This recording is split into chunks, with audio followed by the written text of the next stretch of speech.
There's something profoundly spiritual about riding waves. Water is transformative, healing. You're at the mercy of Mother Nature, the ever-changing movement of water. The ocean is the great equalizer. You don't need to belong to a certain race, religion, or gender to surf. The pursuit of these fleeting walls transcends sport. It's a way of life. Surfing has the power to change the world. It will now take the next step on the world's greatest sporting stage, the Olympic Games. The International Surfing Association is the world's governing body of surfing, recognized by the International Olympic Committee with member nations around the globe. This is the ISA. This is a better world through surfing.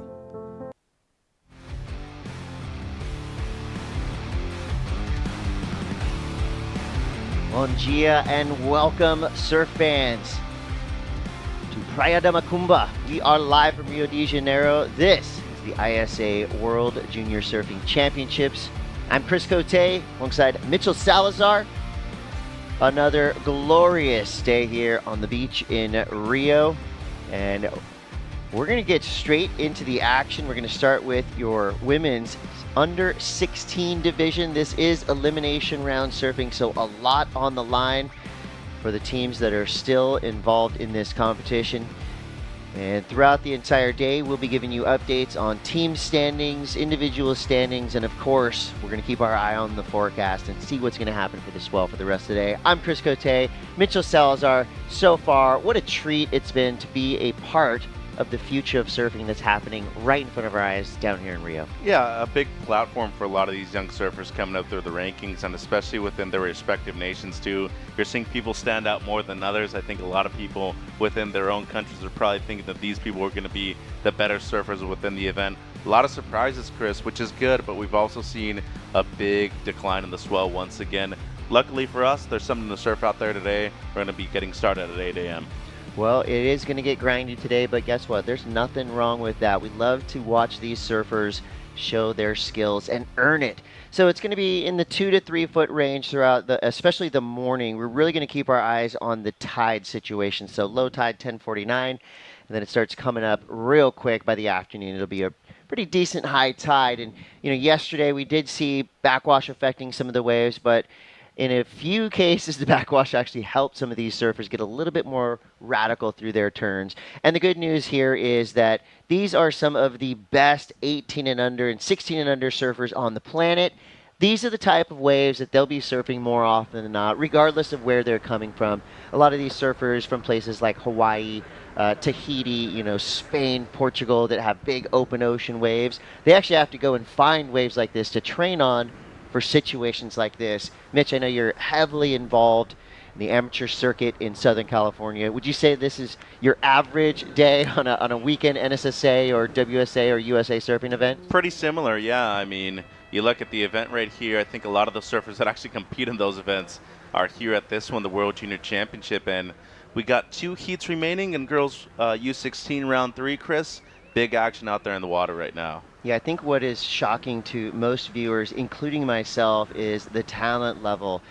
You could be looking at any type of event and you're going to see the same type of surfing. Right now we have a stacked field. Catalina Zareke, Mirai Ikeda, alongside Mila Brown and Loon Van Dyke. So these are some really talented surfers. Venture to say, if you look at the bios of all 4 of these surfers in the water, there is a national championship in their resume. To me, Mila Brown has been a standout throughout this entire event. She's been absolutely ripping. But today, the great equalizer will be wave selection and the cadence of the sets that come through to give opportunities like this. Yeah, and Zareke, the Peruvian, off to a real quick start, literally right after the buzzer right there, Chris. And as you saw on screen, the other 3 surfers a bit further outside than her. It seemed like the plan from the start was to get a real quick one, and just over a minute gone in the heat so far. She's already the only surfer with a score on the board. as Ikeda there having a look, the Japanese surfer. Normally you see them have a lot of discipline. It's going to matter today, but in those precious moments towards the end, we've seen a lot of pressure being applied by other surfers out there in real short and tight spaces, Chris. I think this deep in competition, all of these surfers will have had plenty of experience in competition. And, you know, when you're thinking of kind of the top tier teams, probably the teams in the top 20, they're all well coached, well prepared. You know, they had long discussions about what the potential was going to be like for today. Everybody knew that the swell was on the decline, so everybody probably came together last night and then again early this morning to put some kind of game plan out there. To us so far, I mean, just a few minutes into this first heat, it's going to be a feast or famine type of situation. Yeah. You're going to see surfers, hopefully for them, you know, get into a rotation. So we see Asher Noland, Courtney Conlog, superstars in their own right, Team USA coaches on the sand here in Brazil. And I like that Asher and Courtney right there on the water's edge, really doing their research, doing their homework so they can report to their team what to expect when you get out there. Team support has been at an all-time high. Mitchell, while it has been so competitive, the levels of joy that we've seen on the beach from all of our 365 competitors has just been a beautiful sentiment. Great time for surfing right now in Rio. No, definitely. And when you talk about a location, obviously very pristine for a lot of these surfers, I think we're seeing, you know, the competitors that have really gone through a growth phase throughout the event shine. And for a lot of the local surfers in the event, including the two surfers that are actually representing Macumba, that's a huge feat to be able to make it this far into an event that is this long and have to support everybody else while competing at the highest level. Priority in play, as always, and here we go. This is Loen van Dijk representing Team Netherlands. Great to see a young Dutch surfer this deep in competition. While it is only round 3, that's a little bit deceiving because there's been a lot of action out there. And here we go, great looking wave from Mirai Ikeda. So the tempo and the power of these waves is really going to be something that these young surfers have to figure out, right? Yeah. You don't want to overcook your turns, but we've seen the judges really aware of, you know, just straight placement turns. Mm-hmm. They want to see you put it on the edge. One big turn out here, I feel this morning, is going to be a huge difference maker. Yeah, and the replay here of Van Dijk, so much flatter as you were talking about right there, Chris. Sections never really stood up for the surfer in the white loon. And then I really like this opening turn of Ikeda. I mean, just fully wraps it around, and to be able to find a quality maneuver, as we were talking about today with these conditions, going to be really difficult. So a major point of difference right there. The angle that you take going into the turn, coming out of it, the use of the rails, it's usually what's going to score well, and it seems like it did in this instance. Yeah, so 5, 6, 7 heat total already for Ikeda on the strength of really that one big turn. So coaches, take note, get out there, blast the lip, and then back it up quickly. So far, so good for this young surfer from Japan. That's not going to be a huge score, but guess what? She's already got her banger, the 5, 6, 7, and then you add a little backup score, probably in the 2, maybe 2.5 range there. But what she's done now is taken control of this heat, so she's going to have that extra confidence and luxury to now wait for a potential bigger set wave. Yeah, and spot on, a 2.5 right here, Chris, for the 2 setup snaps on the backhand. As you can see, real close wave to the shoreline right there for Ikeda, just under 10 minutes. We saw yesterday a lot of 7 or 8 point heat totals really advance a lot of people into later rounds. Wouldn't be surprised to see the same thing right here. She's already up into the 8 point range. And you were talking about how good Mila Brown has looked so far in this event. The only surfer in the heat who hasn't caught a wave. I shouldn't have said that. So I shouldn't have said that. You normally don't see Australians do this either. They're usually quick starters, especially when it's like this. But you are in the U16s. These are probably the people that are more in the development stage throughout their careers. It's usually the U18s that are about to make the jump into the pros. Yeah, and I absolutely stand by it. Mila Brown has been on fire throughout this entire competition. Now she finds herself in the elimination rounds. We've got another big heat coming up next. Linnea Mons, Alma, Laura, Miliani. So great representation from all over the world coming up next. But right now we've got 8 minutes and 45 seconds to go. got to be a little concerned right now about Team Australia, Miller Brown, but she does have the skill, right? We've seen her firepower. If she gets one section, she could flip this whole heat. It's not going to be easy. I mean, these are conditions that are very testing, not just for your physicality, but also your mentality and your mindset. You know, everybody's dealing with the same waves, and you know, there will be some luck involved in some of these heats for sure, but creating your own luck by getting yourself at the top of the priority situation for as long as possible, giving yourself the most opportunities is really going to be paramount today. But Mariah Keita in the lead and Catalina Zadake in second for now with a 4-point heat total. Keita, even though that wasn't a great wave, I like to see her just keep the reps going, because you never really know. I mean, there's a lot of these waves that might look like they're going to be absolute duds, but they just have that one little magical section. Yeah, and sometimes it could hit a certain part of the sandbar, it could stand up a bit more, and you know, just to your point, when it comes to going out there and competing at an event like this, usually when it's individual, you're trying to use as much of your preparation, as much of your skill set when it comes to an event of this magnitude. But at a team format event, Chris, you need to leave your ego out of it. And I mean that because a lot of people are here in support of yourself. In the end, it's going to come down to your decision making out there in the water. But given how close they are to the shoreline, how much clear communication they can have with their team's seeing things from a very different perspective and seeing things from the front end, which is what the judges are seeing. So take that into consideration if you're one of these young surfers, especially because it shows a lot of growth within these pathways that a lot of these teams are providing for them. There's a good overview of the lineup right now. These sets can be kind of deceiving too. And that's been kind of the same thing throughout the entire week. There's a reverberation coming off that rock, and sometimes it looks like it's going to pulse up and be an 8-wave set. But here we go. Catalina Zadake, Team Peru, gets involved quickly. One big snap out the back, trying to find some power to get through the flat section of that wave. So really only one maneuver done. Right now having a dig. It's a no-go there. Still waiting for Team Australia's Miller Brown to activate in this heat. Miller Brown, she is 16 years old. Newport, Sydney, and here we go. She waited a long time for this wave, but she makes it count. So a pretty radical maneuver on a really tough wave to ride. That right there is all she needed to fire herself up. So most likely she'll at least get herself something in the low to mid range to start her heat now, and she'll have 6 or so minutes left to go. But this is a nice looking wave for Miller Brown. Yeah, she was almost even rushed right there from the takeoff, and that wave was closing out real quick too, Chris.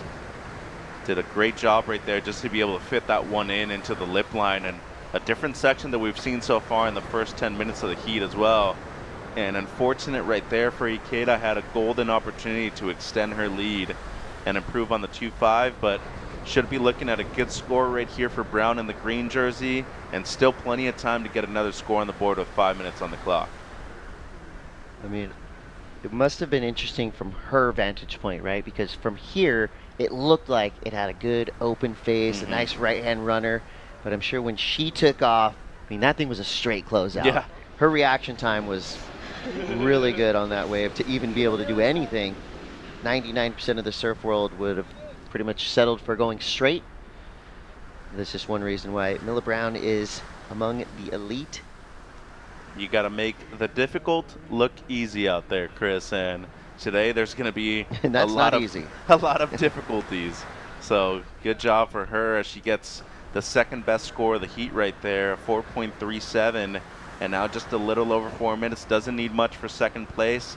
We have seen a lot of people struggle to get those small scores that they require, though, Chris. So Mariah Keita is doing everything right at the moment. She has a 5.67 and a 2.5. She's most likely going to get rid of that 2.5 with that last wave. Had a nice little line on it, some open face for her to work with, and you see steady nerves. I mean, she hasn't seemed concerned or worried throughout this entire heat. Team Japan known, of course, for their preparation. So now with 3:50 to go, surfer representing Team Netherlands, Loen van Dijk, She is 16 years old from Vreeland. Her favorite wave is Lobos. She's on a Cabianca surfboard. And she actually started surfing in Morocco when she was a youngster, and that's where she got addicted to the sport. So we see now Mirai. Well, she's surfed a perfect heat so far, Chris. I mean, hasn't really put a foot wrong. And as of right now, should for sure extend the lead, improving on the 2.5. It seems like Brown right there, needing just a mid-1, 3 minutes to go. Even with the fall, might still be the score she needs. Catalina's right there. And having a look, and that wave's really dissipating beneath her. So 3 minutes to go now. Mila Brown looked like she had a very similar wave to her opening kind of snap float, but that one was just a little too quick. So now priority falls into place. It's going to be your surfer in red. With first priority, you see her paddle right over to the surfer in green, who's the next in line. But unfortunately for Mila Brown, with 2.5 to go, she's in fourth priority. So here's where tactics are going to come into play. It's going to be really tough to get any separation between yourself and your competitors with a lineup this condensed. And there is a rule in place for excessive hassling. That has to be truly rudimentary, though, for you to be able to get a penalty because of that. You got to be paddling basically on top of somebody. Yeah, and just fully negate them from doing anything whatsoever. So as of right now, completely within the rules. 2 minutes to go. I've been here before, though, Chris, on both sides. It sucks, but in the end, it's fair. And you want to go out there and demonstrate that you're not only the best surfer, but also the best competitor. Smart strategy right now, but Brown's not out of it, though. Only needs a 1.53. Zadike's got to be very smart in the way she uses priority. Almost like a pick and roll move there. A basketball play. She put the other competitor between her and White, as we see now Ikeda, victory lap, turn of the morning so far. Big, beautiful backside snap on a tiny wave. Ikeda, like you said, doing everything right. Here we go. 1:28. That was exactly what Mila Brown needed to do. She sold that wave to Catalina. The wave did not pan out. And here we go. Now Mila takes off on a little insider that gives her nothing. So maybe a little bit of impatience right there for Mila Brown, because she was just then had climbed from fourth up to second priority. And the score's in, Chris. It's not enough either. Yeah, 1-2-7. So Catalina Zedeke not only tactically sound in taking that wave, but she also got some luck on her side, because the wave behind it had absolutely nothing for Brown. But Brown did jump the gun right there, though. A minute 20. So. I mean, given how easy the paddle back out is, how many of those waves there are, they're not great, but you only need a mid-1. All you were thinking of is just getting up into the lip and doing a widget and completing the turn. Unfortunately for her right there, the 1-2-7, it's literally just a turn underneath the lip, as it seems like there might have been contact right there. It seems like Brown was protesting something, Chris. Yeah, I mean, I like the aggression we're seeing from Catalina, but you're right in saying that she needs to be within the rules. Mm-hmm.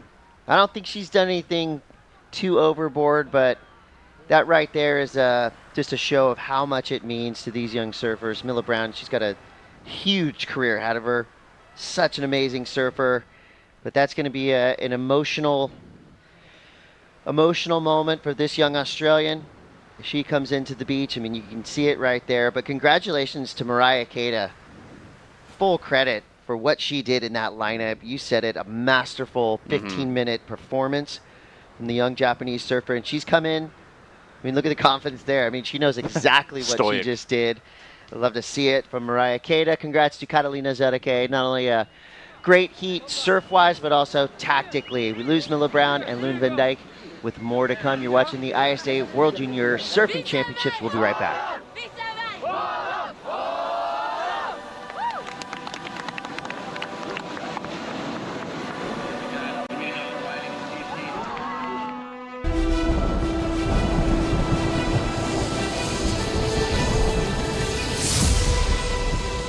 When we started the campaign, like 20-something years ago, over a quarter century, even when we started, it was impossible.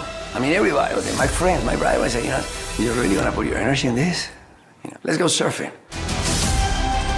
I never thought surfing would be in the Olympics, period. We all just looked and rolled our eyes back at, like, come on, Fernando. Surfing will never make it. I've never actually dreamed of being in the Olympic because surfing wasn't an Olympic sport. I never thought surfing would be in the Olympic sports. The Olympics wasn't ever a dream of mine because it wasn't a reality, it wasn't tangible. It's the biggest event in the world. Fernando is the reason why we're all there. Yeah, it's like me telling you I'm gonna, swim around the world. 27 years later, he pulled it off.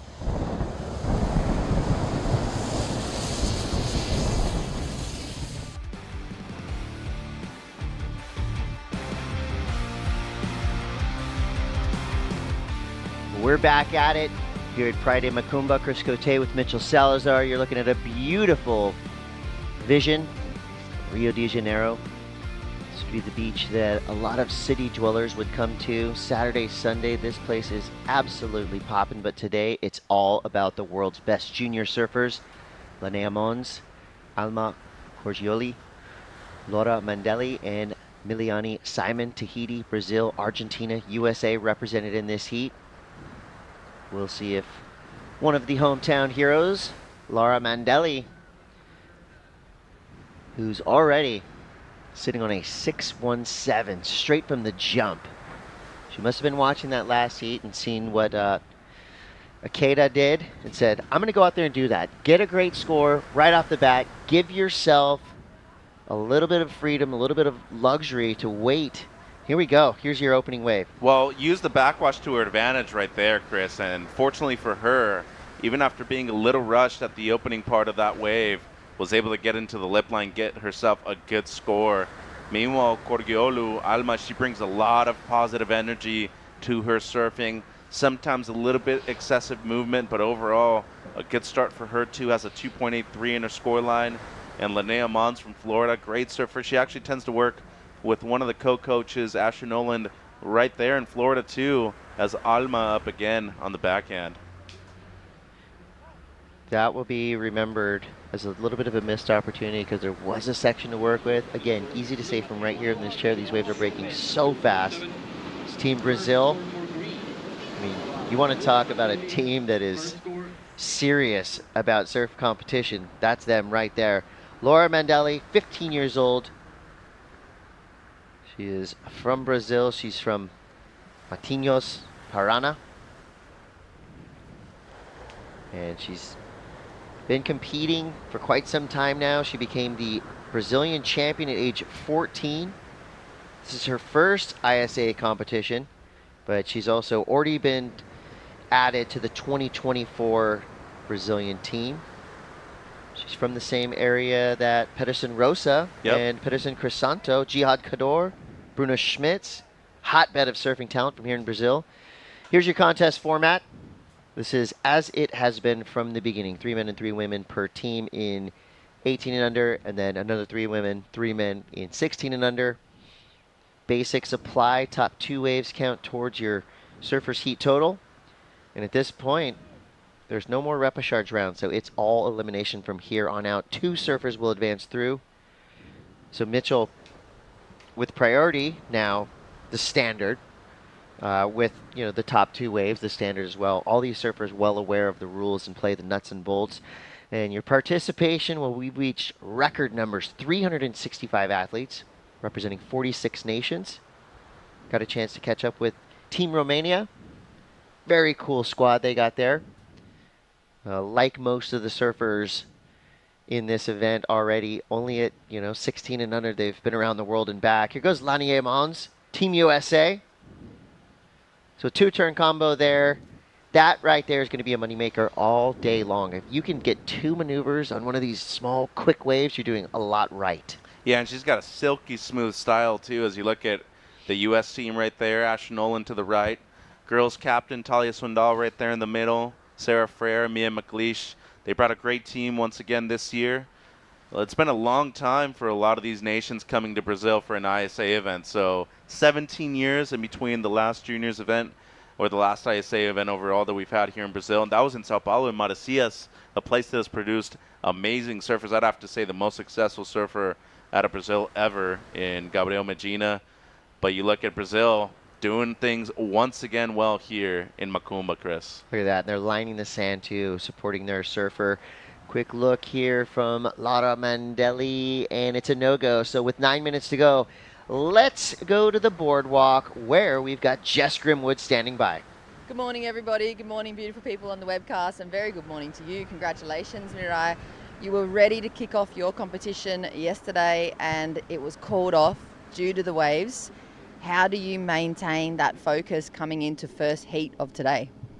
Yeah, I'm not good at small wave, so I was really nervous, but I could catch good waves, and then I'm so glad. It was a very, very good heat from you. Great small wave surfing. Tell us about the equipment change up today. I see a brand new small wave board that you're riding in competition. Yeah, this is small wave board, Smack surfboard. I love this. Well, it's going very good for you. Colours on point, performance is on point, and it's a big long day ahead. How do you stay level and balanced, because it is insanely hot out here already? Yeah, I'll do my best next heat too. Perfect. We can't wait to see you surf. Congratulations for this morning. Good luck going through the day. Thank you so much. Thank you, guys. I don't know if I believe her, I Chris. was just going to say she's wrong. Yeah. She is a great small wave surfer. She showed us for a full 15 minutes there, and I love the humility, though. She's identified, look, I've got some stuff to work on, but she could have fooled us because I think any of us would love to surf small waves as good as Ikeda right there. So congrats to Ikeda and Team Japan getting one more surfer through, and we have had a big shakeup in the overall standings as well. Team Hawaii was in the lead throughout the entirety of the day yesterday, but things have changed overnight. And right now it is Team Australia on top, Team France in second, Brazil third, Japan, USA, Hawaii, Portugal, Spain in that order. So each and every surfer that makes it through a round is just going to be adding points to that overall team total, which for a lot of these teams, they might be putting that in the front of the line of importance over their individual performances, which is a really cool part of the team format that we have here. Is we see Alma. Ooh, that's going to be right on the edge of completed or not. Leave that one up to the judge. Here we go. Miliani Simon goes for the air. Oh, nearly comes down with it. So our Tahitian representative finding a little magical ramp. Not sure if that's going to be deemed complete, but either way, very cool to see young ladies flying through the air like that. That was rad, and it's not something you see in every heat either, so the more you're capable of doing it, I feel the more you should be going for it in these kind of conditions too, Chris. 6 minutes to go.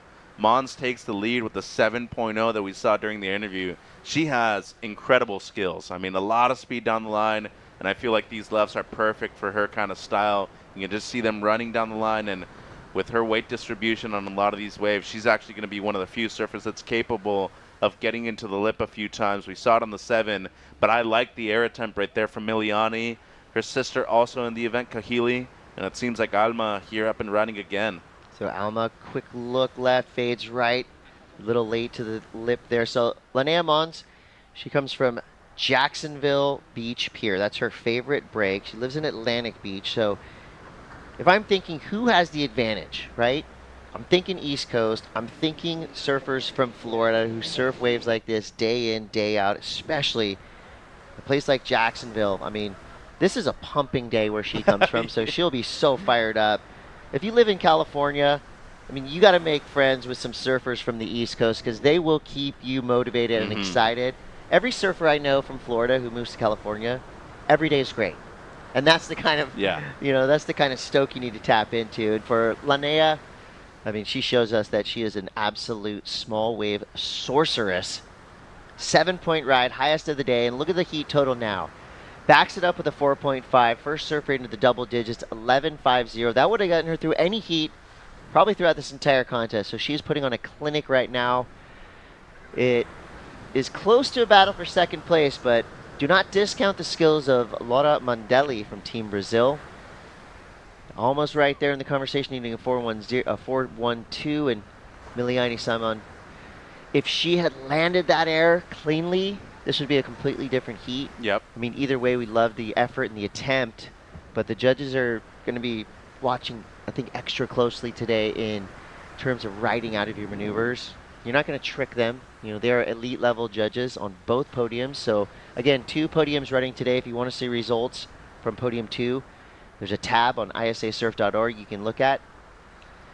And just having another stellar heat, Linnea Mons. So Jacksonville Beach represent. They got to be fired up from what this young surfer is doing. Great selection too. I hadn't heard much about Linnea before this event, and now I'm a huge fan. Yeah, I've seen her before at U.S. Champs, a couple of big events on the West Coast, but she's made major improvements, Chris, as we see Miliani right there with the one turn on the backhand. That is complete this time. But you talk about Jacksonville, St. Augustine, that whole area, they've had great surfers in the past. I think Gabe Kling to me is the one that stands out the most, former champion at Lower Trestles, the Nike 6.0 event in 2010. And when it comes to younger generations, you know, you have a lot of kids coming up through the ranks right now, but overall, they've never really had the same kind of exposure that you'll get from the West Coast. And I think it was a VQS event a few years ago when Cam Richards won in Newport Beach. It was 2 feet blown out, horrible. He said, just another day for me in South Carolina. Yeah. I went out there and did my thing, and you can obviously see that Linnea puts in a lot of time in these kind of conditions. Yeah, I think, you know, East Coasters from the USA are just built a little different. They just have that stoke. And here we go, Team Brazil fired up now.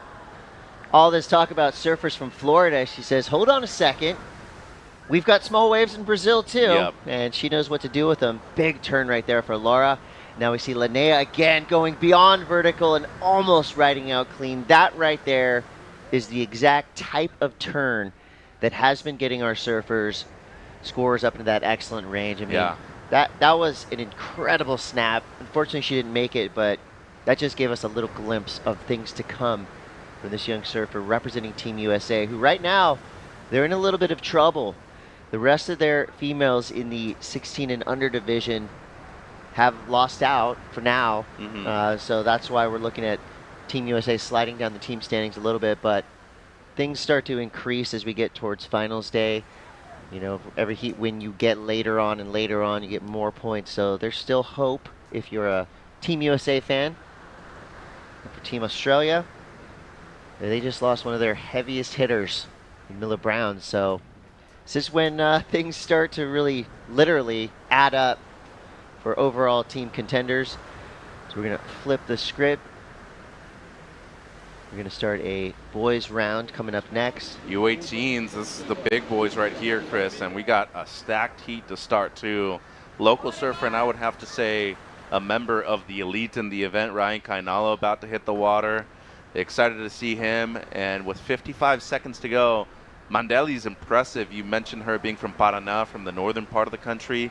You usually don't see a lot of surfers really get out of their shell unless they make it onto the championship tour from there. They tend to be way more humble than a lot of people from the major cities like Rio and Sao Paulo. But when it comes to their waves, they get good, and you can obviously see how good a lot of their surfers are. They just need to have a little bit of spotlight, Chris, like the moment she's having right now. Yeah, 25 seconds left. And there it was. You know, the judges, they love power. We all love power. It's never going to go out of style. And if you're doing big, powerful turns, you're always going to be rewarded. So Laura Mandeli from Team Brazil with a 12.67 heat total, 6.5 and a 6.17, and she is not done yet with 5 seconds to go. She's looking for a ramp. Blast the air, shows the fins. That was little sick. Pinch of a grab there, but definitely completed. She's stoked. The team's hyped. So the first show of emotion from Team Brazil, I mean, they were very serious throughout the entirety of that heat. Now they get to celebrate, as they should. Who can do airs and waves like this? Seriously, that was super impressive. Well, who can gain the speed to do an air right I'm blown now? away. That was sick. So a major moment from Laura Mandeli, and congratulations to Linnea Mons making it through. Unfortunately, we lose Alma Alma from Argentina and Miliani from Tahiti. So two great surfers out of contention, but two brilliant performances from Brazil and Team USA. We're going to take a quick break. We'll be back with more action. We're going to flip it over to the 18 and under boys. Don't go anywhere. We'll be right back with more surfing like that.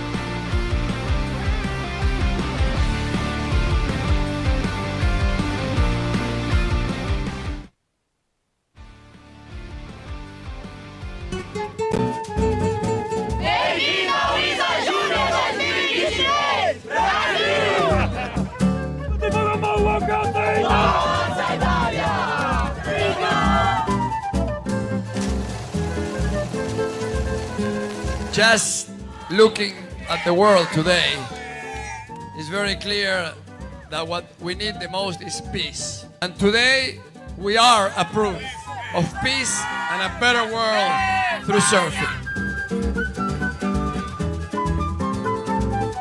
It is my hope that in these 10 days of surfing competition, friendship, camaraderie, to hate, we answer with love. To violence, we answer with peace. And of course, we answer with surf, which is what we love. The amount of happiness of bringing this all together. I personally surfed this event twice before, and it changed my life, like it's gonna change your life. Now that the world can hear, it is my greatest pleasure, my greatest honor. This is what I love to do the most. To officially declare open the ISA World Junior Surfing Championship in Rio de Janeiro, Brazil!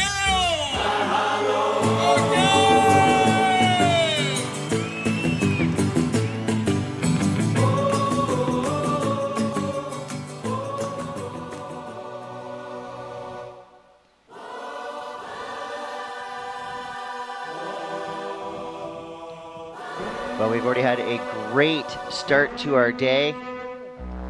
Women went out there and absolutely ripped this place up, and more to come. We're going to switch things over to our 18 and under boys. Things are about to get radical in this lineup. This is round 4, heat 1. Ryan Kainalo, Davy Stella, Francisco Mittermeier, and Oliver Zietz. Netherlands, Portugal, Hawaii, Brazil. Chris Cote with Mitchell Salazar.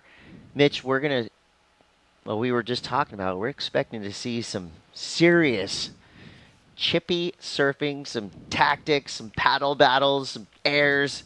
This is going to be very exciting, guaranteed. Yeah, Ryan, Davi, they've been surfing great so far. Been impressed with Mittermeier. Oliver Zietz, nephew of the great Seabass over there from Kauai, representing the Netherlands now. And this kid, Francisco, looking for his first ride of the heat. Wow, impressive that he even got into that wave. Strong paddle, 1.5 turn combo. Goes down in the second turn. So just a lot of excitement. And, you know, sometimes when you paddle for that long to get into a wave, it's kind of messes with your mind a little bit. He did get one turn done, so he'll get a little bit of credit here. Yeah, and a tough wave, but as you mentioned, just the willpower to be able to get into it.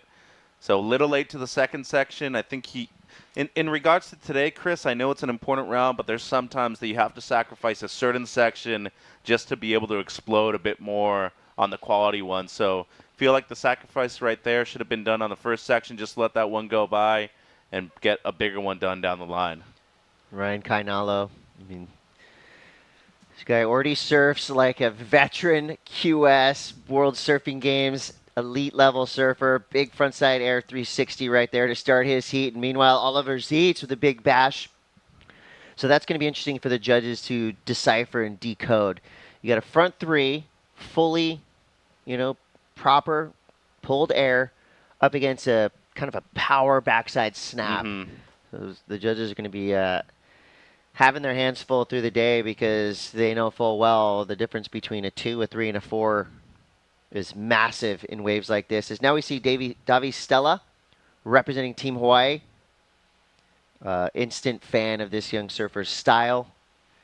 Super smooth. I mean, beyond his years, you see the maturity that he has when he takes off. But here we go, Ryan Kainalo. Great start here. Yeah, the foam climb down the line and stuck standard air reverse, but given today's conditions, that is going to score well. Yeah. So you add an element of progression and innovation right there. real smart. And then Davi, for such a tall kid, I mean, he is elastic. Real springy style right there on the backhand. Flat section, though, shouldn't be a huge score, but he's on the board. And this turn from Ollie right here on the backhand, you were mentioning the comparison and perhaps the separation between the air and the turn. Sometimes you get the combination of turns right there on the backhand, especially those whippy ones. They potentially score better just because you're using the major elements of the judging criteria, speed, power, flow. So you get on the right section and try to do that type of surfing, you're usually getting something in the excellent range, Chris. Absolutely. Judges are locking in some numbers now. That gives us the chance to catch up with Jess Grimwood on the boardwalk. It's a huge big heat win here for Brazil, a huge big heat win for you this morning, Laura. Congratulations. There's a lot of energy coming from yourself. Explain to us how you're feeling this morning. Firstly, I thank my God. Without him, I'm not here today, and I'm so happy because I'm able to show my surf, and this bit is so good, and waves estão. What about for Brazil and you as a Brazilian? There's nothing that you guys love more than to win. Have you thought about what it would feel like for yourself personally if you get the gold medal at the end of this competition? Tomorrow and yesterday I am so nervous, but to able to my surf and so happy. We're very happy for you. For the rest of the nation tuning in, for your family, maybe they're not on the beach right now, would you like to say in Portuguese to them? Estou muito feliz de estar aqui, consegui surfar meu surf aqui um pouco nessa manhã. Eu estava muito nervosa porque de manhã eu não consegui surfar, eu tinha errado tudo. Então eu estava realmente muito nervosa para essa bateria porque eu sabia que as meninas surfavam muito bem. Já tinha competido com a Alma nos amadores aqui do Brasil, então eu sabia que elas surfavam bem também. As meninas eu já tinha competido nos rounds anteriores, então eu estava meio nervosa e o mar estava dando umas paradas, então quando eu consegui surfar, eu tentei dar o meu melhor nas ondas. Peguei 3 ondas que eu consegui manobrar, as 3 eu acertei, então estou muito feliz. You can tell that, guys. High energy. She's absolutely pumped. Congratulations. Good luck going on through. Thank you. Thank you very much. Huge performance there, and I think that is a microcosm of exactly what Brazil wants to see. I would think the only weakness in the past, let's say decade, is the rise of young Brazilian female surfers. Savannah Lima, of course, has been on the forefront of progression and big contest results for the better part of the last decade, but there has been a little bit of a gap, right? You've seen surfers from Team USA with Carissa Moore, of course, being the dominant force, but Brazil in WSA or in ISA competition for the past 5 or 6 years is just now starting to tap in to the female talent that they have down here, and I think they're going to be feeling very good about what's happening right now with their junior squad, putting up big numbers, doing airs, doing it all right. So big things in the future for female Brazilian surfing, as Oliver Zietz had a great opportunity right there, goes down, and here we go, Francisco Mittermeier, good turn to start this wave, fits in a second, blows the fins. Mitch, we're in for a show throughout the rest of this round because these 18 under surfers are at an elite level already, and they already have all displayed that they have great veteran high heat IQ. They know exactly what to do. The scores are going to translate, as we see now. Davi Stella. Can't compliment this kid enough on his super clean, powerful style as he tries to get around that section. He does it, but just not a lot left for him to engage with. When I watch him surf, as we see now, Kainalo. Jeez. The future of surfing is in good hands. Well, you mentioned the competitive pedigree that he brings to this event, Chris. It's noticeable, I think, especially in the way he controls his nerves and the pressure. I think for a lot of these young kids, they can learn from him because he's one of those guys that's still on the Challenger Series. There's a great chance that he makes it onto the Championship Tour. I mean, his odds of winning the gold medal here are huge, but he's not overthinking anything. He's just kind of surfing with what the ocean is providing, and that's really how you should be surfing the majority of your heats. As you saw right there, Ollie just got a little ahead of himself, maybe pushed a little too hard for how the section was, and you might not be getting a second chance like that in the remainder of the heat either. Quick snap there. Wave dissipates beneath him. He's got to get back to the drawing board. Now we're at that 5-minute mark. So as it stands right now, Oliver Zeitz in the lead, but we're waiting for a second score for Ryan Kainalo, and we think it's going to be a biggie. His opening wave, message sent by the judges. Do an air, make it clean, you're going to get rewarded. A 5-point ride for a 1-maneuver wave. It's going to be pretty big for today. You see now the conditions these surfers are dealing with. They're only about 20 feet off the beach. So Kainalo in third priority. And I love that because even though he was in third priority, he still knew that he was in above the priority for Oliver Zeitz, who was out on the shoulder there. So not only did he get to keep Oliver off a wave, but he probably just gave himself an even better score. The team's fired up. He's fired up. I'm right there with you, Mitch. Ryan Kainalo, at the moment, I would say is the #1 medal contender in the entire field. He's the top dog, and there's one really interesting thing on this wave right here. Chris Ollie was in lower priority than him, and he actually broke that wave down and gave him a section right at the beginning of it. As it was a split peak, Davi right there on the left, just the one turn. He's fighting for second, but look at that little section that Ollie breaks down for him. It actually gave him a lip line to hit.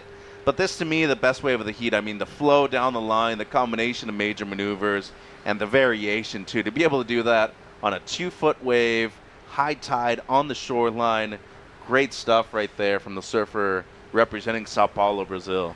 He reminds me kind of like a young Ricardo Christie, but maybe even quicker and a little bit more radical, which is saying a lot. 3:24 to go. And you're right, you know, he doesn't need luck right now. But he's got it. That little section, the tiny little detail you identified, Mitch, gave him not only a room to move, but a little bit of a speed burst, a little launch pad to work with. Subtle adjustment, Chris. Subtle adjustments make a huge difference. And look at the score for Mittermeier right there. 7 points for the well-surfed wave, well-paced wave on the forehand. And things are getting dicey between him and Zeitz right now, as he's trying to protect that second place, knowing that he only has a 2 as his backup score right now. Yeah, I mean, they're all right on top of each other. Your surfer in green, Francisco Mittermeier, does have the top priority spot for now. Davi Stella from Team Hawaii goes down into 4th place. Oliver Zeitz in 2nd priority. All surfers right on top of each other. There you see him about 25 feet in the out from the beach. So condensed takeoff zone now, and you know, while there usually is peaks all up and down the beach, this really is the predominant main peak. You see off in the distance, we do have a second podium rolling throughout today, and if you want to see scores there, you can check out the tab on ISAsurf.org. But with 2 minutes to go, I don't think anybody's taking their eyes off the action we're seeing in the lineup right now. So far, the heat of the day. Ryan Kainalo with a 6.5 and a 5 in a commanding position, but watch out because Francisco Mittermeier is trying to draw some attention away from the young Brazilian phenom, this surfer from Portugal, with the highest single wave score of the day. So Davi Stella, he's still in it. He needs a 5.18. When I watch Davi surf, I think of a young Ian Gentile, similar style, and that's a high compliment because we know Ian Gentile, one of the best in the world. So if you're being compared to surfers like that, you're doing something right. I'm going to go ahead and write Davi Stella on my list of potential favorite surfers to watch for the next decade or so. The kid has got it. But right now, he's in a tough spot. He's in 4th priority, needs a 5.18. I mean, that is not an easy number to achieve today. But he does have himself in a good position away from the fracas that's going on down here with the other 3 surfers. Well, Ollie's got to be patient right here and let Mittermeier go 50 seconds and looking to improve on a 2 here, Chris. Yeah, he's probably already done it with those 2 turns. Adds a 3rd. Wow. So that's what you call building momentum down the line, right? First turn was good. Second turn better. Third turn was great. Yeah. And then he even fit a little 4th foam climb in there. So with 30 seconds left, Francisco Mittermeier may have just upset the balance and taken out the potential event favorite for that top spot. And if you're winning heats, that's building momentum. Exactly, and I mean the way he was able to build momentum down the line right there, as you were mentioning, each turn got better. Even almost got fully hung up on the first one, so dodged a bullet right there at the end. Needs a 6:03 for the lead. But what a competitive heat out there. Just the small details as this wave's going to count, Chris. So Oliver Zietz goes for the backside reverse. And he had the one chance. Remember that one turn that he fell on? You get something that betters the 4.93. You're probably in a different spot at that point of the heat. But just an overall well-served performance by both Kainalo and Mittermeier in this one. Yeah, that was just elite level surfing by all four of these young athletes. Oliver Zietz, Davi Stella, you may be out of this contest, but you're now on my list of favorite surfers.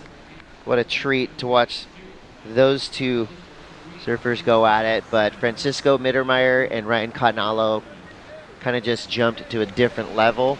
Probably two of the best performances we've seen of this entire event, given the conditions we have.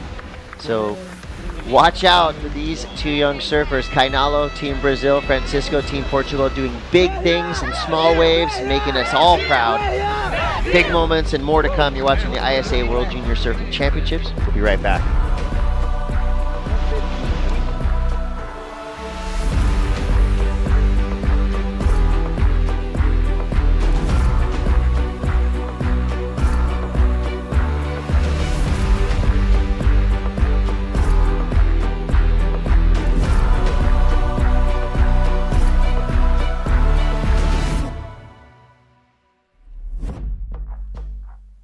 Different day. We're going to Chopu. It's like we all went, oh my God, what an amazing idea.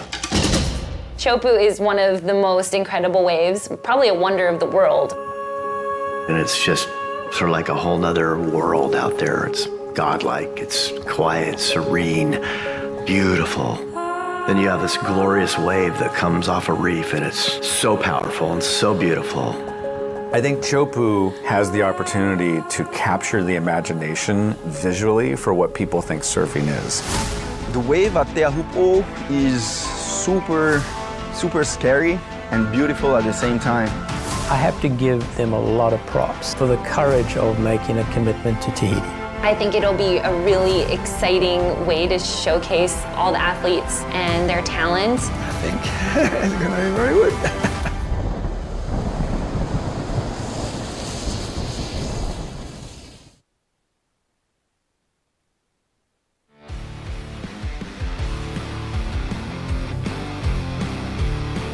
Welcome back, surf fans. You're watching boys 18 and under, round 4, heat 2. This is the ISA World Junior Surfing Championships live from Rio de Janeiro. Kai Odriozola, Keone Lassa, Pierre Lamotte, and Lu Ming Yang. Chinese Taipei, France, Venezuela, Spain, and 4 names that we're starting to get used to here in ISA competition. Any of these 4 surfers in the hunt for an ISA gold medal, as well as adding those important points to their overall team standings, as we see Keone Lassa representing Team Venezuela. Keone's been on the scene for a minute. This kid's a veteran already at 18 years old.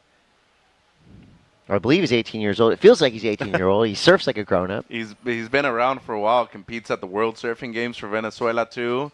Great style, radical surfer. As we look at the surfer in green here, Pierre, and the Frenchman, just the one turn right there, a 3.67 on the forehand.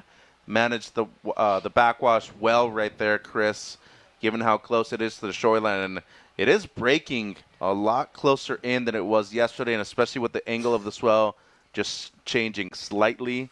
So a lot of these rights are actually turning into more difficult waves to surf. A lot of these lefts running down the line, and they'll usually give you some potential to get a row of maneuvers in.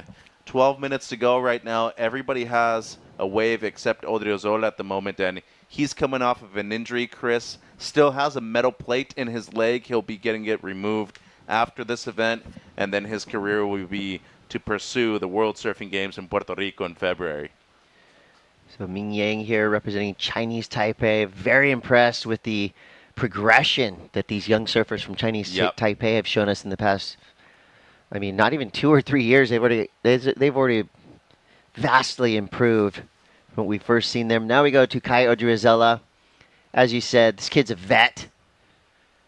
3-turn combo right there for your Team Spain representative. Already in college too, studying mechanical engineering. So 18-year-old out of San Sebastian. Younger brother Hans, a contender for the gold in the U16s as well. But Kai, the older out of the two, you can see right here how good he is on the backhand too. Setup snap right there in the pocket. And the one thing that stands out the most, Chris, is that he never had to move either of his feet on that wave. Just picture perfect positioning on that wave right there. Yeah, no doubt. A great surfer. 10 minutes, 30 seconds to go. Surfers resetting themselves in the lineup. Let's go down to Jess Grimwood with a post-heat interview. Thank you, guys. Congratulations. Another win for Brazil. It's great to have you back here. There's another level of intensity for the surfing and for the weather today. How are you handling it? Yeah, I'm super happy. It's so hot. We need to drink a lot of water. But yeah, I'm super happy to make this heat. Now we are in the quarters, and I'm happy, but I need to stay focused on my job and my surf. I know the next heat probably is gonna be hard, and yeah, but I'm confident. Now I just gonna pound and get focused to my next heat, and yeah, let's drink water and eat something, some acai and back the water. What about the celebration at the end of one of your waves there? We saw you just completely being embraced in the moment. Are those celebrations going to continue and get bigger as we go through the rounds because it's more crucial for you? Yeah, the cleanse is the Brazilian style, yeah. You can see all the guys like pounding for you, and you come with the guys, yeah, you go. And yeah, I know this heat's super important because 3 heats the final, and I just can't imagine the next one. Well, congratulations. Go rest and recover. Get into that local acai, and well done for Brazil. Thank you. Thank you, guys. A little bit different right there for Jess, as she's used to, talking down to some of the younger surfers. Not talking down, you know what I'm saying, Yeah. as far as stature. You look at Ryan Canalo, big kid. I mean, he has elite level surfer written all over him. We saw how good he is in waves like this, and I've seen him at Sunset Beach, Haleiwa. I've seen him at Pumpin' Seaside Reef. I mean, the kid's got it. Watch out for Canalo. Watch out for Keone Lassa. That right there is pure creativity. The judges like to see you mix up your maneuvers, and Keone did exactly what they want to see. And meanwhile, Kai Odriozola. Oh, my. Looking like a young Goni Zubizarreta. Yes. Perfect style. Nice, just power. And we call that meat and potatoes, blue-collar surfing, but in the highest complimentary way. Here's a look at Keone Lassa. Love this combo. Well, how spontaneous was that, too? I mean, he had to basically turn that section into something good at the end, and he just brought out some creativity in that surfing right there. But this is an incredible two-turn combo, too, from Odriozola. Into the lip line real quick. For a tall guy, that is really difficult to do. Just how springy he was off of the bottom. We got a heat on our hands right now, Chris, and Odriozola resides in the northern part of Spain. Keone Lassa also from that area, even though he represents Venezuela. And Lamotte from France. They all know each other. So the only person that's kind of an outlier in this heat is a surfer in the white jersey representing Chinese Taipei. Kid's a great surfer, too, though. Needs a score, though, Chris. Oh, he needed a section right there. See a little bit of frustration coming out. Get back out there. Ming Yang, you have 7 minutes left. I mean, when the waves are like this, that's pretty much an eternity, right? Yeah. And here we go. Keone. So we've seen his silky smooth style going front side. Now we see his power on his backhand. Really is the complete package as well. And, in that last heat, it was pretty much Canalo that kind of stole the show, but this one is really grindy from the jump. All surfers now with a score. Pierre, 493 to 367. Kai Odriozola with a 583, but we're still waiting for 3 numbers to come through. And Lu Mingyang's not going to rest until he gets a better number in his score line. With a 167 to start and 1 score to drop in his previous wave, that's probably going to be somewhere around a 1. That right there could be his best effort yet. And the good news for Yang is that he does have pretty much half this heat left to go, but that's some good work right there on a wave that was not giving him much opportunity. As smooth as Tennessee whiskey, Chris, and right there from Odriozola. Big fan, and just pushed a bit too hard. Got there a little too early as well. And that was a missed opportunity for him because that would have been a major score in the context of these last 6 minutes too. Lamoth, I mean, he got off to a real quick start, the 3.67 for the one turn on the forehand, backed it up with his best, the 4.93, but he's not safe in first at the moment. And Keone Lassa has another section to work with. Throws the fins out. Big frontside whippy reverse there. Kind of out of nowhere. I'm calling this kid the most creative surfer in the lineup today. Easily. I mean, he's doing things we haven't seen yet. Yeah. Right there, for all intents and purposes, that was a chop hop. He had a little tiny piece of lip to work with, but I love this. Well, you're okay, seeing, that was a lip. That was. Yeah. I take the chop hop comment back. It was proper. over the lip line. It was over the lip line, but how big of a difference are you seeing in the surfing of this kid when he's relaxed in comparison to when he's overthinking? And I think the single elimination format is beneficial to him because that way he's not thinking about having a second chance the entire time. Lu Ming Yang, he's looking for a section as well. Kind of just has to settle for a floater there. Some backwash kind of affecting that wave. So thinking back to Keone's wave. How do you put together a video part in the span of 15 minutes in 2-foot waves? Well, do what Keone's doing because he's actually being very entertaining right now. In all honesty, every heat that we've had so far today, everybody's surfing these waves way up. Definitely. I mean, my expectations are shattered. Yeah. Most people wouldn't have paddled out today. I mean, you're in Brazil, you're in Rio. Oh, it's beautiful outside. Let's take out a longboard, a little hybrid. Let's go to the city.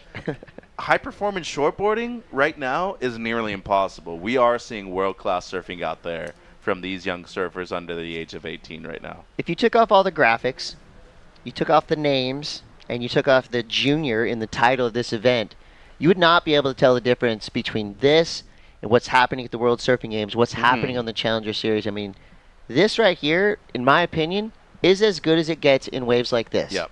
So, for the rest of the surfing world, for the veteran competitors, for the pros on the championship tour, watch out. These kids are coming for you.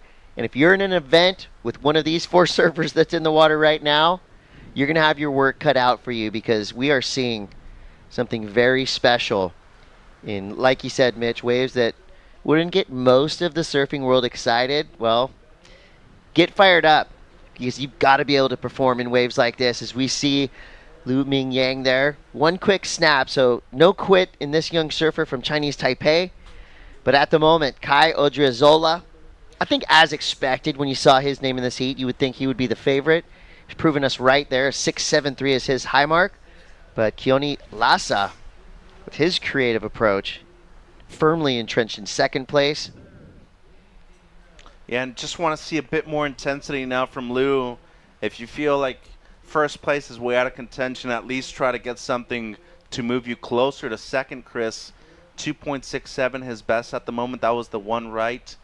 But really wants to get at least something in the 5s to get his confidence building. Doesn't matter if you don't make it out of the heat. If you feel like at this point, advancing is out of contention, that's fine. You can be a bit honest with yourself, but at least feel comfortable with your performance out there. Go out swinging and at least try to move up into those top 2 spots because given the 5s that we've seen in this heat, those are well-earned scores right now. And Odriozola with a commanding lead at the moment, 12.56. Lassa with a 10.97. Want to see this kid have a chance to get one good wave. But 2 minutes to go.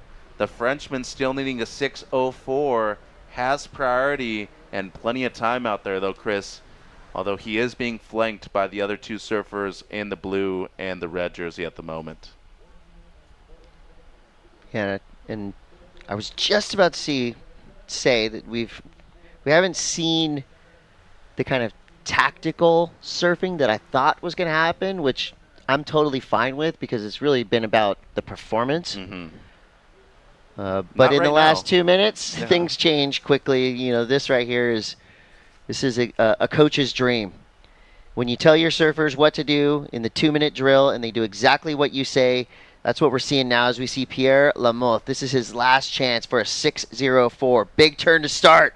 Great section to work with there. power surfing from your French representative, signaling to the judges, give it to me. Was that a 604? I just don't see it when you look at the 6s and the 5s in this heat. A bit conservative, but he surfed the wave very well given how it was. But you can see right here, he was forced into this one, into the lip right there, but more of a down-the-line snap. And the layback was strong, but see how it didn't have that same kind of receiving maneuver right there when he was coming out of it. I think the wave let him down at the end, Chris. Should have fallen short, as we saw Lou also going left here, looking for his back, and wanted to end with a good note. Should be able to improve on his low score right there with the last one, but it seems like waiting on the last of Lamoth, I just don't feel like it's going to be the 6 that he is requiring at the moment. Just flat in terms of the wave, and scores in, Chris, fall short. Yeah, so a 4.93 and a 4.5 for Pierre Lamoth, and it was a nicely surfed wave. Yeah. But, given the context of this heat with what Kai and Keone were doing, great moment right there of sportsmanship. Like you said, these two surfers are representing flags from way across the world from each other, but they surf together a lot in Europe, and both of them, for different reasons, but I got to make some room on my list of favorite surfers because I'm adding them with every heat. We got more to come. This is the ISA World Junior Surfing Championships. We're going to bring Shannon and Barton in on the call. Don't go anywhere. This is elite level surfing.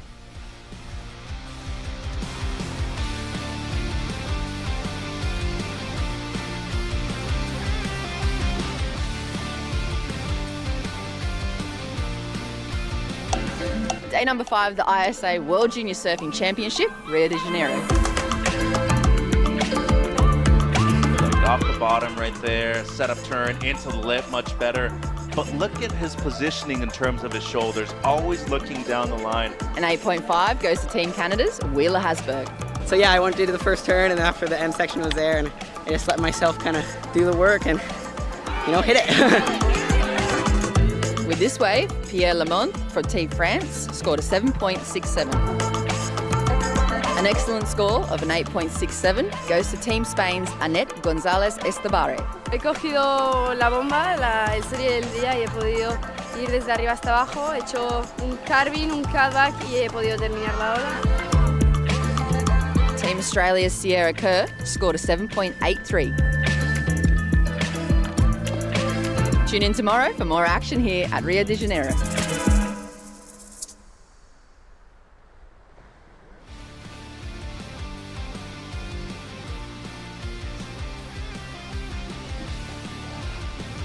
Welcome back to the action here at beautiful Praia da Macumba in Rio de Janeiro, Brazil. The sun is shining. The surf is small, but it is proving to be very contestable for the 4 surfers out in the lineup. France, Costa Rica, Hawaii, and Argentina. With a chance now to stay in the top 2, Paco Alonso out of France, Romeo Stone of Costa Rica, Rylan Beavers for Hawaii, and Joaquin Munoz for Argentina. Shannon Hughes alongside 88 world champion Barton Lynch to call the action today. And Barton, what a stunning view we have in front of us. It's just a beauty. Postcards everywhere you look here in Rio de Janeiro. As we see Rylan Beavers making his way out.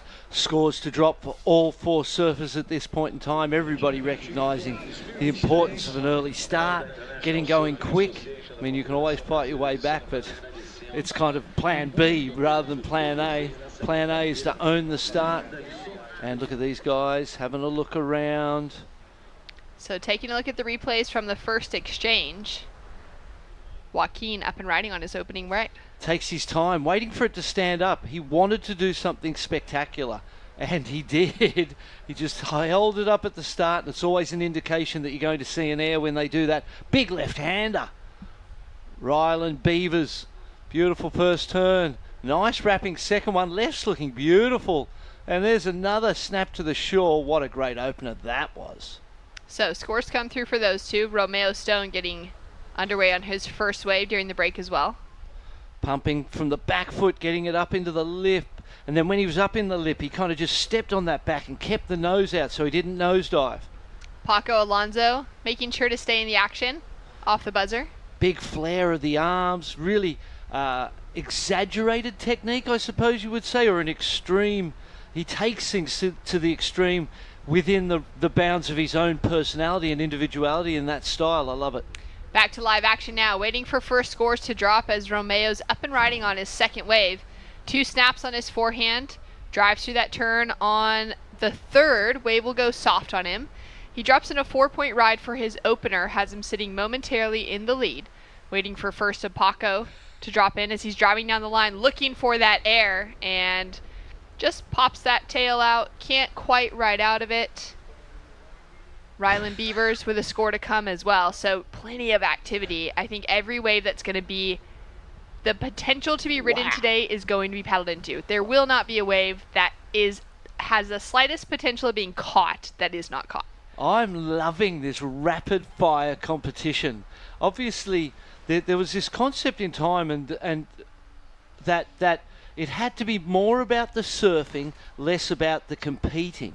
And when you went back in time, it used to be best 4 waves. You imagine 4 waves, 4 people. 16 waves. So you had to get going early, you had to complete your rides, you had to be continually riding and surfing. That's what we're seeing here today. It's like a flashback to the older style of competing. And I've got to say that compared to watching, say, WSL events, 30-minute heats at the minimum, 2 best rides, priority, people sitting, waiting for the very best waves, kind of boring. I've got to say, this a is lot of anything downtime, but. that's for sure. This is so exciting. Pretty much the opposite of what we're currently witnessing. 15 minutes on the clock, 10 minutes remaining in this heat. Romeo with a quick in and out on his backhand. We've got scores to come through across the board. As we wait for those, let's go down to the beach to catch up with Jess Grimwood. First of all, congratulations. And first question I'd like to ask is, if you were coaching, say, an under-12s division out here in these exact conditions today, what would you be telling them? You need to be open to be moving all the time because the waves never come in the same place, and there is not a big difference between the big sets and the normal waves. So you don't need to be. You need to wait too much to get scores. Great piece of advice, and very, very sound coaching, obviously, from your team as well. You looked really relaxed. It looked like you were almost trying to gather some video parts out there. How do you keep so free and loose in the water? Yeah, I have some really good boards, so I feel really comfortable, and I know if I get the wave and I don't fall, I'll probably get good scores. So it's just about not falling and getting waves. Most definitely. Congratulations. Another big day ahead of you for competition. Good luck going on through. Thank you very much.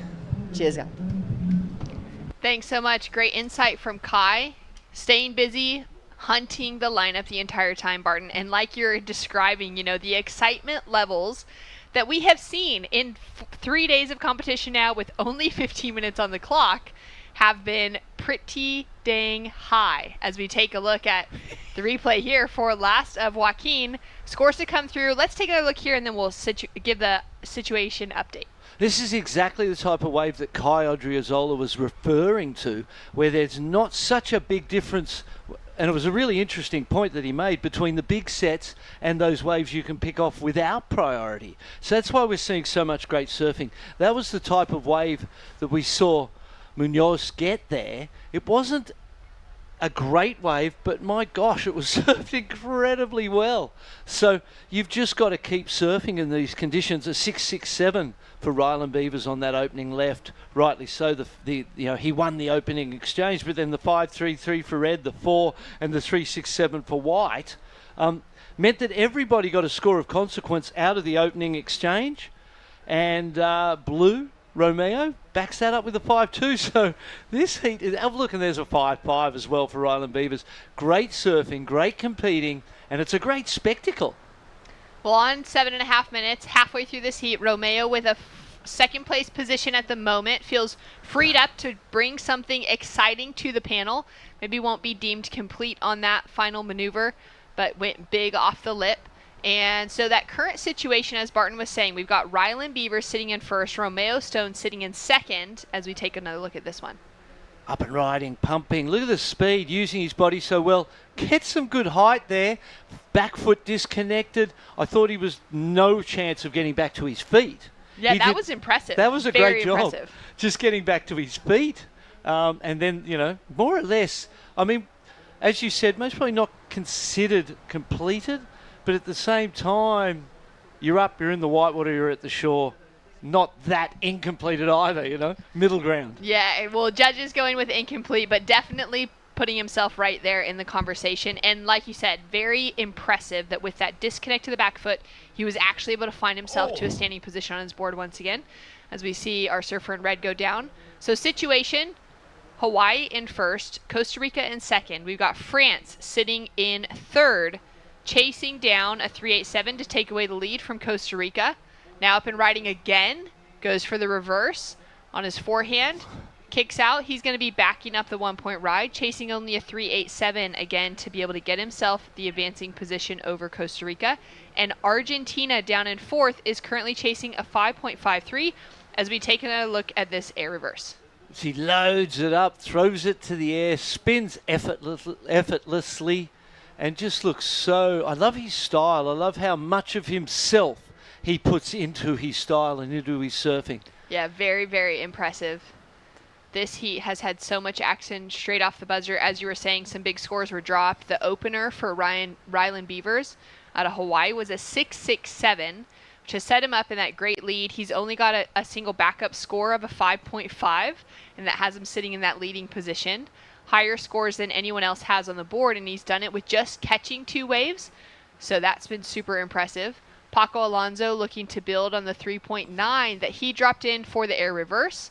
He's up into second, pushes Romeo Stone down into third, who's chasing a 4.04 now to be able to gain the position back over Paco, as we see another look here for last Paco.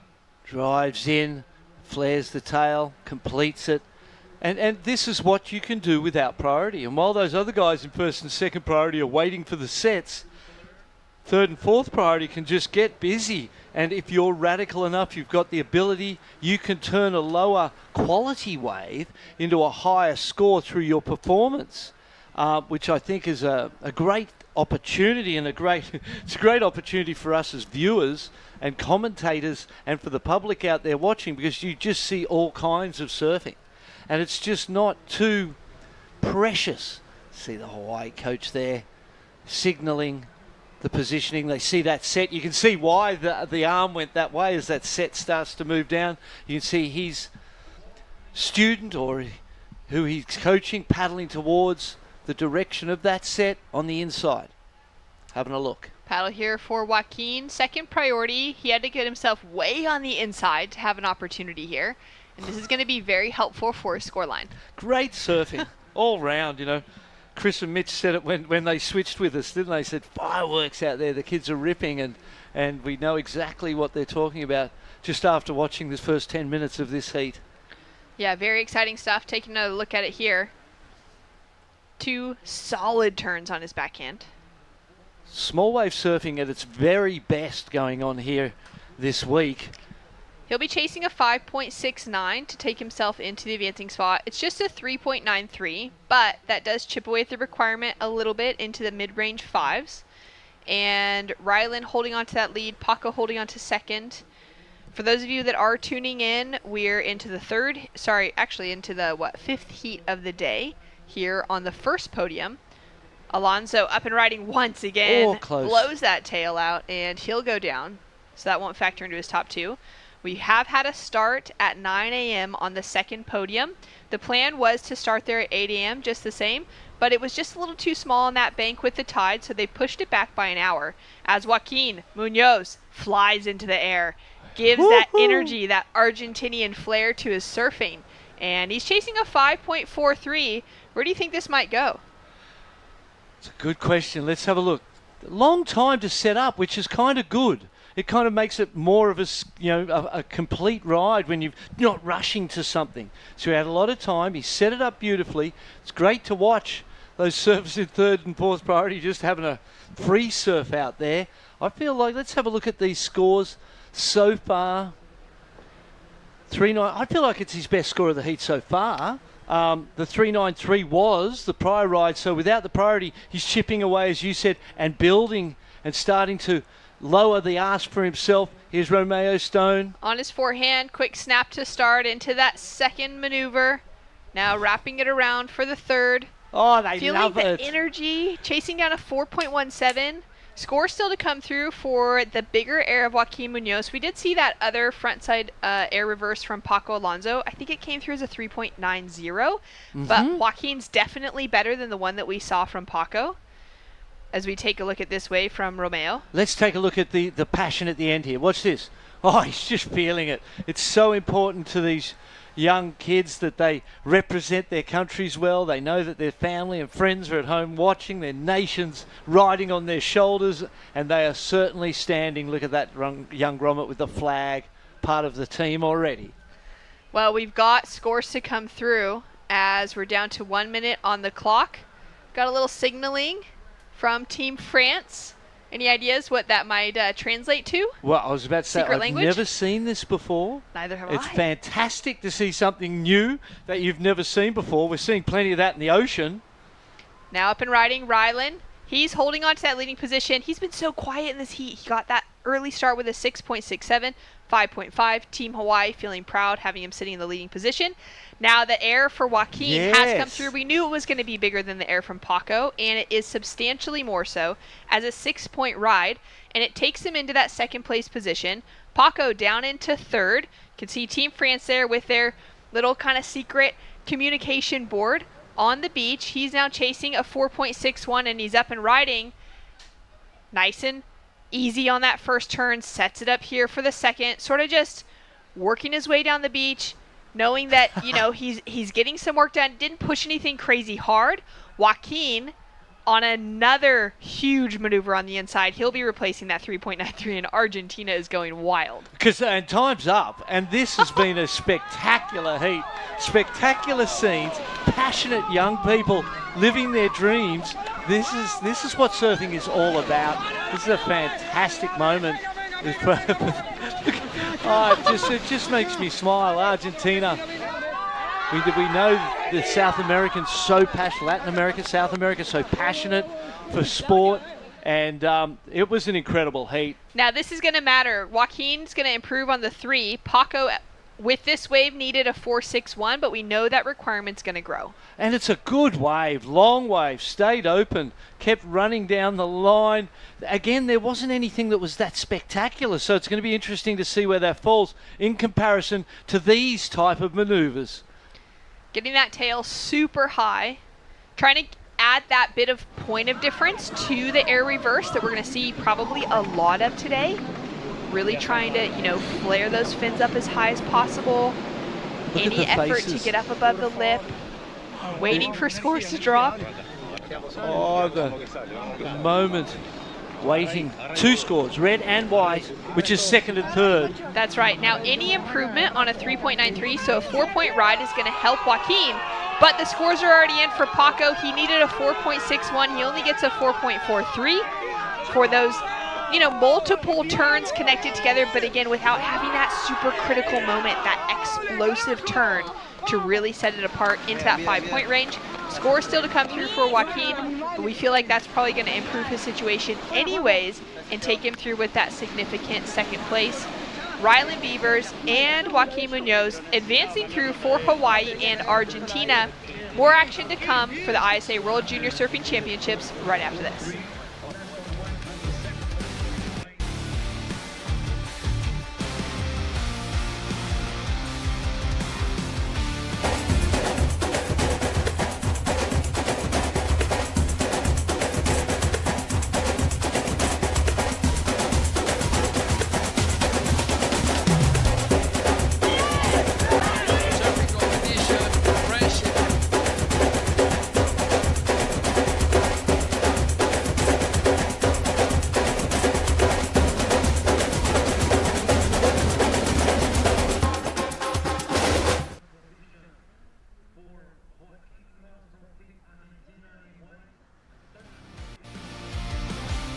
Well, welcome back to the action. You can see those bright, colorful umbrellas dotting the shoreline as surfers, as fans are here for another big day of competition for the ISA World Junior Surfing Championships.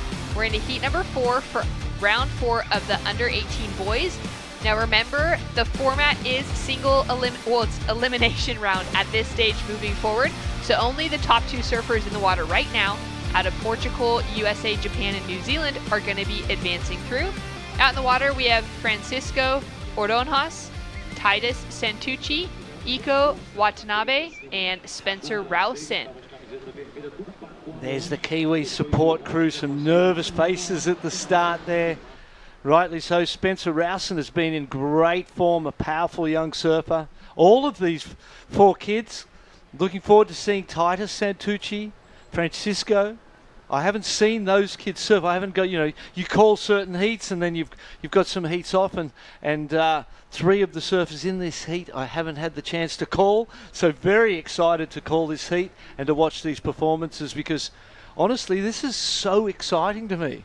I don't know if it's just that it's some kind of a flashback to an earlier time in competitive surfing that was very passionate, very determined, and we're seeing these developing nations having opportunities, and the world of surfing all sort of embracing that opportunity. And these young kids, we just saw a surfer without priority fight his way through while he didn't have priority into qualification. And the type of conditions we have here are meaning that there's opportunities for everyone.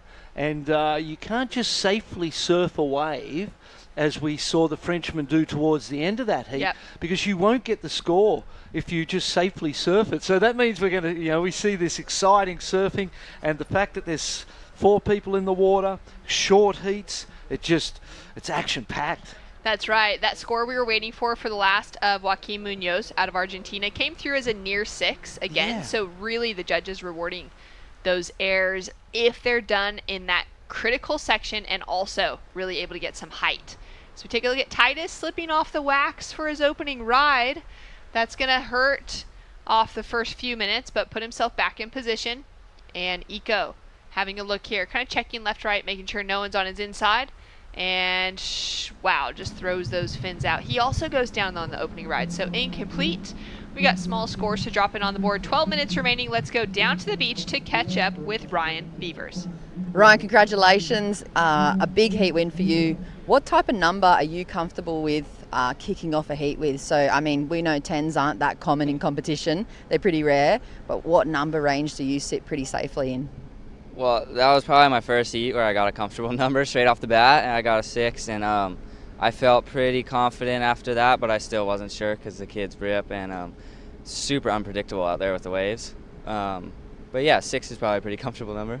It's a nice little number, especially winding up into the latter rounds. Barton was saying on the webcast that there's nothing better than watching young people follow their dreams and live super passionately. For you, is that what's happening here at these junior championship? Yeah, that is what happened. It's just a step in the process to my future, and super excited to be here and what's to come. I love the calm, focused approach from you. Congratulations, big day ahead still. We'll let you go and prepare. Right on, thank you. Thanks, Sam. Thanks so much, Jess. Rylan showing us a little bit of, his intentions coming into this event, but also just how cool it is seeing every one of these kids show up this week, Barton. And he had the easy job because he had an early start, but sitting with that priority is anything but easy. But he was obliged to sit and wait with the priority. He couldn't sort of scramble around like other surfers were, like Green is now.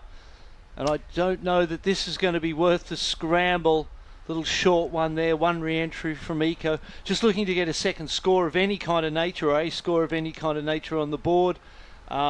And so we understand it. But when you've got the priority, you're obliged to wait. So for Rylan, that was nerve-wracking, I'm sure, just having to wait so long. He was extremely patient in that heat. Now Francisco had the inside position, although priority hadn't been established yet. So he's got that first wave now underway. Another incomplete. So this heat starting out quite opposite to the previous one, where there was fireworks with a good set, good-sized waves that allowed the surfers maybe to perform to their best. Yep. This one, slow. Everyone's kind of scratching to get into something, and we haven't seen anything amount. Yeah, we've seen green a 0.80, blue a 0.5, and red a 0.83. So no one getting over a point.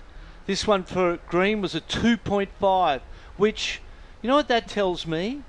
is that the scale today is a little bit higher than it's been every other day. I It feel like certainly yesterday is. that was a 1.5. Yeah. So there's a little bit, they've recognised, that yesterday we were sort of bunched down there below 5 for most of the day, and it makes things complicated because you can't differentiate with enough clarity as a judge, and all of a sudden you're kind of trying to differentiate all these little things. So I feel like that scale, to give that a 2.5, really means that 6s and 7s are quite available, and that's why we're seeing the 6s for those single airs on smaller waves. So I feel like today's scale, from what we've seen in a heat and a bit, I feel really good with that scale, and it'll create opportunity for everyone to turn little things into scores, which they need to be able to do today with the inconsistency in the size of the swell. Yeah, just recognizing that the comparison to a few days ago getting a big score. We got a wave being ridden way down on the inside. It looked like Eco was just picking himself off. We'll take another look at the angle from here as he's now up and riding on his forehand, snap, and just 2 quick turns connected together, but he's going to build on that score line. He's already got that 2.5. Now, Francisco up and riding. First turn, great. Second turn, finds it as well. Titus now with an opportunity on his backhand. Quick combination. So, finally, halfway through, everyone's going to have a score. They've got that completed moment. They're going to be able to have that little extra bit of confidence as well, knowing they've got a score coming in. Coach there sort of indicating, paddle strongly, there's something coming out the back. Francisco's felt like the best wave of the heat so far, biggest set wave. Here's Titus's, we kind of caught this a little late. Let's see what happens first. Pumps, little carve back to the pocket, waits in that pocket, snaps out of the top, into a closeout turn. Nice 3-turn combination there in a small space. Here's the wave of red from the drone. First turn, just a snap out of the top. Second turn, more spectacular. Flares the tail. Another nice ride. The Kiwi with the priority now. Being patient. Here he goes. He's used it. We're on a replay here. Pumping. It stands up. Oh, the slip of the front foot. That's 3 waves, 3 different surfers slipping off the wax. That's how hard they're trying, because they're forcing so hard, and there's such determination in their minds that sometimes when your mind is so engaged, beautiful flaring top turn there, and you lose a little bit of connection with your body because of the mind's engagement. Here we go, the Kiwi up and riding, short in and out. This is frenetic, but it needs some composure to come into things. Yeah, that composure is going to really have to come into play. I think the surfer that is able to find that is going to be the one that takes away a win in a heat like this. Everyone's falling. Everyone's kind of taking off on waves that maybe aren't the best decisions. Yes. Or at least in the position where they are at on that wave, it's not a great decision. If they were farther in front of it, potentially. Taking a look here at the replay for Francisco. He's currently sitting in the lead. Yeah, he had the 5.83 on the one before and unfortunately fell on the second one there, but there's most probably enough in the first one anyway to turn it into a score of, maybe a 3, something like that. So full situation, Titus now takes the lead on his last wave. He's got a 4.5 and a 3-point ride for USA in first. Portugal in second has the strength of a 5.83 with another score to drop that will increase on the 0.83. Watanabe now out of Japan on his forehand. These are great maneuvers. This is the sort of thing he's going to need to get out of the 2-point range. He's already got a couple 2s on the board sitting in third. And Titus took the lead off of his last wave. He goes incomplete on that second finishing maneuver, but he'll be sitting in that first place position. Tight paddle now between these two. Look at the effort and the energy being put in. Whoever gets out first is going to be awarded the priority over the other, so an important moment. That's been sorted. Titus was just that little bit ahead in the paddle, and you saw that's why Eco just went so hard at the start to see if he was a chance in that paddle race. Saw that he wasn't, backed it off that little bit. You want to, if you paddle like that demon with the feet kicking and that energy all the way out the back, by the time you get out the back, you're puffing and panting. And you may have to turn and go something with that puffing and panting going on, and while your physical body is stressed, you've got to keep that mind nice and calm. Here's the replay. 2-turn combination, second one's a little late, and then that fall at the end means to me, I don't see that as great. 3.5 for Francisco. There we go, Francisco into the lead. Taking a look now at this replay for Eco. to be his best score as he's sitting on a few 2s at the moment. Love the opening carve.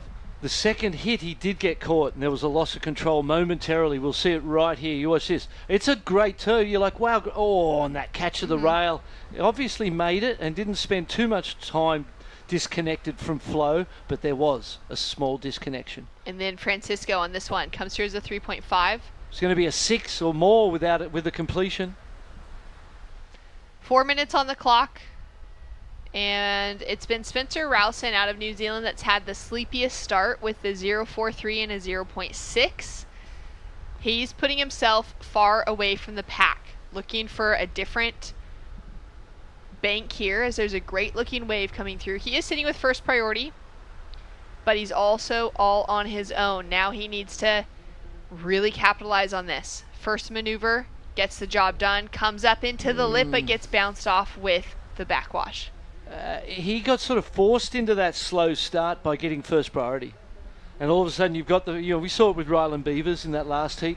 When you've got the first priority, you're sort of obliged to wait because you got to turn that, you can potentially turn that into the best wave of the heat. You may not be able to turn a non-priority situation into the best wave of the heat, but you certainly can with it. And unfortunately there, look, he gets that first foam climb, there's a little sort of catch there, little moment of a lack of rhythm, gets stuck in the lip, needed to square that bottom turn up a bit, go a little more out in the face. It was more a mid-face bottom turn that meant that the top turn didn't really get in and out of the lip.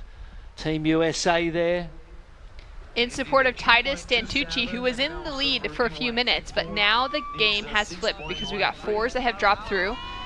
Sorry, 5s that have dropped through. We got a 5 now on the board for Iko out of Japan with a 5.57 for his last score, takes him up into second. Puts the requirements into the near 4s for our surfers in that third place position. Big score requirement, of course, for our surfer in 4th as we see Francisco just staying busy as he comes into the shoreline. Sharp as a tack. Very sharp surfing. He's on his way back out. And interesting, the 5.57 was the wave. The judges didn't really penalise him too harshly for that kind of little catch of the rail and a little wobble in his stance for a moment in time. So yeah, I feel like the judging we've seen today feels they've given themselves enough room in their scale that it takes the pressure off the judges and really allows the surfers to express themselves and be rewarded for that. 1 minute 40 seconds on the clock, Barton, and this heat took about halfway to really kind of kick itself off. Spencer now on his forehand. Check for the first turn. Sleepy on the second. It'll go incomplete as well. He's looking for a 6.13 to get himself into that leading position. At the moment, he's just been trying to chip away at that requirement rather than actually chase it down specifically. Can you see that in wave selection when there's a requirement that's, let's say the 6-point plus requirement, based off of the wave selection, if surfers are going for the single score for the requirement or maybe just the chip away to try and get that requirement down into a 3 as opposed to having a 6 on the board? 100%. And well, a great competitor can. And they know what that score is in theory before they take off, or in the ballpark of what it is, and you can surf it up a little, surf it down a little, but it takes an astute competitive brain to be able to know the score of a ride before you catch it. But it's an important thing, and you can look at it and go, okay, he needs a 4, there's not a 4 in this, and let them go while you hold your priority. Or you can not have priority and look at it and go, he's not going to go this, there's a 4 in this, and so yeah, you really need to do this when they're, as we see Titus finishing up there in third place, needed only about a 4, 3.91. Well, when we say only about a 4, it's still a significant score, isn't it? Still big today, huh? Yeah. All right, so 10 seconds on the clock. That will probably be the last opportunity for Titus. We can see Spencer paddling away from the pack, but that buzzer is about to sound. And heat is finished. You can see Francisco slapping the water, but it better be a slap of happiness because he's just taken away the win. He's through to the next round. Yeah, the score's in 3.37, didn't get it, the American. The American out in third place, and Japan's Iko through with that advancing spot.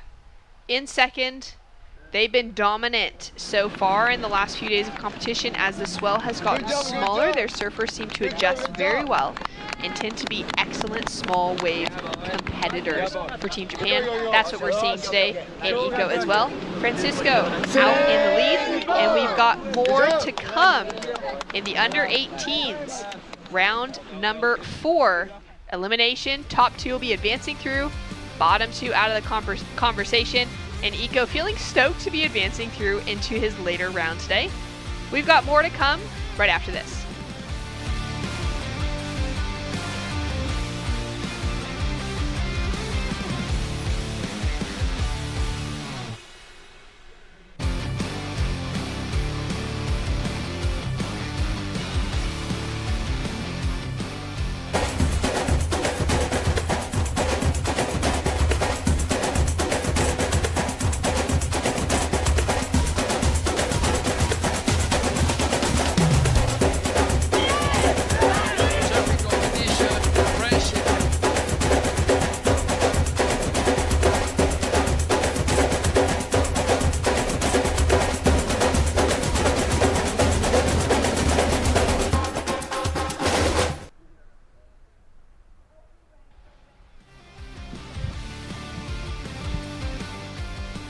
Welcome back to Rio de Janeiro for the ISA World Junior Surfing Championships. We've got a set approaching for the start of this heat, and let's take a look at it now. We've got both blue and white up and riding. What are your thoughts on that? My thoughts are there was no hindrance on the scoring potential. It was more or less a closeout.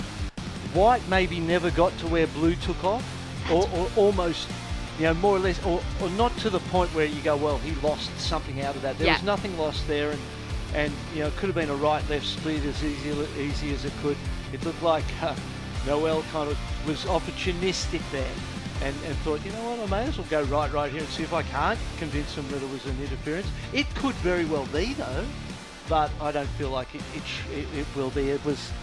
There was enough distance. There's enough distance. It was a closeout. I've got the same feeling from you having a look at it there, but we'll see. Still nothing from the judges as far as an interference on the board. Just small throwaway scores across. We've got Tomas Goroski out of Argentina in the water up against Noel de la Torre from Chile, Tenchi Iwami from Japan, and Cole McCaffrey for USA. Argentina in the red, Chile in white, blue is Japan, and USA is green as Japan just flares it on that finishing maneuver. Are you serious? Did you see the height and the speed that came from nowhere on that turn? Wow, can't wait to see that again and see if it was as, you know, powerful and influential as it felt to me in that moment. Here we go, pumping, driving. Boom, he just hit that lip with such power and just flared out of it. He made everything he could out of that little opportunity. That was incredible surfing. Noel now up and riding on his second wave. So he's got that 0.33, great kind of 12 o'clock maneuver on his backhand, and he'll be putting in a better score. No priority situation has showed up from that takeoff, so it seems like everything is fine and everyone was in the clear on that opening exchange. And now this heat is underway. Beautiful backhand re-entry, very classical style, goofy foot classic style. Oh, this Japanese young surfer is turning, and I suppose when you consider the waves that they train in, the waves that they grew up in, Japan, similar, little beach breaks. Here we go, sneaky little left. Tomas now up and riding, pumping down the line as hard as he can. Somehow has enough speed to take to the air. Adding some variety in for the panel, and a flip here for USA decides not to go. We got a 4-2-3 that was the opener of Tenchi, and we've got a big wrap for Noel. First real big change of direction, comboed with an air on the finish. That's going to be a great score in the context of what we've seen today. Barton Lynch is clapping in the booth at that performance. I'm just so impressed, I've got to say. Here we go.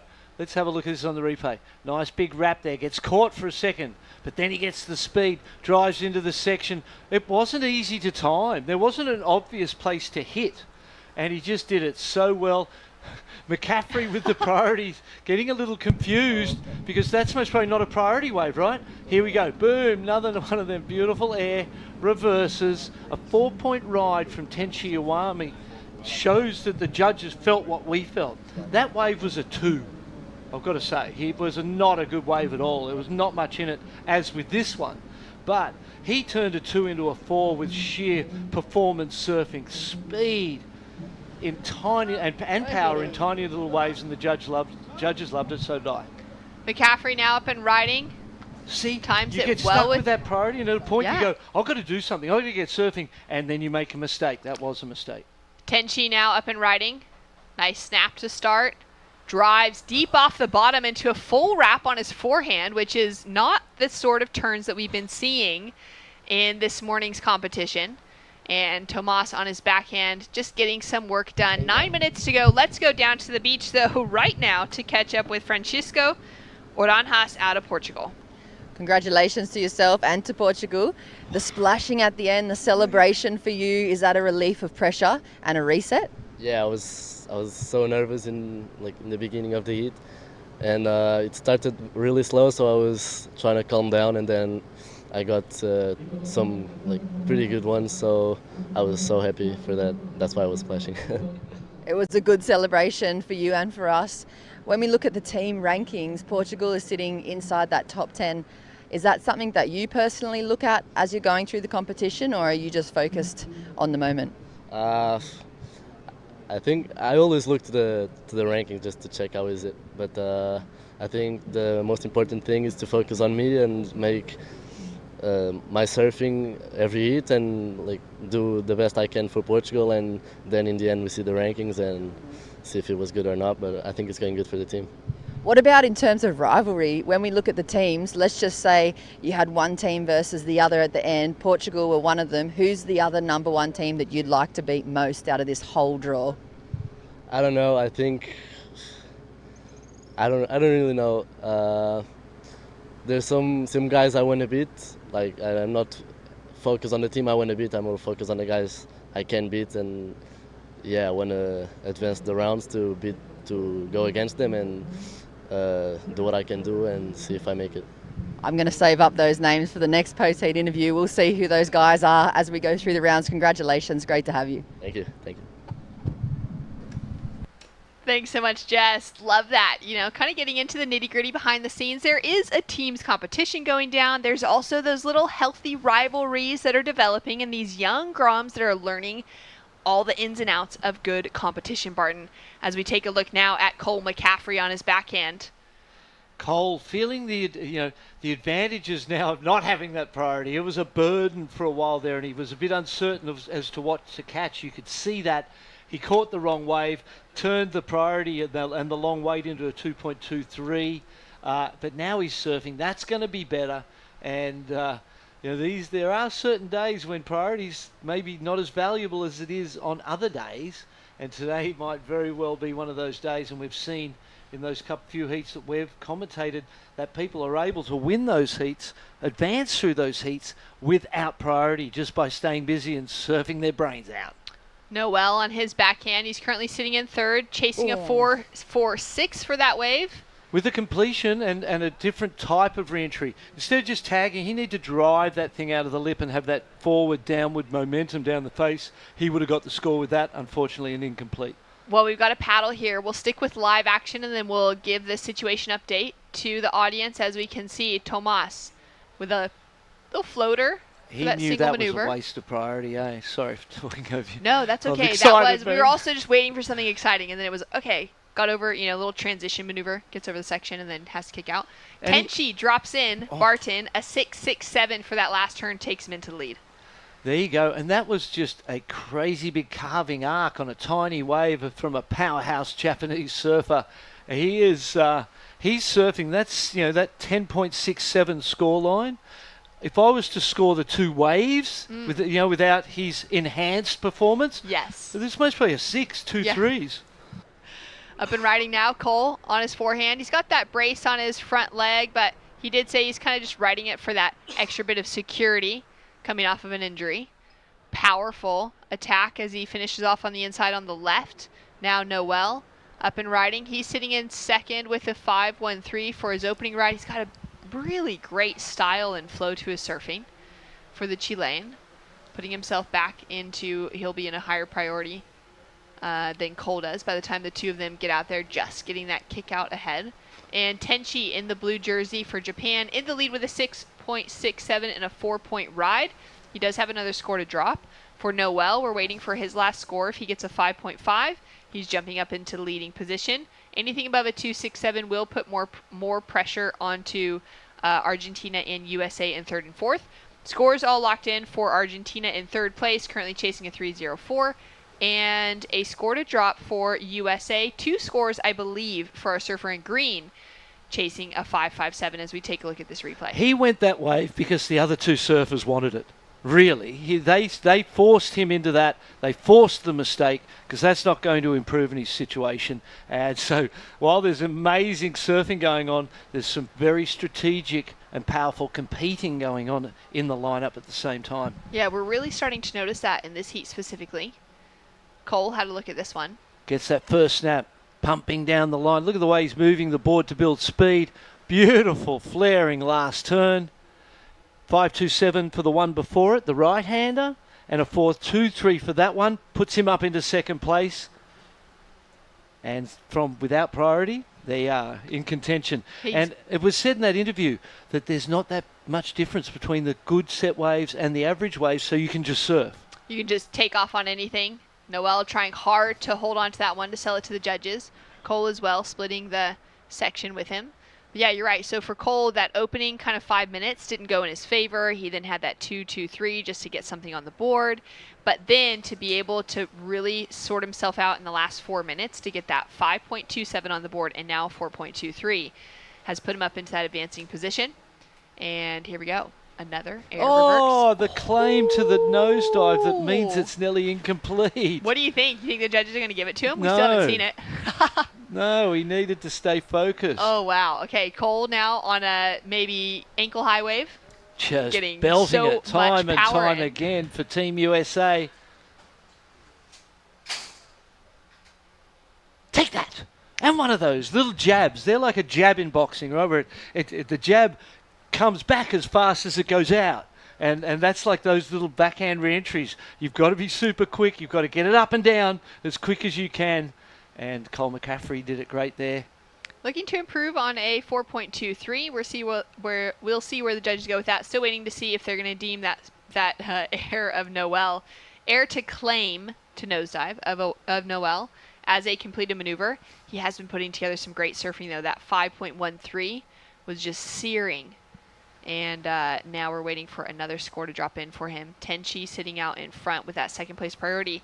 Now for Tomas Goroski, he's had a couple opportunities. A 4.77 was his high score for our surfer in red, and a 2.77 for the backup. He is sitting with priority as we reach the final 2 minutes. And that's why he's been missing for this period of time that we've been seeing other people surf, because that obliged situation you find yourself in with priority where you go, okay, I've got priority, I've got to wait for a set.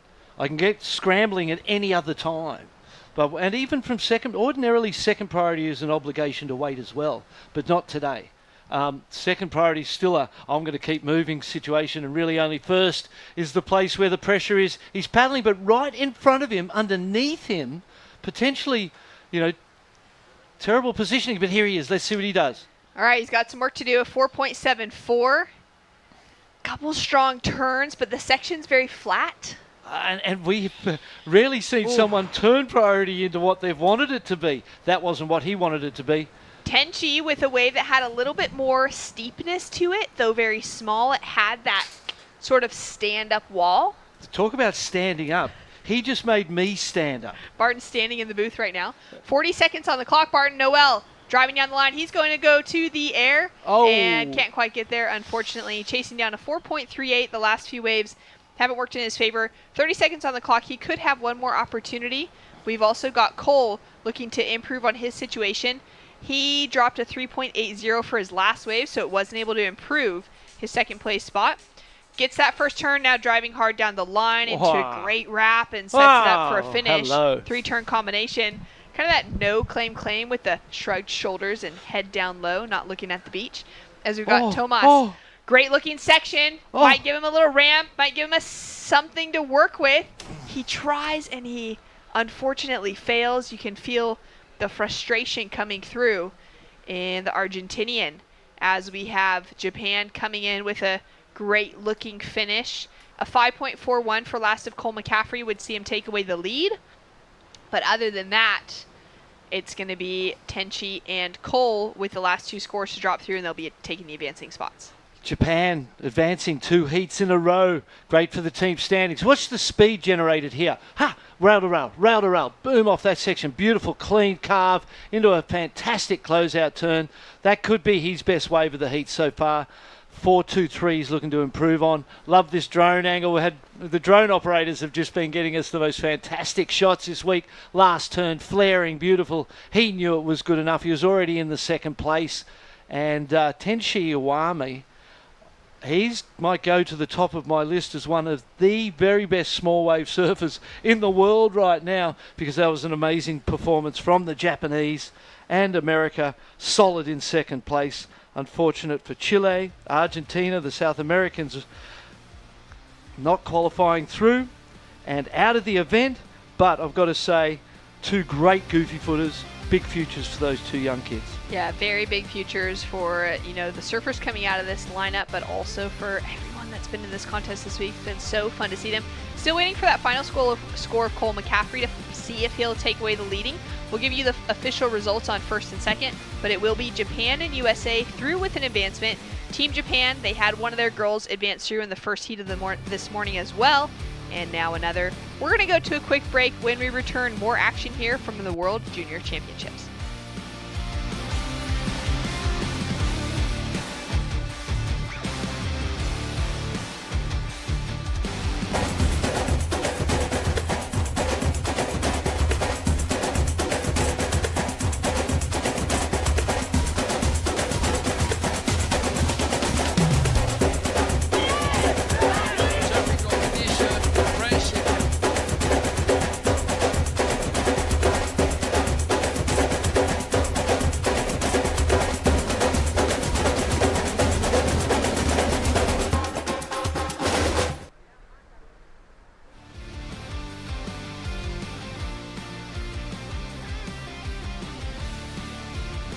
Welcome back to the action here. Heat number 6 for round 4 of the under-18 boys. Hawaii, Mexico, Portugal, and the USA in the water, with Jackson Dorian for Hawaii, Mateo Cadena of Mexico, Joao Mendoza from Portugal, and Lucas Ostin for the USA in the sunniest, maybe warmest day that we have had in our time here. And there has been some very warm days already, Barton, but that temperature is heating up on and off the land.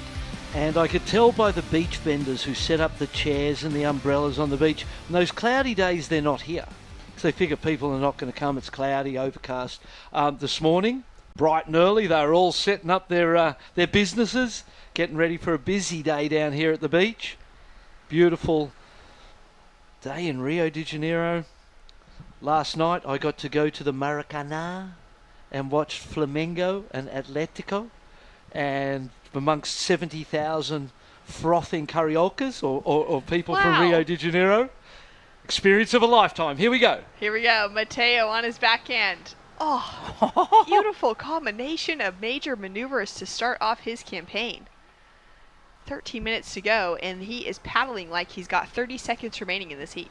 You know, I've done this drill since I was, 18 years old. This Waves Fast drill, which is designed for a certain purpose and to train the competitor within you. As we see White up and riding, drives off the bottom, nice snap. Oh, little catch there, but still got that last turn in.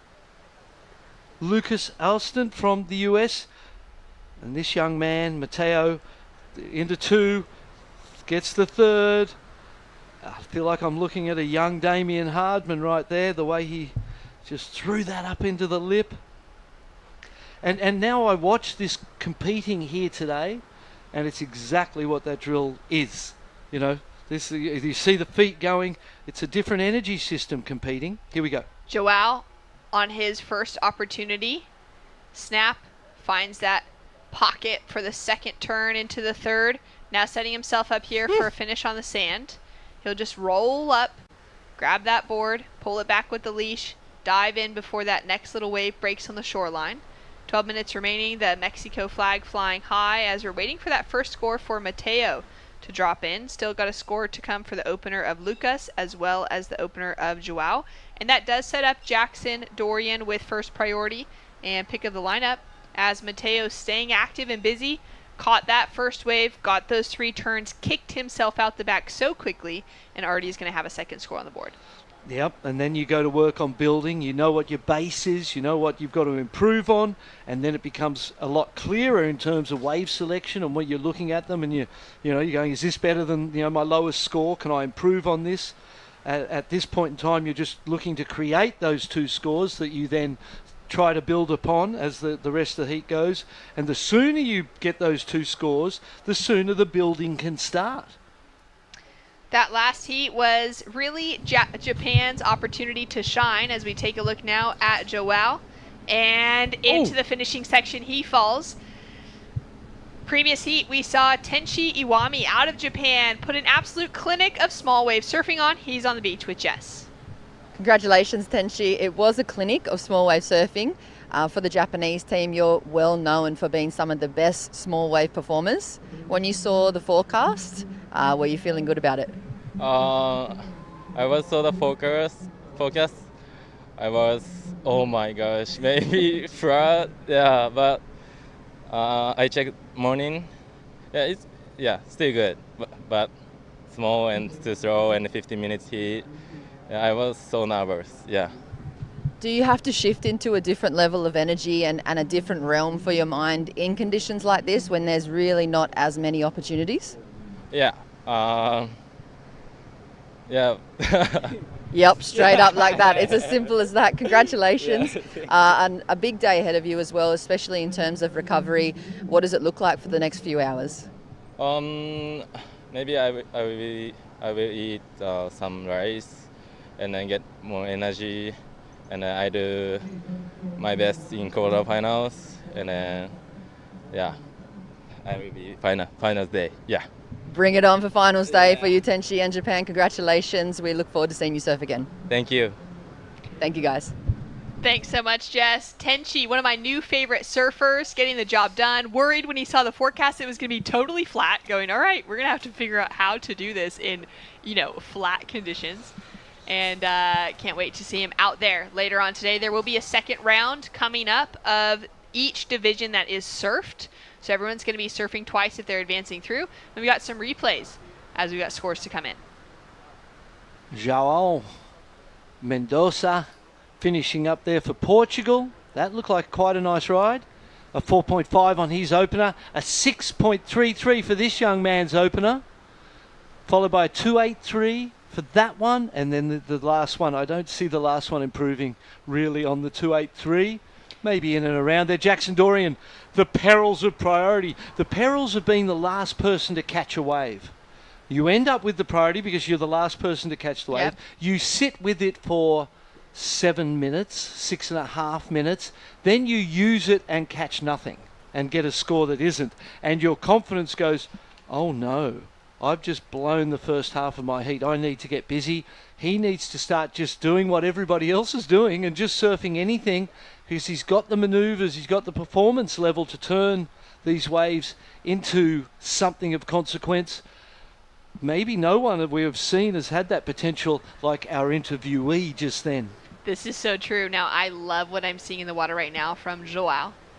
Jackson has just paddled himself down to a different peak. Joao tagged him instantly, went and sat right next to him, forced Jackson to go even farther down the beach. Now Joao is kind of just going to stay put where he is sitting, but he's applying that pressure in that second place position because he knows a name like Jackson Dorian, one of the biggest names in, kind of that under 18 surfing globally, an absolute phenom when it comes to his performances in any kind of conditions.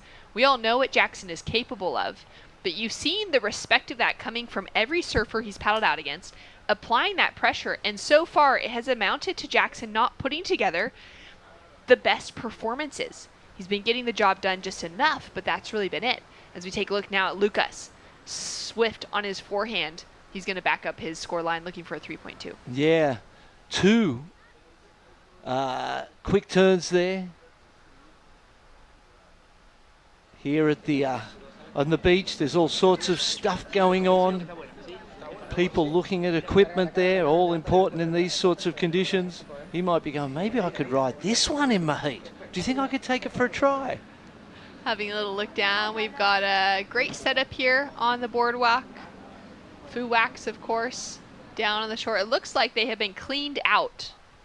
There is not a bar of wax left anywhere because there are 365 kids in this contest, and they all want to take home 10 bars of wax. Fu wax has nothing left here in Brazil.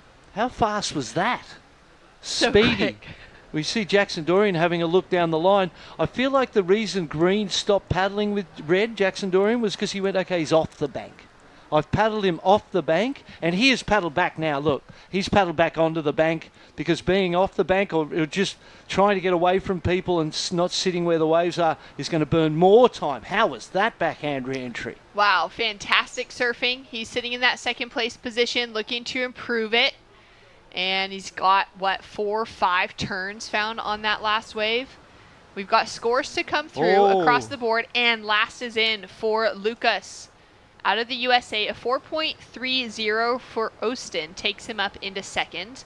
Careñas out of Mexico is sitting in that leading position off the strength of his opener, 6.63. Still that 2.83. We're waiting for him to find a better wave, and here it is right in front of him, looking to stitch up that winning position. Great carve to start. Drives hard off the bottom, places that second turn perfectly, drives through on the finish, and he'll have to kick out before the short break. Beautiful wave selection, nicely positioned. Could have had a little more grunt in things. It felt a little bit kind of soft around the edges, perhaps, for the judges. Really nice flow and style, but really needed to accentuate that power, maybe that speed in his surfing, and those sides of the criteria. I agree. Maybe the 2.83's improved upon. Yeah. With that, maybe that's a 4-point ride or something in that feel. I mean, it's always, as a commentator, it's always dangerous to say what you think about a score and see. But I like that challenge. I find that's part of our job that's really interesting, is to see how you can connect. A 3.43 there. So I think we were close. We understood why it's gone down, but there was some points left on that. That was potentially a 5.43. Right. All right. That's what I was thinking in my next question too. Yeah. Given the quality of that wave as he took off, we could really see it going, close to his opening ride. Yep. As we take a look now at Lucas, somehow holds on to it with that backwash. Beautiful re-entry. He's chasing down a 4.68, sitting in third, as Joao is into that second place. Second and third's been bouncing back and forth pretty much the whole heat. It's very close between the two, and the heat total just 0.37 dividing it, but it does mean the requirement is in that mid-range 4 for Lucas. Jackson Dorian has done nothing within this heat. 4 minutes on the clock. He is chasing an 8.94 to get himself in advancing position. Yeah, competing's a very different thing to surfing. Yeah. They're two different pursuits, really. And when you free surf, you're hardly ever out of breath. For a competitor, it's just kind of, it's pedestrian in a sense. This type of competing it's a whole nother energy system, and you need to train in this energy system to be able to be comfortable in it.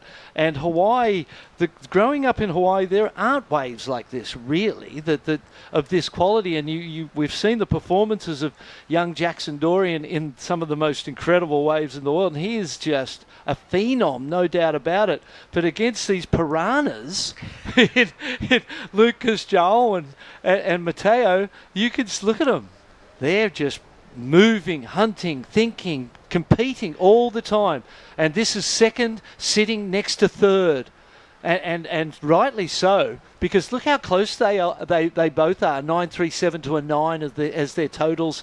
Both surfing great, 2.50 on the clock. The priority with the advantage to second place, and you're obliged to use it in a defensive fashion at that sort of point in time and control your opponent however you can. Oh, yeah, you've got to. Now, the scores are in for that last of Lucas. Just a 3.73, not enough to take him into that spot ahead of Joao.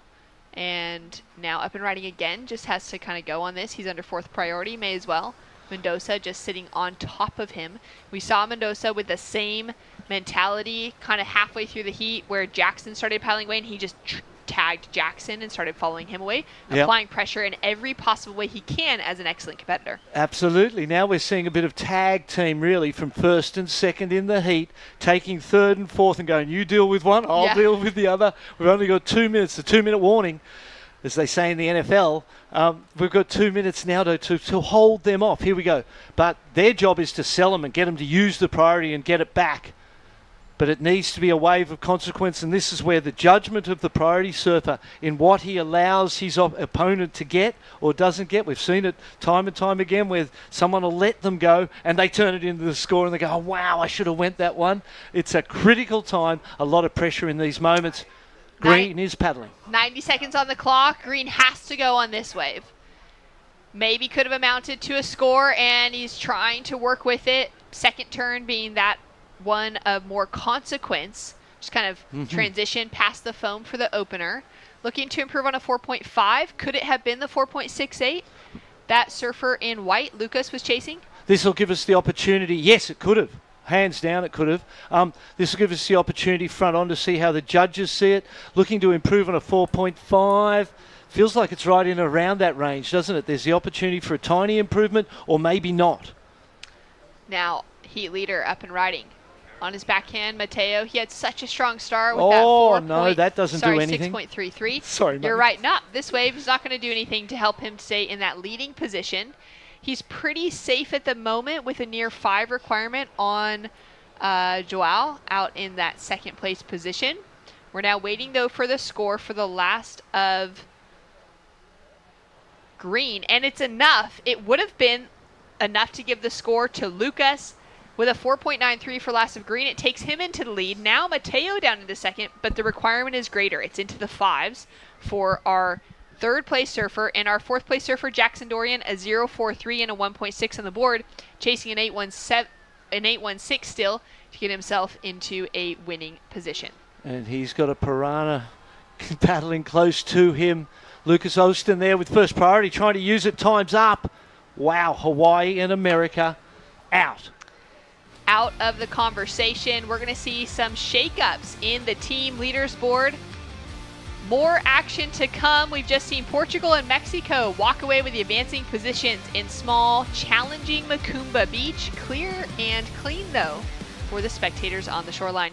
We've got more action to come. Stay tuned right after this.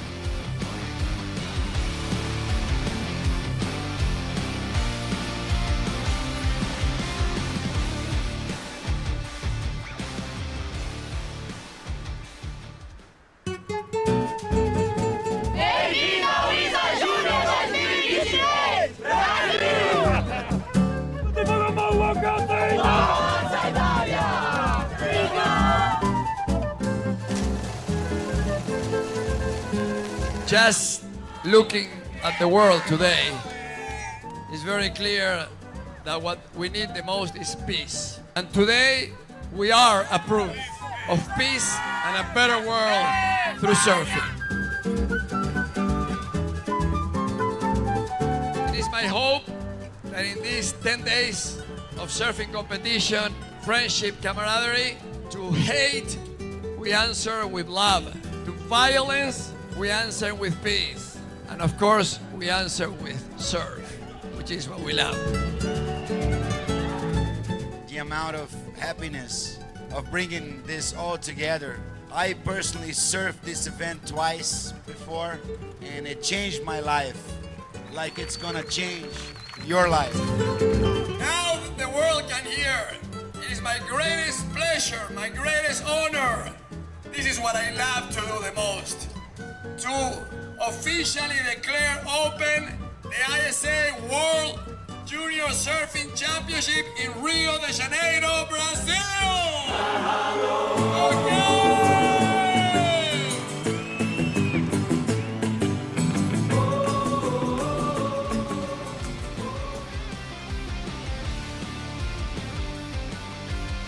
Welcome back to Praia de Macumba. This is the ISA World Junior Surfing Championships. Chris Cote here with Mitchell Salazar. Why don't we go ahead and fill this lineup with incredible talent yet again. We're in boys 18 under, round 4, heat 7.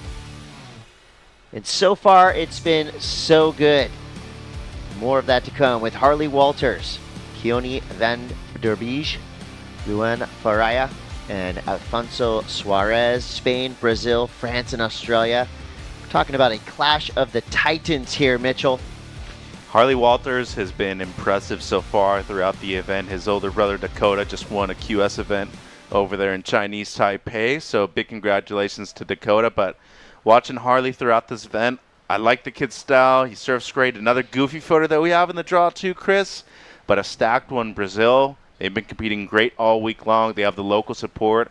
And Suarez, the Spaniard, another great surfer coming up against the Frenchman, Keone, in the blue too. It seems like Luan was up and riding, first wave of the heat for him, threw the tail around and incomplete right there with the landing. Small amount of texture on a lot of these faces, and especially with the lip lines right now. So extra little bit of coping, Chris. Looking at the replay here of white on the backhand. Kind of a working man's wave right here. As you mentioned before, meat and potatoes. So blue collar surfing right there for a 3.83. I think we're seeing as good as surfing can get in waves like this. I mean, you're hearing Barton and Shannon yelling and hooting and hollering and getting excited for each and every wave, and we were the same way in our opening rotation, and it just continues on. So I just want to say thank you to all of our contestants for making the impossible possible and making rough conditions super entertaining. And again, this is pretty much what you'll see around the world in a lot of QS and World Surf, all types of events are going to go down in waves like this. But what we're seeing right now is truly special surfing. The circumstances. 11 minutes to go. Surfers waiting for the next set to roll in. Let's go to the boardwalk where Jess Grimwood is standing by. We are barely surviving out here in the heat, but for you, there was an aspect to that performance of hunting the lineup, and you were pacing back and forth. What were you thinking in the moment there, Jra? Yeah, I knew the heat was going to be really hard, and also with the waves. You just had to find your little pockets in the waves, and yeah, I tried to do that. I started pretty slow, behind, but then I was lucky to get 2 more waves and make it. Yeah. What about, have you picked up any other points of difference from other teams or other competitors that you've been watching throughout the week that you're bringing into your performance now into these going towards finals day? I think the most united teams that are always supporting are the ones that are advancing. Even if they're not, not the guy to beat, they're really passionate and they're advancing, and I think that's what Portugal's trying to do. And yeah, it's going pretty good. Yeah. It's going so well. We'll let you go get out of this sizzling sun. Congratulations, great performance from you. Thank you. Thank you, mate. Powerhouse surfer representing Team Portugal right there. Zhao is building momentum. Put him on the list, the growing list of threats to take out an ISA medal. You're seeing a beautiful vision of Praia de Macumba. It's not just what you're seeing right here in this corner in front of the contest area. This beach goes on for miles and miles, and it just gets more and more beautiful the further you go. Prainha, just up the street, short bike ride away. We were supposed to be having one of our podiums over there, but around a month ago, a huge swell came in and basically took all the sand off right there. And as you can see, even on the low tide right now, it's basically hitting up all the way to where the jungle meets the ocean. So kind of the right call, Chris. Nowhere to really put any of the stands, but quality waves over there for sure. I'm down to go and visit later on this week. Looks like a good spot for skimboarding. Yep. Maybe later today, we'll see what's up. 8:40 to go. Alfonso Suarez in the lead, representing Team Spain. 4.20 and a 3.83. No one else getting anything going just yet. So you're looking at the 4 nations represented here, and these are 4 teams that are currently in the top 10. Our update from this morning is as follows. Team Australia in the lead for now, followed by France, Brazil, Japan, USA, Hawaii, Portugal, and Spain. That's all going to change by the end of the day today. with surfing like this from Team Spain. Alfonso Suarez. Power combo there. That's how you do it. All right, he's been really smart in this heat, too. Got off to a quick start, a 3.83, a 4.2, and could potentially be improving on the low score right here, Chris. Big carve right there on the open face, and has identified these lefts as being the better scoring opportunities in the first 7 minutes of the heat. So good work so far, as Walter still doesn't even have a wave on the board, and everybody else nothing better than a 1.9 in terms of their score line. So working man's heat right now for Suarez out there in the water, and it's been real smart so far from the kid in the white jersey. Really like to see what he's been doing in this one. But you talk about 4 different nations from potentially gold medal teams out there right now. I definitely see either one of these teams being the world champion at the end overall.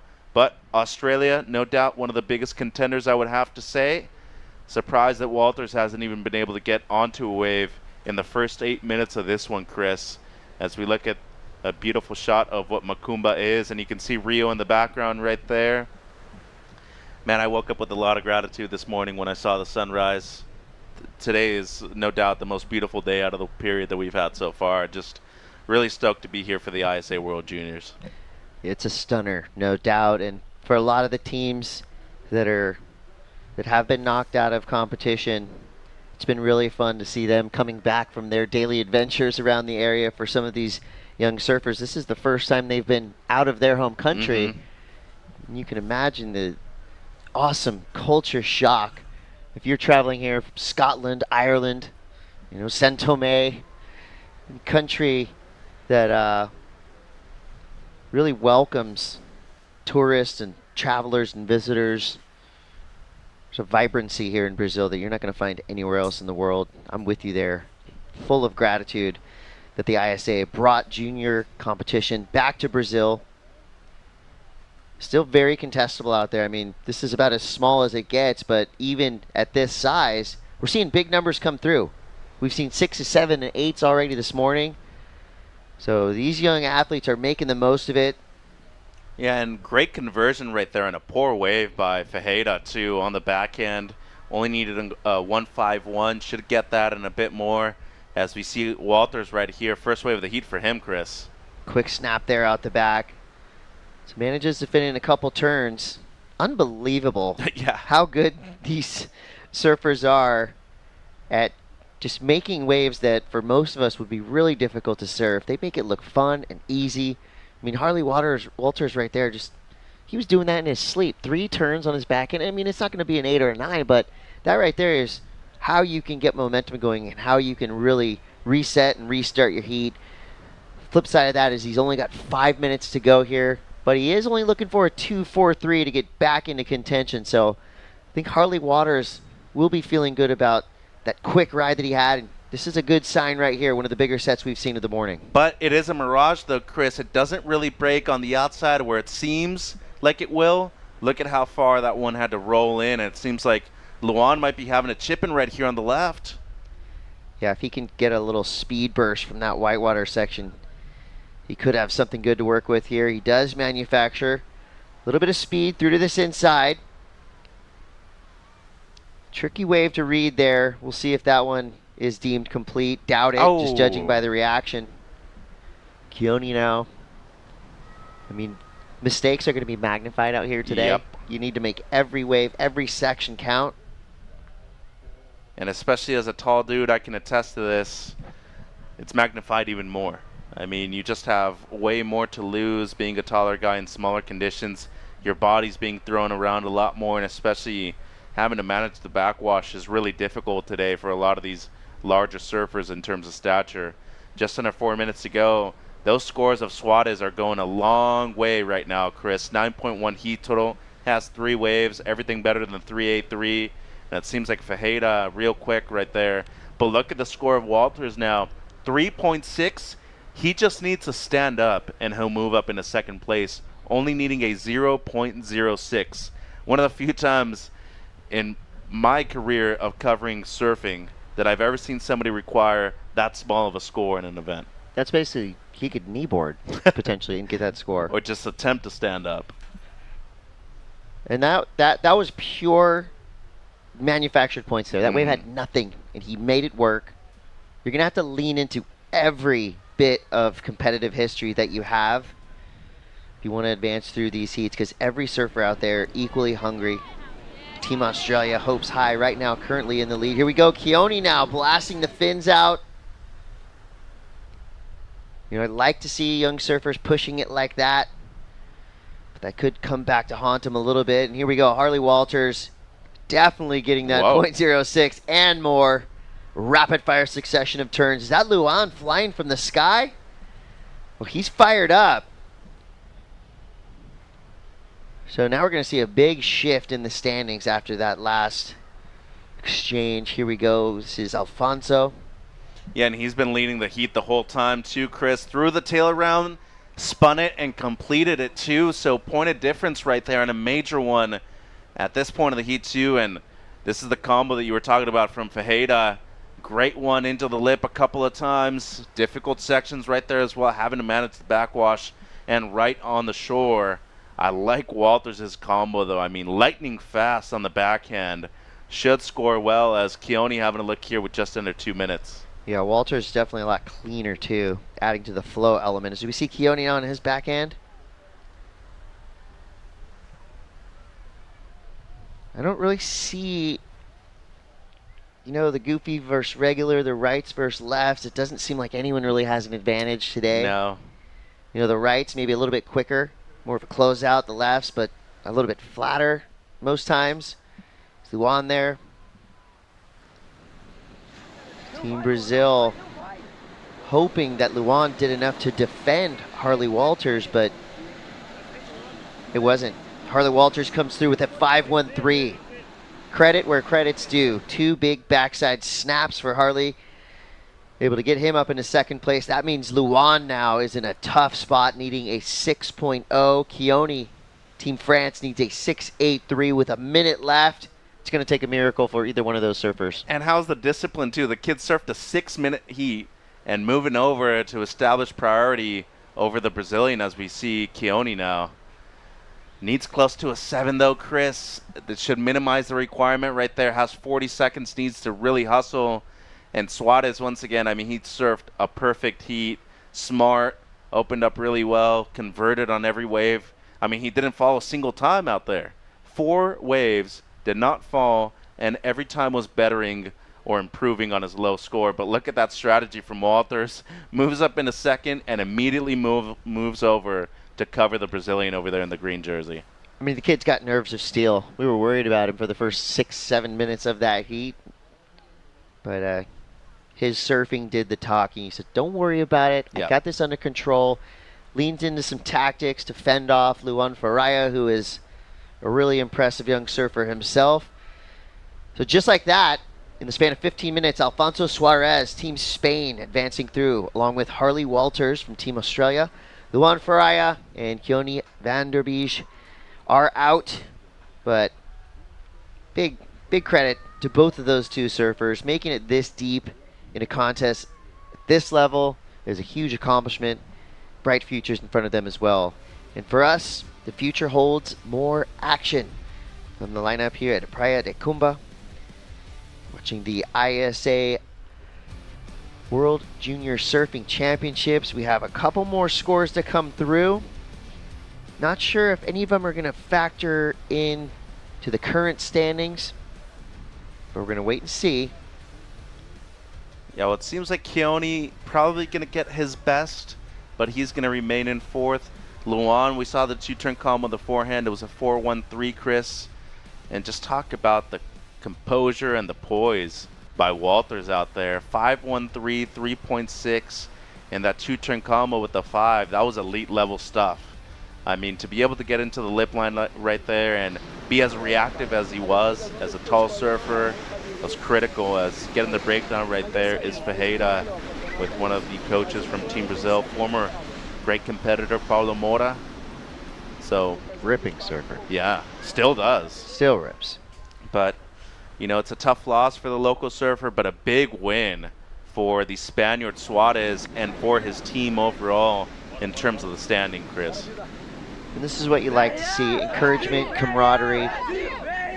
This young Brazilian national team is going to be together for a while because they're all, they're young and they rip.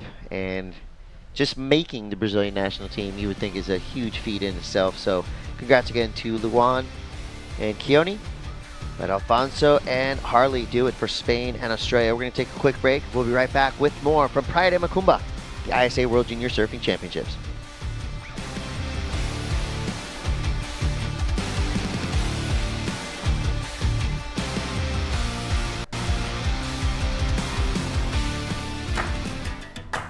Welcome to day 2 of competition for the 2023 ISA World Junior Surfing Championship here in Rio de Janeiro.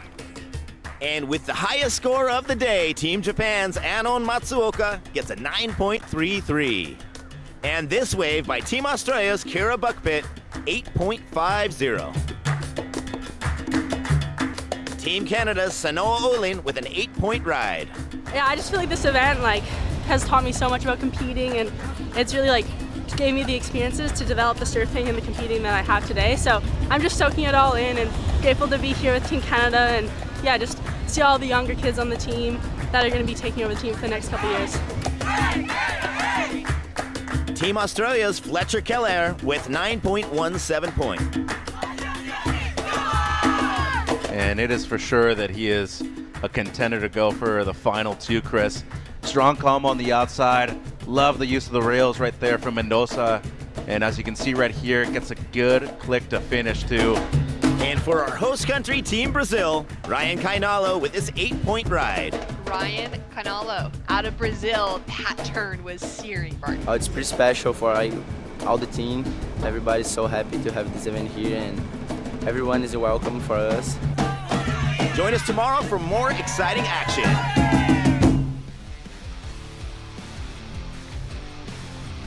Welcome back to Praia de Macumba. Chris Cote here with Mitchell Salazar. You are watching the ISA World Junior Surfing Championships. That last heat was taken out by Alfonso Suarez, Harley Walters, Spain and Australia. Still in the mix and adding to their overall team totals. Let's go back to the lineup. Another stacked heat. Wheeler Hasberg, Thomas Pathene, Lennox Smith and Romeo Chavez, Colombia, Australia, Costa Rica, and Canada represented. That's what you call an international superheat. All 4 of these surfers in medal contention for now. 15-minute heats fly by. We're already down at 12.5 minutes to go. One wave riddance by Canada's Wheeler Hasberg. We got a treat last night. We got to eat with at least half of Team Canada. Yeah. Great humans. Dom Dominic, their coach, Ooh. is right now probably jumping for joy because when Wheeler Hasberg winds up, blasts his fins out like that, the judges get hyped. They throw out good numbers. Wheeler right now is on fire. Yeah, and a 2.17 on his opener right here, Chris. So a huge difference when it comes to the intensity of the turn for the second wave. As we look at the first of Tomas Pathena here, the Costa Rican.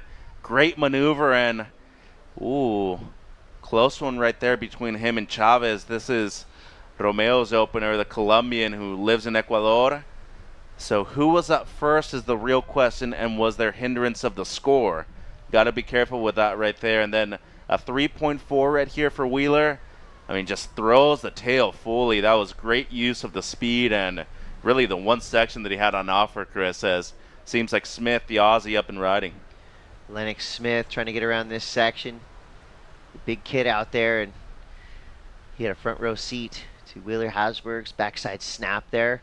So Wheeler pushing that, it looks like a magic Xanadu surfboard to its limit right now, and so far, so good for the young Canadian. 11 minutes to go. Let's go to the boardwalk and catch up with Jess Grimwood. Thank you very much, guys. Alfonso, congratulations for that heat win. You've got a special bit of equipment for these conditions under your arm. Yeah, thanks. Yeah, this board is for small waves. It's too fast in the conditions, and yeah, I found a couple of waves, and yeah, really happy to pass the heat. What about your preparation this morning? What did it look like coming into an important round for you today? Yeah, I came before my heat. I saw 2 heats before, no after. And I saw the other surfers start quickly, and yeah, I think it's the best option to pass the heat. Great option. Congratulations to you. We'll let you get out of the sun, and good luck going through today. Yeah, thanks. Cheers. It's quick and effective right there. Mm-hmm. Kid's Just like looking, the surfing. Yeah, he's looking confident. He's looking casual. No worries. I think the haircut has a lot to do with it too. Nice and clean, but a little shaved off on the bottom. They're high and tight. Inside of 10 minutes now, it's Wheeler Hasberg so far with a 3.40 and a 2.17. Nice combo there. He's looking sharp. Yeah, he is. Right when that interview started, we saw a glimpse of something radical happening out in the lineup. But for now, I feel like Wheeler is in control and command of this heat with surfing like that. And he's not trying to do too much either. Just real simple surfing, do what the wave's offering, and as of right now, for sure improving on the low score. Where he resides most of the year in Sayulita, the beach break in town is very similar to this wave right here, as Smith have been riding against second wave for him. Yeah, so scores right now trickling in for that last exchange of about 4 or 5 waves. Judges definitely have their work cut out for them today. I mean, the difference between a 3 and a 5 is going to be subtle, but luckily we have an elite judging panel for each podium. There are 2 podiums happening right now. You can check out results from Podium 2 at ISAsurf.org. Let's take a look at what Lennox Smith did on that last wave. Yeah, so just the one turn smaller wave. Won't be a huge score for the surfer representing Australia. Winning on the last of Wheeler. Romeo still has the 2.83 on the lefty opener. And it seems like some scores trickling in for Pathanai too. Looking like a solid one, the 3.67. We also saw the little throw tail reverse that he had. And those threes go a long way. I mean, you can break away and distance yourself with a 5 or a 6, Chris. Makes a huge difference. But as you were saying, the subtle differences are massive in the context of a lot of these heats. Just try to be a bit more explosive, a bit more creative, and point a little bit of difference in your surfing in comparison to others, because at a beach break like this, acting so quick, reactions are much more important than actions out there. Yeah, I feel like surfers probably have some of the best reflexes of any athletes on the planet.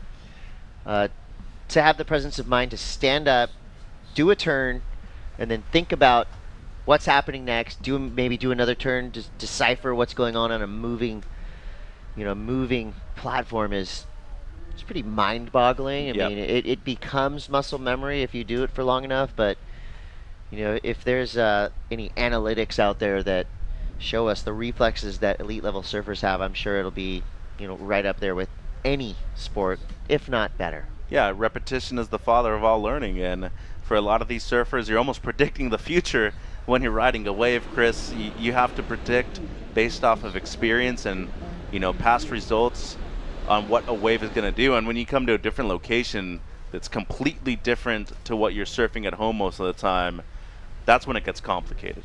That's why you need to be practicing at waves like this right here. And for Wheeler, the kid that represents Canada but lives a lot in Sayulita, serving that beach break over there in town with 1 million people especially, you have to get what basically you're earning out there. No doubt. Practice and persevere. Here we go. Tomas Pathanay representing the Pura Vida Nation of Costa Rica. I mean, he's built for it, right? Smaller kid, a lot of power, lightning fast. Romeo Chavez was winding up, but you saw just a second of hesitation. It cost him potential finishing turn on that closeout section. So 6:20 to go. Pathanay gets into the lead. He might extend that lead with this last wave. Yeah, 3.8 on his previous one, and good combination right there for Tomas. So smart, intelligent surfing right there by the kid from Costa Rica. And you saw the windup right there from Chavez. Has a great air game. Last year at the World Surfing Games, nearly landed a rodeo flip. And I really like his chances at a beach break like this. He needs to get to work quick, though. Needs a 4.64 as the last of Hasberg comes in as the best of the heat. Yeah, Wheeler's really surfing a smart heat. Obviously his board is perfect. It looks like he's having fun. And I think that's kind of a trademark of Wheeler's surfing. He always seems to be doing it with a lot of joy. And so far, it's worked out in his favor in this heat. As we get down to that 5-minute mark, here's where tactics potentially coming into play. Wheeler does have first priority, so he's got his pick of waves. And it's a good time to have it. 5 minutes left. Lennox Smith needs a big number, 5.17. Chavez, as you said, needs a 4.64. I think creativity is going to be crucial today as well. Yeah. You know, I don't think that relying on your money turn is going to help you much today. You don't know if you're going to get that section. So you got to work with what the wave offers. Well, your money turn could be the same one for everybody else too. That's so true. What's separating you from the rest of the pack? And as of right now, it's been those combinations, and especially the subtle differences I feel with the bottom turn, Chris. Everybody who's been able to make it fully to the bottom and get that true extension out there, that is a difficult thing to do. And you can ask everybody, especially somebody like Fred Patacha, who's one of the few goofy footers who's won at Sunset Beach before, how important the bottom turn is. It all starts right there, whether it's at a beach break as quickly as this or at a long right-hand point break like Snapper Rocks. So for Smith, I'm not counting him out right now. We saw what Walters was able to do in the last heat, surf a 5-minute one. But in second priority, things are going to get a bit more difficult because the heat leader, Hasberg, is right next to him, and he has the pick of the litter, as you were saying. Yeah, I think for Wheeler, he's in a good place where he doesn't really have to get super involved with hassling. He's kind of going to let the hassling come to him, as he did just right there. So he's able to hold off Blue and get himself a nice section to work with there. Goes for the frontside reverse. Can't quite whip it around. But job well done in keeping Tomas off that wave, because from where Tomas was coming from, he might have been able to build up a little bit more speed and really belt that end section. So just as I said, Wheeler doesn't have to rely on tactics. Right there, master tactician in the making. That was a really great decision by Wheeler Hasberg. Yeah, and you see the Costa Rican right there on the beach. That's Stone, I believe, instructing Pathanai to be able to move over and use the second priority in a smart and defensive way, as we have a couple of sets coming through. Smith with priority, and it seems like he might be on a corner right here, needing a low 5, Chris. Leaning into that Australian power. Big turn to start. Anything else for him through to this inside? He's got a section to work with. A quick snap there, so a nice 2-turn combo for Lennox Smith.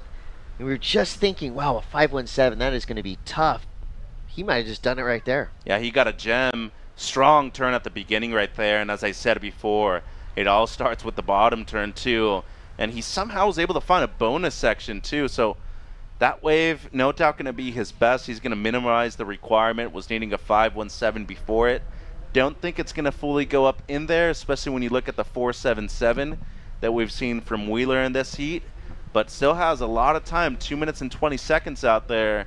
If I were Pathanai, I'd be very aware of where Smith and Chavez were at this moment. Yeah, that's going to be a little bit worrisome for Team Costa Rica as we wait for that last score to come through. We're going to flip it over to women's under 16. Isla Victoria, Taya and Leah heading out. So New Zealand, France, and Argentina, Australia. All the surfing superpowers are still in the draw, Mitchell. 1:53 to go. Was that last wave enough for Lennox Smith? Not quite, a 4.67, but it did get him out of 4th position, and now he only needs a 2.80. Nerves of steel on display all day long by Team Australia. Ooh, here he goes. Yeah, he finds a little chip in down the beach. One quick turn there, looking for a 2.80. Oh, made it dicey there, but continues his momentum down the line with a 3rd finishing turn. You got to think that's a 2.8. Now Tomas Pathanai answering back. And that wave's a dud. So right there, we could have just seen the flip, the script flipped. As Lennox did exactly what he needed to do. Yo, for sure. I mean, what did we say heading into the heat, especially with Walters in the last one? I mean, I thought he lost it right there, Chris. At that point, I felt it was borderline whether or not he was getting the score. And then with the completion of that last one, I just feel like it's going to be enough for him to move up into the top 2. Great back in the heat surfed right here by the Aussie in the green jersey. And I just felt that this was Tomas's opportunity to move through another round, especially as one of those silent killers. And unfortunately right here, misuse of tactics and gave just enough room to the surfer in green to move up into the top two. Still waiting on the score, but I feel like it's going to be the 2.8 that he needs at the moment. There it is, Chris. Boom, 3.77. Just what the doctor ordered. Lennox Smith say he's the biggest, most powerful surfer of this foursome, and he used every bit of that power on his last two waves. So now you see Wheeler in red sitting in the top ready spot with 3 seconds left. Last look for Romeo Chavez. Maybe just a few missed opportunities for this young surfer representing Colombia, but a great showing here at the ISA World Junior Surfing Championships. Give it up for Tomas Patanea as well. Costa Rica has to be proud and excited about the future of that young surfer. But at the end of the day, it was Team Australia's Lennox Smith moving through, and a brilliant performance yet again by Canada's Wheeler Hasberg. Yeah, big win for Team Canada. No doubt one of the most improved teams overall, Chris, I would have to say. And especially towards the later part of the round, huge right here for the Australian teams as they keep building momentum down the line in terms of an overall team gold medal. 100%. We're going to be right back after these brief messages with more from the ISA World Junior Surfing Championships.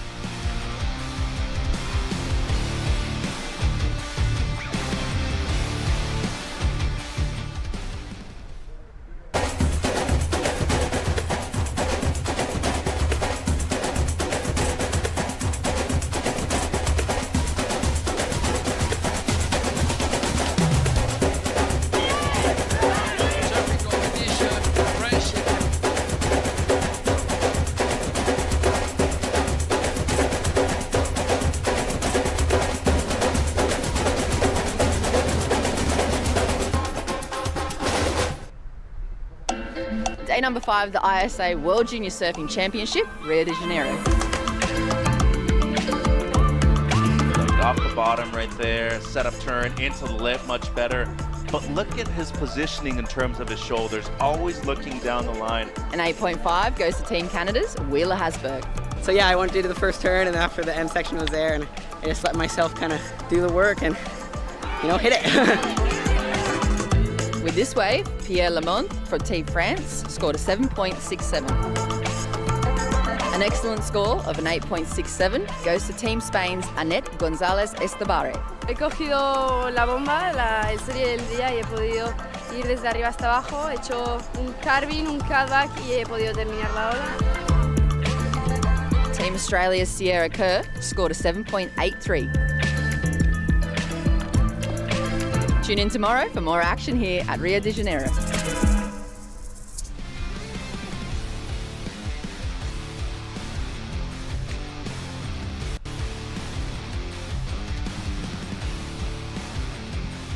Beautiful bird's eye view of Playa da Macumba. Never gets old, it never will. This place is a gem on planet Earth. So beautiful everywhere you look. Landscape, people, sights, the sounds, and the stoke. We're going to get that stoke meter rising right now with a post-heat interview with Jess Grimwood and Wheeler Hasberg. Thank you guys. Wheeler, stoked for you. Congratulations. You're always stoked in the post-heat interviews. What I want to ask you is though, a lot of the time we get kind of mixed up with the smiling and the seriousness. You're always smiling, but let's just talk about how serious you actually are about this professional surfing career and your performance here. Yeah, thank you so much for this question, because I've been thinking about it a lot. Yeah, I mean, I'm super happy, and I'm always happy to be in this event and just be here. But my goal is just to win this event, and I'm going to do anything I can to win this event. And yeah, that's what I want to accomplish. So yeah, I'm here to get it done, and I'm going to give it my all, no matter what, and whatever I got to do. We love that from you. Don't mistake the smile. It's kind of like a Stephanie Gilmore-esque approach and super lethal in competition. Also right at the end there, clinch, really tight little priority situation. You were chasing down Lenny. Yeah, so I went on like a smaller one. I knew he's so good that he could get scores on a lot of good waves. So I kind of went, and I was okay. I sat on him, then I sat on blue, then I sat on him again when the score wasn't enough. So yeah, it's really kind of complicated and a lot of things going on in that heat. So just wanted to keep my mind calm and just stay in the zone. Congratulations, mate. We love seeing you in the zone. Super professional surfer and professional young man around the contest. Can't wait to see more of you. Thank you so much. Cheers, guys. Yeah, great kid right there. Like we were saying in the heat, he does it with a lot of joy, but he also has a really high heat IQ. He knows exactly what he has to do and when. Convincing heat victory for Wheeler Hasberg. We're going to throw it out to the lineup right now. These young women, talk about desire and want to win. Yeah. They've all come here with a game plan. They've all come here with huge goals. And just to make it this deep into a contest that is this filled with talent is a huge accomplishment. Here you have Isla Hupats, Victoria Munoz, Taya Zabrowski, and Leah Millar. New Zealand, France, Argentina, and Australia represented here in girls under 16. Round 4, Heat 1. Chris Cote, Mitchell Salazar. And these surfers are making our job easy because this is so entertaining and so fun to watch. It's just the right amount of stoke and stress with every heat. Surfers like Isla Hupats right there going for it, giving their all, but unfortunately falling on that inside section after some decent work out the back. And now we flip it over to Millar from Team New Zealand. They're going to have to earn it today. I mean, nothing is going to be easy in this lineup. Yeah, and Isla dropped an 8 in the first round that we saw her. Just the one turn, an 8.17, I believe it was. Munoz, you could just see right there that she finds the right wave, and she's going to be moving through a lot of these heats. And on screen, we're seeing one of the premier surfers in this division, too. We were introduced to her last year, Tia Zabrowski, great surfer representing France. When it comes to stoke levels, they're up there for these young surfers. Wow, how's that turn right there by Munoz? Solid. Older brother just moved through earlier today, Joaquin in the U18s. So she's probably building on a lot of momentum within the family over there.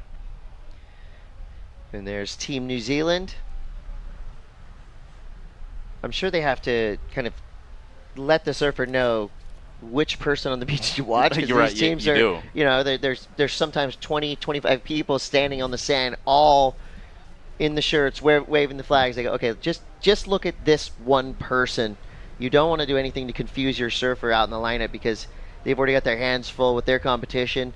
And these conditions, as we see Millar right there from Team New Zealand, she's got to be making her team proud right now. A 2-turn combination, already sitting on a 3.83. So a great start for your surfer in red, and the smiles on the faces tell the story there. They're hyped. How many shirts have you exchanged so far this week? Well, none yet, because I still got to use these work shirts for at least a couple more days. Potential finals day looming. We're saying going to be down to one shirt by the end of this one and just exchange all of them. As look at the replay of Leia right here. The combo on the backhand, her best wave by a mile. So good work right there. I love this one for Munoz, though. Into the lip. She's had to time the backwash well on her first 2 rides. And then the ride here for Huppets. So Isla gets up late, but then recovers well. A 3.33 because of this missed opportunity right here at the end, Chris. Just a little late right there. And maybe wanted to pull it off a little early, as did get late to the section. The French flag being flown on the beach. 7.5 minutes on the clock, halfway through the heat already, and it seems like Munoz off to a great start. Here we go. Victoria Munoz again. Finds a little gem. One good section on the outside for Victoria. Quick snap onto the sand. Presence of mind just to kind of let the judges know that she's in control there.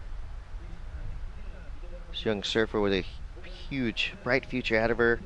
She's 15 years old. She's got one more year here in the 1600 division, but 2 more years in junior competition. Her favorite break is El Centro Miramar. She grew up and lives in Miramar, Argentina. She's riding a 5.2 Christian Rodas surfboard. As we see Isla now, trying to get around that section.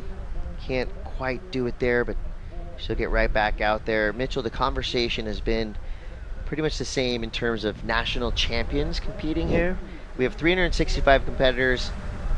It's not an overstatement to say we could be looking at 250 to 300 national champions of varying levels in the field this year in 2023, and that's amazing. I'd say at the bare minimum too, because you're probably going to see a few of them win several across their different age groups. As the replay here of Munoz, 3.4 doesn't improve, but she is putting herself in a good rhythm out there, and Huppet's right here.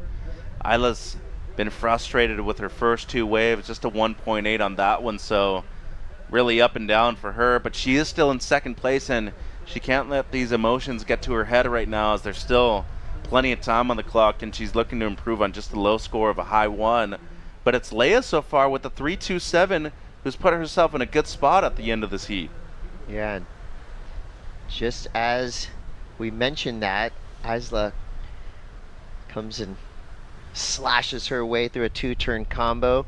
She is 16 years old, lives in Balinga, surfs Bells Beach on a chilly surfboard. She won a Burley QS event in 2023, so already stepping it up a level. That's big.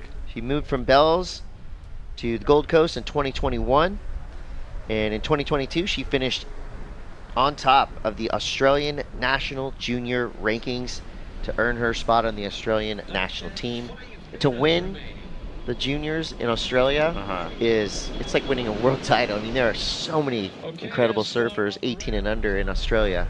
I'd probably have to say you're surfing around the same number of rounds at an ISA junior event than you are at one of their national events over there, as we see Team Argentina right there, Thiago Paceris, Perla Rojas, a couple of the great members of that beautiful South American country team. Argentina, multiple world champions at the ISA level. Santiago Muniz has won a couple. Leandro Osuna, an Olympian himself, also a 2-time world champion. And they do have an ISA world junior champion. Nacho Gunnarsson won in the Azores a few years ago in the U18s. They've got it all covered. Yeah. Parasurfing world champion, 2-time stand-up surf world champion, Luchico Soleto. And right now, speaking of future world champions, somebody that we think of, Zebrowski, 4 minutes to go, Chris, doesn't even have a single wave on the board.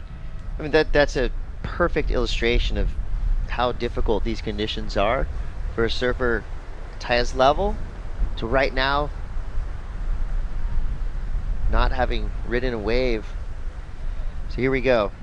Sometimes you just have to say it out loud and they find a wave, and that right there, that's more conducive to what we're used to seeing from Zebrowski. She is a lightning fast surfer, and I would not be surprised if she climbs out of that hole right now straight up into one of those top 2 spots. Not with that single wave, but with 3:27 to go and the intensity in which she's paddling back out in the lineup. Do not doubt this young surfer representing Team France. You know she's well coached. This is probably something she's rehearsed in her mind in the past. Yep. As it seems like she drops a 2.5, so back into the heat. Now needs a mid-6, Chris, up and riding on the left. Could have a little section to work with here. Just a quick snap there, so that's a no-go. Love that airbrush, though. Surfer in white, Millar, New Zealand. 1 turn, let's say 1.5 turns right there. Yeah, and I think that second one's going to be deemed incomplete. And it seems like Tia getting a little desperate right there with that second wave real quick. Didn't have a lot of scoring potential. The big separator right now is Huppets takes the lead, Chris. She drops a 5.83 with that combo on the forehand. Are the 5s from both Isla and Victoria right now. And look at Victoria. She got the memo. Hey, well, I was just about to say, you'll normally see a big difference between the U16s and the U18s when it comes to strategy. I think the way they paddle for a lot of waves, the way they misuse priority, and it seems like right now seeing a lot of maturity by the young surfer from Argentina in blue trying to defend that second place spot. Do you think there might have been a little warning issued from our beach announcers, because you kind of saw a little kind of flare up of the arms, but I'm being blocked? Probably trying to sell it to Zebrowski. Had a situation where she had to cover Sierra Kerr last year at this same event. So you got to be one way or the other when it comes to playing this defense, as she tried to sell a paddle right there to Munoz. So in the end, got to be able to play offense and defense. We're seeing it by the top 2 surfers leading the heat right now, Chris. There's no difference in intensity with the girls 16 and under than any other level in surfing. I mean, QS, CS, CT, World Surfing Games, The level of intensity we're seeing from these young surfers, 16 and under, in a lot of cases 12, 13, 14 years old, and their tactics are sound. You know, obviously they want it. You see it with every paddle they take. So Millar needs a 5.79. Will this wave form up for her enough? It really does not. So it's been Millar and Zabrowski just throwing whatever they can at the wall to see what sticks. Your current leader, Isla Hupats, Team Australia. Couple turns there, gets the job done. 45 seconds left. Yeah, I don't think she's going to improve, but what you're seeing right now, Chris, is a tremendous level of competition. How much kids have improved, I mean, since the 90s, 2000s, and how experienced they are in terms of using priority at this level too. I mean, nowadays you're seeing a lot of the U12 surfers surf with priority too, and as of right now, I just feel like they're making a huge difference when it comes to the big events. We're talking about a World Junior Championship on the line. Look at the defense being played right here. Oh, this is going to go down to the buzzer. I love to see these people compete till the very end, Chris. That was some strong stuff right there. Big comeback win for Huppets, and Munoz moving through for Argentina in the blue in second. Wow, so two of surfing's titans out. Leah and Taya, who put on stellar performances throughout the entirety of this event, are now out of contention. So again, all day long we're going to see emotional moments from our surfers, and you know, that's what we want to see. We want to see passion, we want to see effort, and we want to see that you care, and we're seeing that with every heat that takes to the water. Big win there for Team Australia. They're currently sitting at the top of the overall team standing, so that's definitely going to help their cause. The Irukandjis, they always bring the sting, and they have a lot of spirit. We love to see it. Team Australia moving through. We're going to take a quick break, but we will be right back with more action. It's the ISA World Junior Surfing Championships.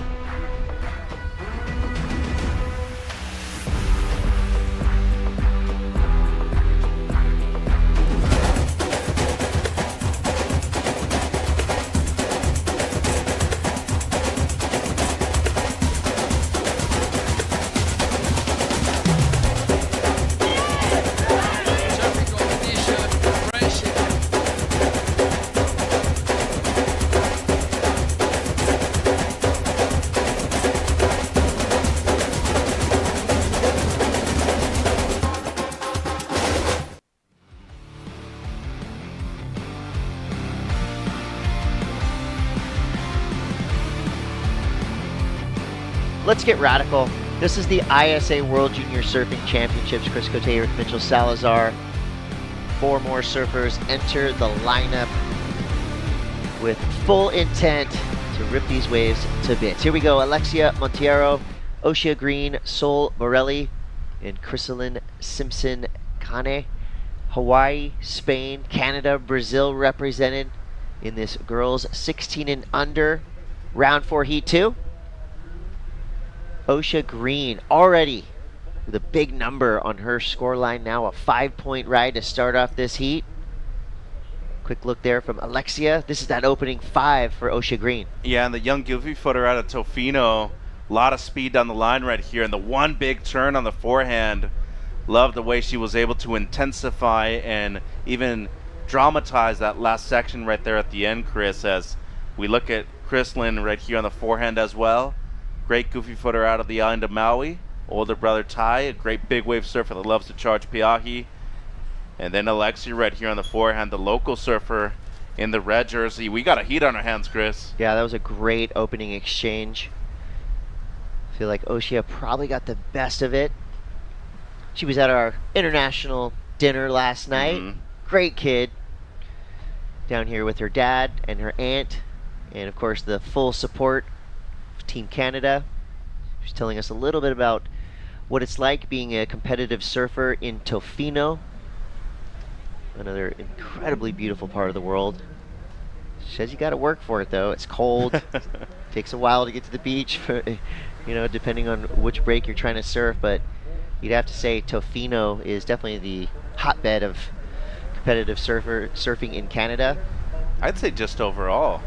As we look at the replay there of Borelli, 2.47 for the Spaniard. Great surfer coming out of the Canary Islands. Some incredible waves over there too. One of the hotbeds, as you were mentioning, of Spanish surfing as well. But when it comes to Tofino, best surfers in Canada have always come out of that area. Pete DeVries, the Brewweilers, and right now the Olin sisters too, as Green making a case to be named among those in the near future too, Chris. Yeah, absolutely. I mean, she's already on a great path competitively. Just to make it to round 4 in an ISA World Junior Surfing Championships is a huge accomplishment, but you can tell she is not taking anything lightly. And if you can start your heat with a 5 today, that's got to give you so much confidence, because of course they know what's been happening 3 or 4, even 5 or 6 heats before they hit the water. You know their coaches are saying, go out there and get a 5. I mean, that to me, that's the most simple instruction. Of course, it's a lot more complicated once you hit the water, but if you can start with anything over a 4, I think your chances of qualifying in one of those top 2 spots are much higher. There's podium 2, so we have 2 competition areas today, 2 podiums, both with elite level judges. And they rotate? Yeah, they do rotate back and forth. And we do have dedicated scores, results, updates, podium 2 available at isasurf.org. Inside of 10 minutes now, Osha Green in the lead. Chrisalyn Simpson Kane in second. And the tides hit the lowest point right now too, Chris, so this is probably the most consistent part of the day we're going to be seeing in the next hour or 2. Here's Osha Green. Great style. The wave didn't have much for her, but I like that she just kind of styled it out a little bit. She's trying to get something to back up that 5-point ride. That was solid nice. turn there for Alexia Monteiro, Team Brazil.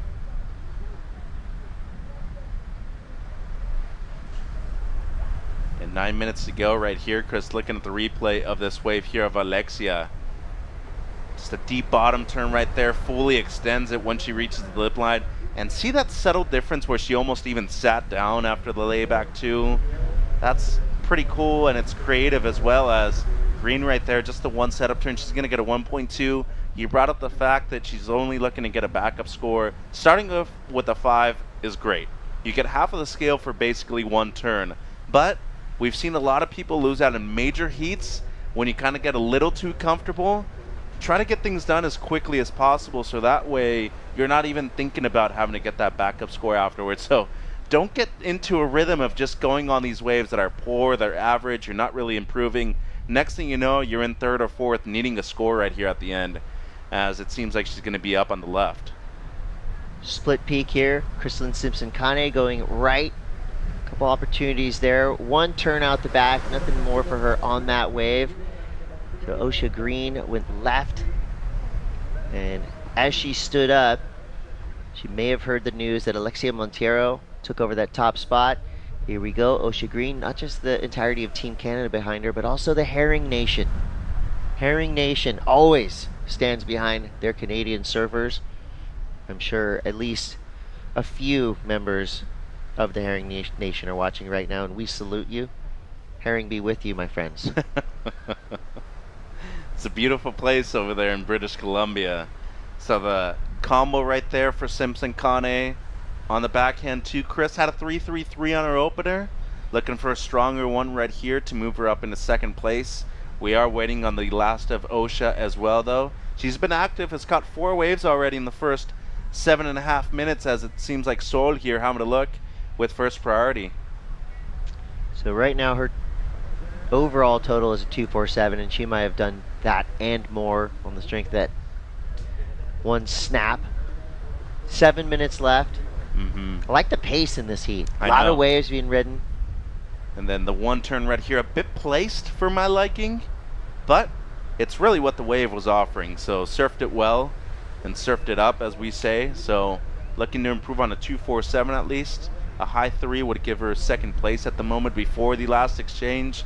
But that's what I'm saying, with the low tide, we're going to see the largest amount of consistency right now because of that lower tide, but also a lot more closeouts given that most of these waves are breaking far in on the sandbar, Chris.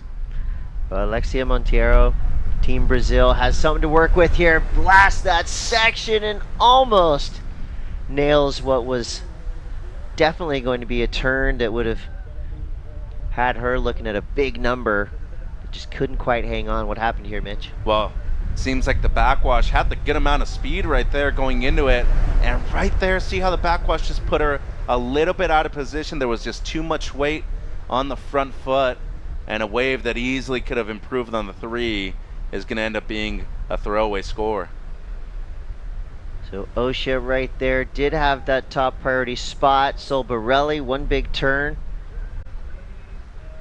It's funny that there's so much backwash even when we hit the lower part of the tide too. It almost seems like it gets worse. Yeah, I think the higher the tide, the less the backwash Right. it's been looking like. So thankfully for us, the tide is going to come up.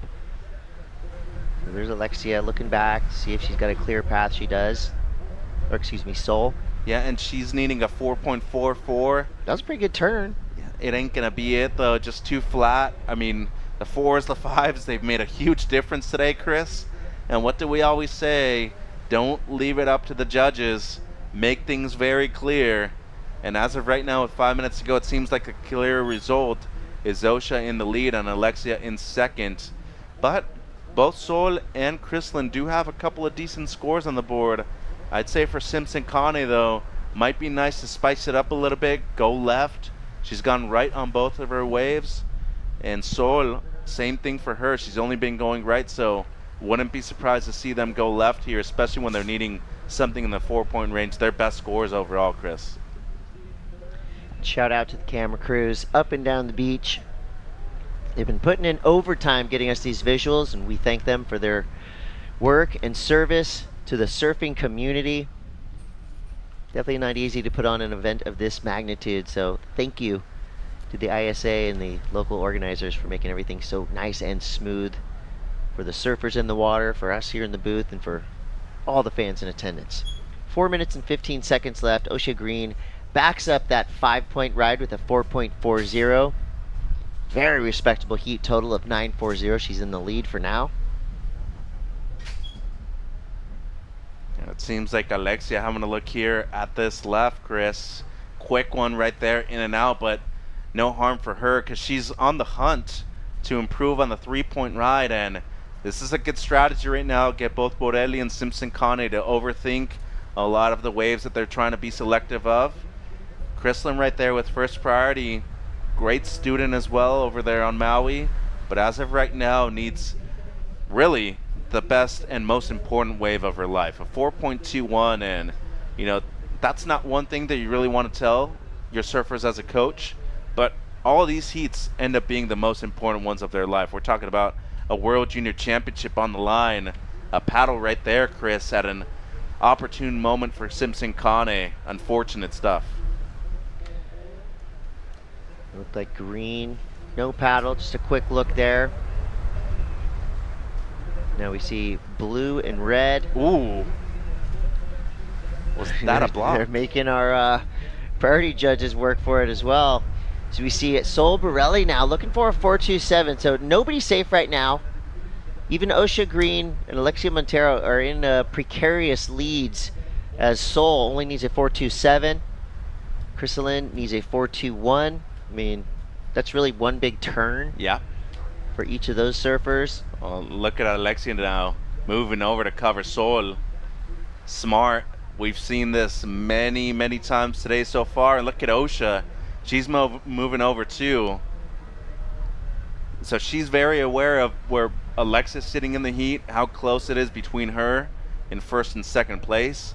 But right now I think they both just recognize how capable Sol is of getting that one big score on one turn. She got the 3.27 on that one turn that you said was nice. It was a bit flatter, but give her the right section, no doubt she could easily get a 6 with a single turn. Everybody's letting Chrislyn do her own thing though. Look at how far away she is, and she might be having a wave right here. Yeah, good old-fashioned paddle battle right there. All three surfers involved, but watch out. Chrislyn Simpson Kane completes a big backside snap, looking for a 4.21. We just said it. It could be one turn that makes the difference with these surfers. And you know, Mitch, Cyndi Lauper said it, girls just want to have fun. And we're seeing that, but we're seeing a different type of fun. They're loving this competitive arena. I mean, we're seeing paddle battles, we're seeing aggression, we're seeing everything we wanted to see in this element of surfing. But to quote Kate Bush, you don't want to be running up that hill, Chris. It's true. So try to get things done early on, as it seemed like an interesting situation right there. Monteiro had higher priority at that moment, it seemed, and Borelli went. Don't know if that's going to be a situation with priority. And a lot of times, Chris, even though you have unconditional right away, if you're trying to force a priority interference on somebody, it could go against you. So want to be careful with that. Don't want to be one of those surfers that goes out there and just tries to force everybody to drop in on you. That is basically wrongly done. So with the worst intentions out there, you don't want to be winning or advancing through a heat and then have one of those penalties go against you in the last 30 seconds. Yeah, you do not want to play with fire in the last minute of a heat, because this is where I feel like our priority judges are on heightened alert. I mean, they've been right on top of it the entirety of the event, but especially in these last 30 seconds to a minute. Here we go. One more opportunity for Sol Borelli. And it's not going to happen. And you see the frustration, excitement, all in the span of one image. Crystalline Simpson kind of had a great event, put up a good showing there, as well as your surfer on screen now, Sol Borelli. So Team Hawaii and Team Spain, their surfers are out, but give it up to Alexia Montero and Osha Green. Team Canada represent. Osha, great surf heat there, a 5 and a 4.4. Must have been the double dessert she had last night that got her so fired up out there. Great to see Team Canada putting up big numbers. We're going to take a quick break, but we'll be right back with Shannon and Barton on the call at the ISA World Junior Surfing Championships.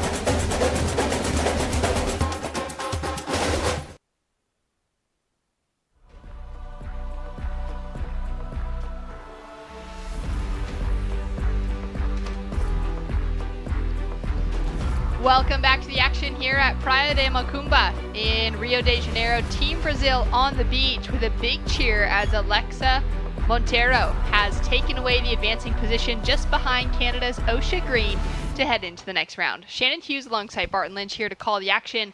And Barton, coming up in this next heat, we have Chile, Hawaii, Portugal, and Mexico with Teresa Pereira, Isadora Bolto, Sky Suit, and Coral Bonilla out in the water. Another wind has come up a little bit. Another stacked heat. And that little bit of wind that you were mentioning is actually advantageous.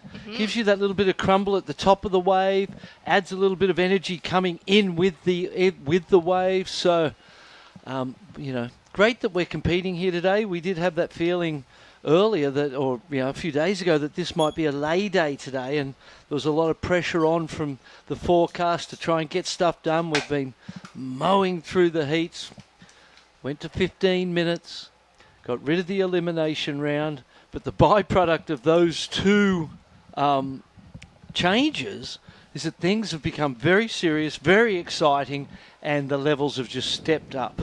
I couldn't agree more. I think it's been a really exciting change to the situation as we've got first waves being ridden. Teresa on her backhand already has a 0.57. She'll now be dropping a second score. Sky having a paddle for this one and setting herself up on her forehand. Nice snap in the section. Might be able to get herself out to that open face once again. She does well to stick with it. Decides that she's not going to try and milk it all the way into the sand. Coral now up and riding. Gets that first maneuver set up.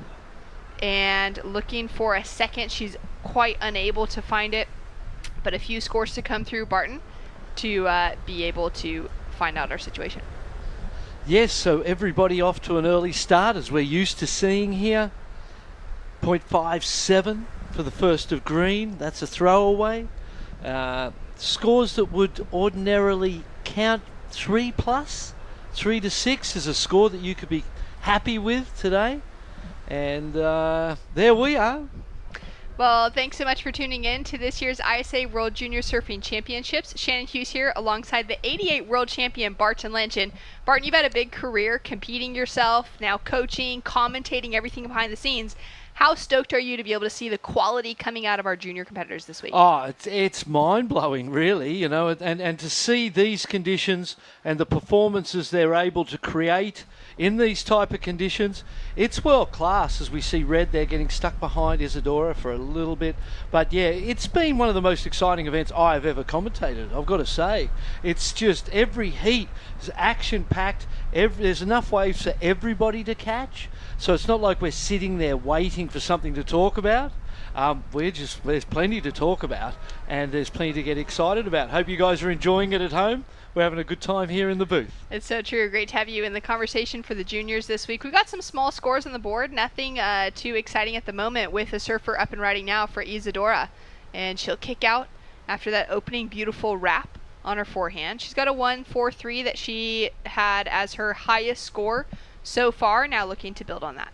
And we talked about the importance of an early start, but it's only valuable if it's a start that you can keep at the end. It can get you going and create rhythm and have you bump into better waves as time goes by, but ordinarily you want to be getting scores 3 and above on those opening rides, just so that that starts to apply pressure on your opponents and you know you're in the game. If they're just these 0 point somethings, they're really kind of, they actually can erode your confidence. Sky Suet. All right, Suet up and riding on her backhand. Couple quick snaps, tags this section to finish. Great composure. She has 2 scores to drop now. We got 9 minutes 30 seconds on the clock, and we saw Osha Green of Canada take out the win in that previous heat. Let's go down to the beach to catch her now. Thank you, guys. Huge win for you, Osha. One of your first post-heat interviews. There's not a lot of contest surfing we've seen of you in the jersey, but I tell you what, those tactics at the end were incredible. Talk to us about the intensity of the situation right there at the end. Yeah, it was hard because the waves are so small, so like everyone's right there, and I was just trying to keep first because I had a few good waves at the start, but then it sort of went flat. Yeah. It's a great heat win for you too, and talk to us about the seriousness and the focus for Team Canada, because Wheeler and I had a chat and we were talking about how easy it is to think somebody's just cruising around with a big smile on their face, but there's serious strategy and focus going behind for Team Canada. Yeah, we've been training a lot and stuff, but I've just been surfing and like trying to get good waves out there. I don't really have any pressure. Like, I don't really mind if I do well or not. Like, obviously I want to win and stuff, but I've just been catching waves and having fun. How many times do you get to practice in the jersey at home? You were just saying there's not actually that many events for you. No, we only have like 2 big events every year, so not that much practice. Well, incredible performance for you. For your family tuning in from home, the rest of Team Canada, would you like to say hello from Brazil? Yeah. Hi, Mum. Hi, Rio. Thanks for waking up and watching. Congratulations, mate. Good luck going on through. Thanks, guys.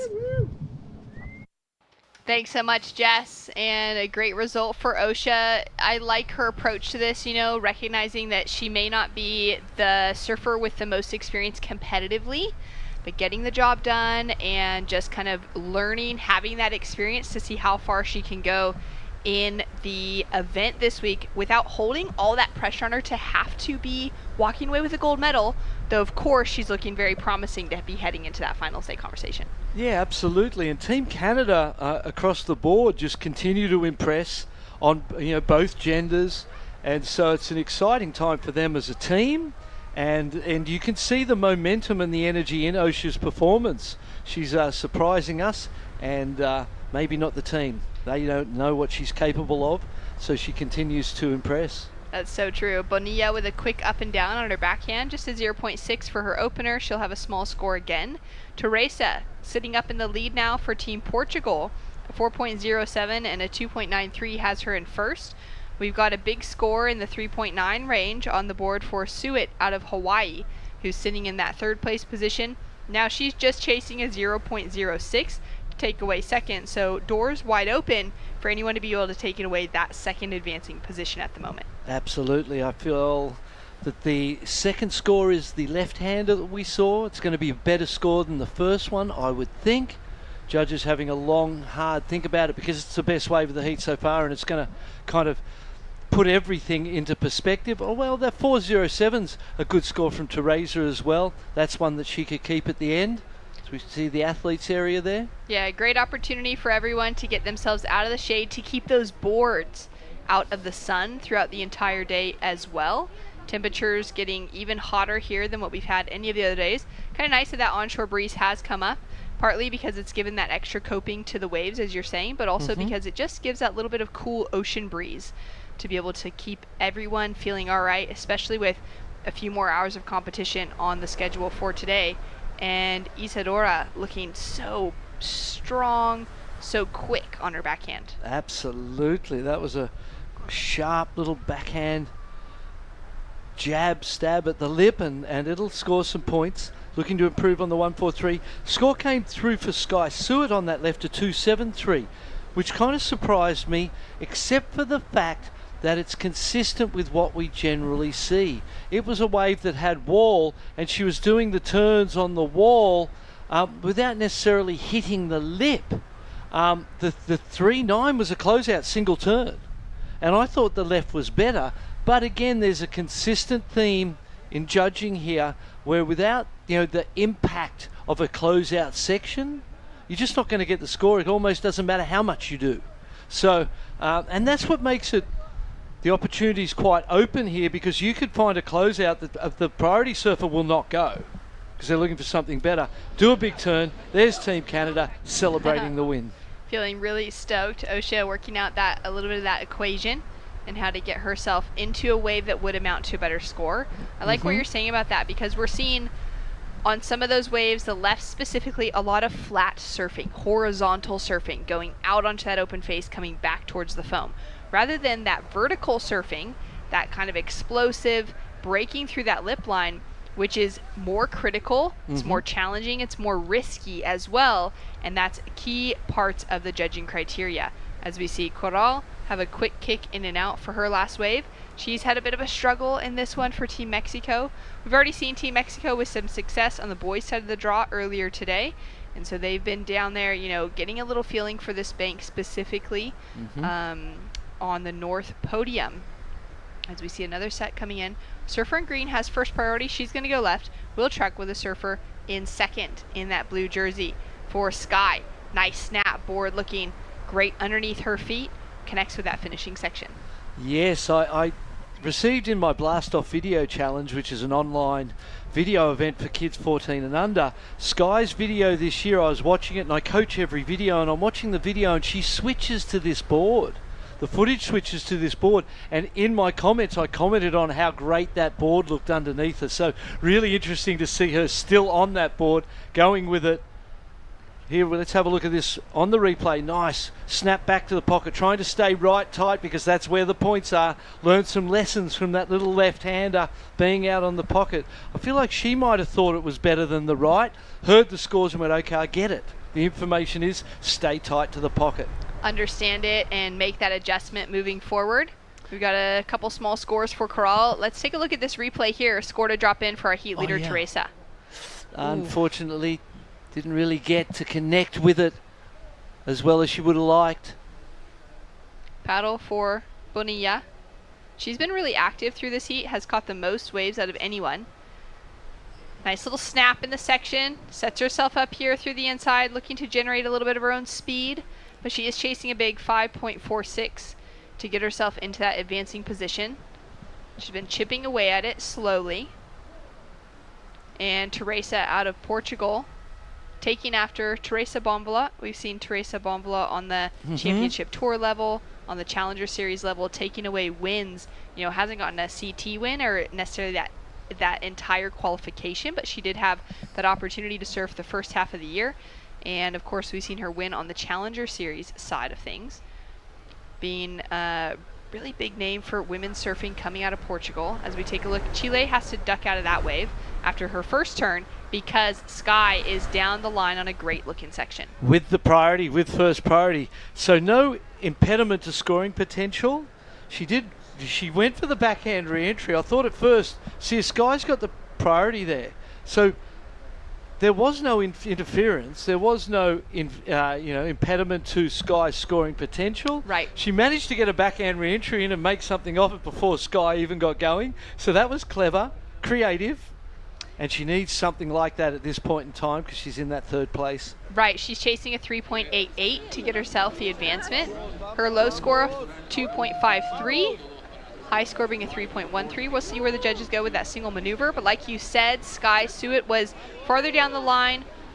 For Isadora, her first turn was before the point where Sky even took off on that wave. Yes. So no, no crossover between those two. Unfortunately for Izzy, just a 2.37 is not enough on that last wave to chip away at her requirement, that near 4. So she's going to have to get herself into another wave. But you can see that our surfer in second because Sky Suet has taken away that leading position. Teresa now in second has first priority, and she has gone straight to sit on the Chilean. You can see the team there just kind of pointing, He's get like, away from her. Get away from Get her. away. Find the space. Don't let her sit on you. And that space can only be, it might be 3 feet, 4 feet. Just enough so they can't control you.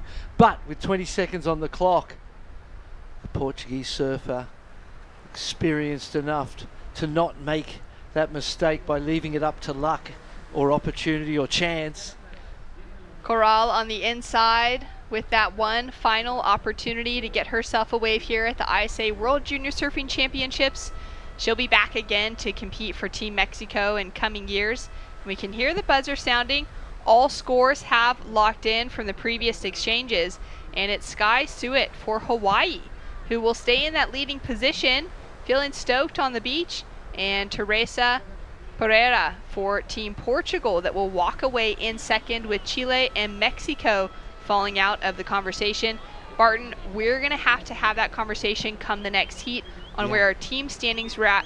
Starting this morning, of course, we've already seen a lot of surfers knocked out of competition, but we're really starting to get an eye for which teams are going to be in those leading positions. Team Hawaii doing strong so far within this last heat for Sky to take away that win. She celebrates there. Great job. Team are stoked. Team are stoked, in for the cheer. We've got more cheers to come with more heat winners when we return for the ISA World Junior Surfing Championships.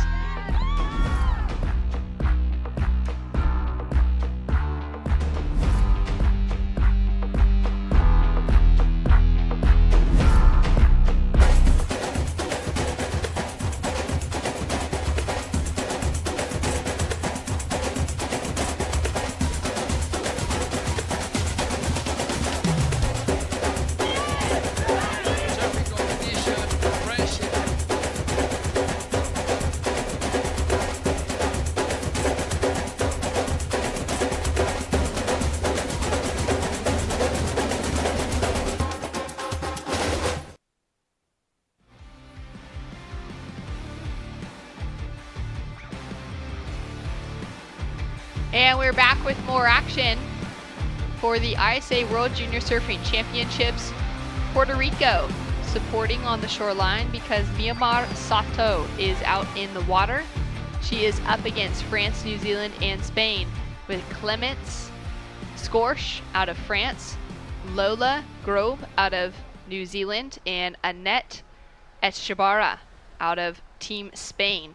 As we have our surfer in the blue jersey, Lola, now up and riding for New Zealand for that opening wave. Gets that first turn in, and she's got a 2.33 already dropped on the scoreboard for that first one. Barton, we got some replays here from that break as Annette had a look at this wave. Ooh. Aggressive, sharp turn out of the top. Comes down to those little things here. Nice speed from Lola, pumping towards, gets the foot back on the tail pad, snaps it out of the top. For her opening ride, a 3.5 for green.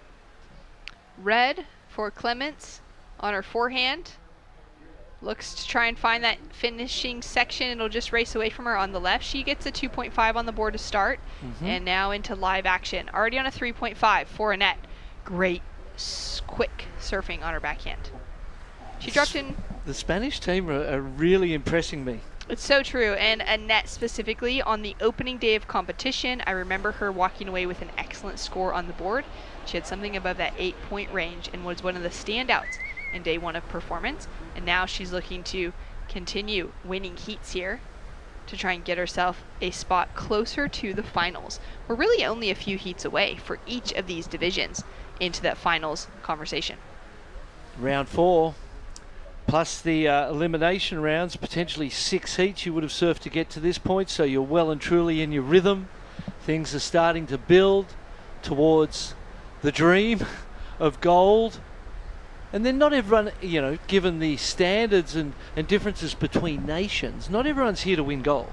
Some people, everyone's got different goals that are, you know, specific and relevant for themselves, and achieving those is the focus. Oh, up and down Myanmar Soto. That was unfortunate. That was first priority. But the opening ride was a 4.5. As we see Annette on her backhand, loving the look of those lefts, finds a section that gives her something really well to work with. Are you serious? That was a fantastic turn. So much power and energy and speed in it. Another great heat on our hands. Wow, every single heat. 10 minutes remaining on the clock. Let's take another look at this one. Kind of jumped up to her feet late. This is the turn. Look at this. Boom. Tail out the back of the wave. All the opponents would have just seen is 3 fins, and she liked it. You could tell that how calm and straight up she stood after it. Lola now up and riding. Snap to start, into the lip for the second. She'll go down, just gets that head kind of hung way over her feet and crashes into the ocean. A 4.03 comes through for the second wave of Annette. We've got a little bit of a backup on her scoreline specifically because she's been so active. Still waiting for that last wave to drop through as well now as the judges are filtering through. But off the strength of her opening scores, Spain is already sitting in the lead. Where do we go on that third ride? Wow. For our Spanish lady, I'm going 6.5 minimum. For me, that was maybe the best turn that we've seen this round. Perhaps single turn, and had another one as well. It was powerful, dynamic. She's had the 3.5 and the 4 already. The 4.5 was a really good score for Myanmar. So the best 2 rides really for the Spanish lady are gonna hold her first place, I think, once the judges decide. Oh yeah! Above and beyond where you even thought it could go, Barton. A 7.33 for Annette on that perfectly placed backhand attack. Finds a left also that's finally given. I mean, that's a near excellent score. And deservedly. I was holding myself back because I didn't think the judges would do that. But they appreciated it too. And it was like the Japanese surfer that we watched earlier when we were commentating. You can really see a difference in these type of conditions, and when someone sparks and hits the right section at the right time with that speed, power and flow, it's great to see the judges coming to the party. I felt like they were a little stingy yesterday, and it was a tough day to get a big score. Today they've spread their scores out, and they're really giving, you know, the deserving scores to those people who do manoeuvres that shock you and emotionally affect you, which is what she did for me there. 7.33, great score, holding a tight lead. Very impressive. So far in this event, Annette has dropped in 2 excellent scores. She has had already another score in that 7-point range as well. So she's been nice and consistent on the scoreboard. We got a few surfers in that similar conversation. Sol Borelli out of Spain also dropping in a couple of big scores in that excellent range.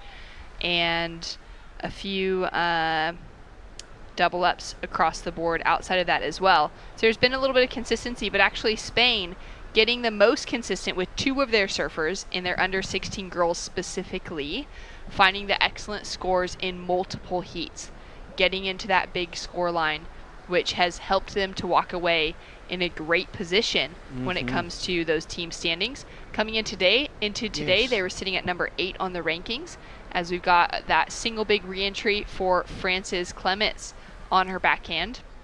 She's sitting on a couple of small scores that amount to that 3.03 heat total at the start, and Annette decides not to go on that one. We do have Myanmar on her forehand. She tries very hard to hold on to this wave and just won't be able to keep control of that board. Unfortunately, that would have been a big moment for her to back up the 4.5 and her position in second, as we're down to 7 minutes on the clock. That was the struggle and the fight that we saw there trying to complete it. She realised how important the second score would be right now. Comes in as a 1, so deemed incomplete. Clements drives off the bottom into the top of the wave. Nice clean turn, looking to improve. You know, her best ride's a 2.5. I think she most probably improves on that, or in and around that space. There wasn't a lot of space on the wave, so it was one quick turn, but it was a turn of consequence, so it'll score. Well, down to 6 minutes, 30 seconds on the clock. Situation remains the same in the lineup. Let's go down to catch up with Jess Grimwood and the winner of that last heat. Congratulations, Sky. Let's talk about superstitions. As surfers, we have these funny little superstitions, and definitely as a competitor, do they come into your play when you go into competition mode? Not really. I just try to surf my best out there in the heats, and luckily some good ones came through, and I'm stoked. You are so experienced in front of the camera, both in the water and right here for the post-heat interviews. Is there anything special that you do outside of competition days that get you this prepared, this focused, and this professional? I don't really do much. I just surf almost every day and try to get better and better, and just try to improve on my surfing and hope to get through some heats. Do you reckon your size today is going to be an advantage at all? Because we see a lot on both sides of the draw with the men and the women. Size really comes into play with conditions like this. Are you counting it as an advantage? Yeah, I think it's a big advantage because in Hawaii we have so many different varieties of waves, big waves, small waves, and I surf a lot of small waves a lot, and it's just so much practice for me, and I just put my performance out there, and I'm just so happy. That's it, high level performance and high level practice rates for this young lady. Congratulations, good luck going through. Thank you. Thank you, mate. Thanks so much, Sky Suet, a name to keep an eye on coming into the rest of this event, but also coming years for her career as she continues to grow up. Like Jess was saying, just very well kind of media trained, polished presentation, but also her surfing speaking for itself. Yeah, her father's a photographer and spends time shooting her and her brother Stone. Shout out to Spencer, her dad, and the family over there in Hawaii. They'd be stoked with that performance. Looking great in these conditions. We've got a paddle from our heat leader in the green jersey on her forehand. Solid looking snap to start. Little check off the bottom as well to kind of stamp it in for the panel. Almost like it's a claim in its own. Those little kind of kick outs like that. As we see a quick in and out from Red. Red now sitting in second. She dropped in a 5-point ride just as we were throwing to that interview. So she's been doing well to improve her score line and give herself a pretty solid second place position if she can improve now on the 2.5 with this wave. A little slopey to start, and now it begins to stand up for her. She had a lot of speed coming out of that final maneuver, as we could see the boys division across the way for the under 18s just with that wave on the second podium. Yeah, there's a lovely right-hander over there that's sort of on this low tide, breaking way out and giving them a lot of opportunity. So while we thought today, there's that beautiful snap, one turn, but she is showing her class here today. Annette Echebarra from Spain. And here's the French lady.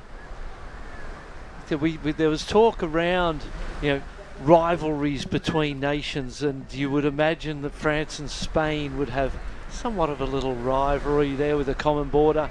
Lola, Groob, pumping, driving, going to the inside. What's she going to get here? Lovely finishing turn. That's the sort of ride she needed about now.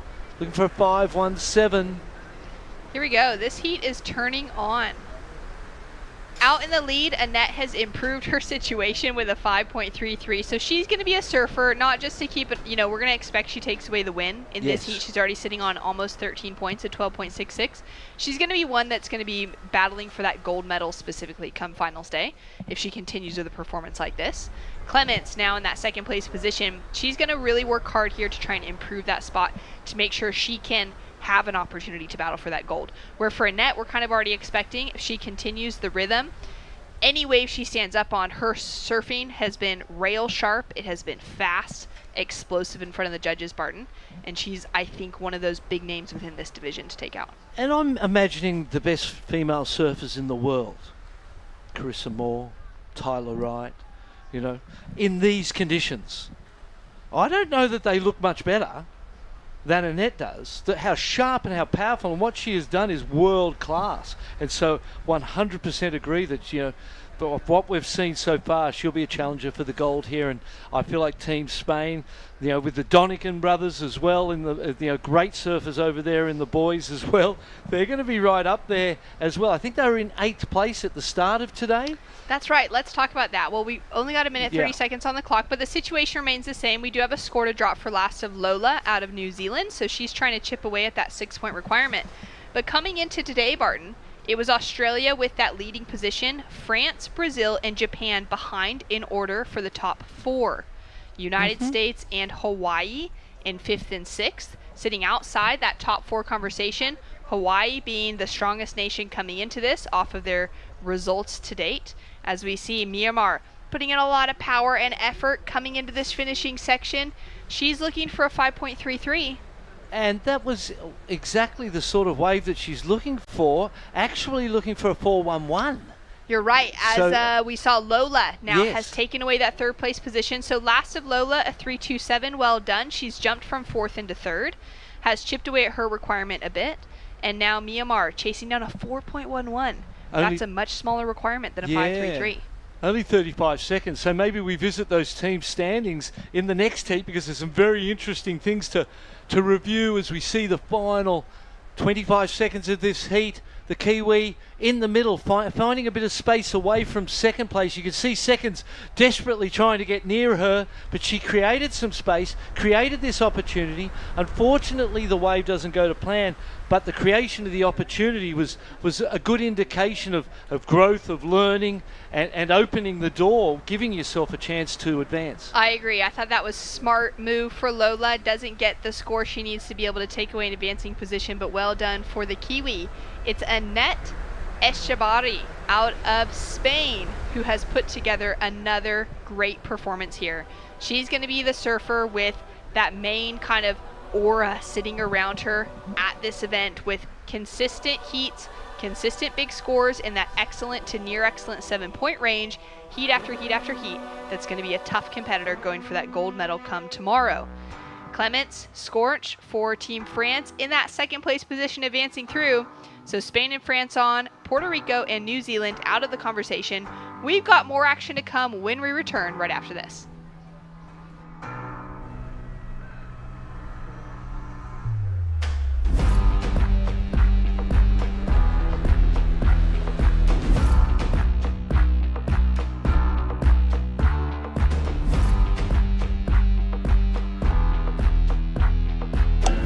Day number 5 of the ISA World Junior Surfing Championship, Rio de Janeiro.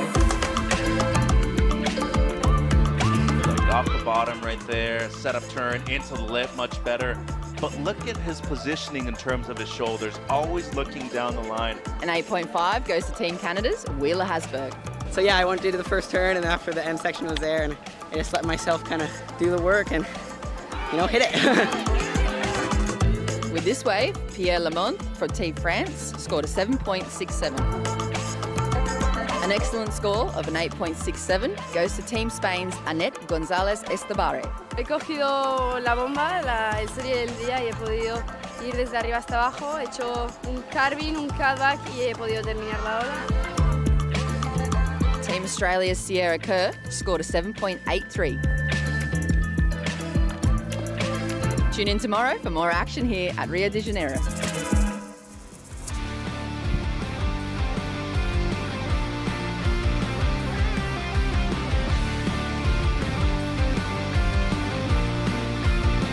Welcome back. The performances have been all time today on another day of competition here at the ISA World Junior Surfing Championships, and out in the water right now, Australia and USA up against two Japanese competitors.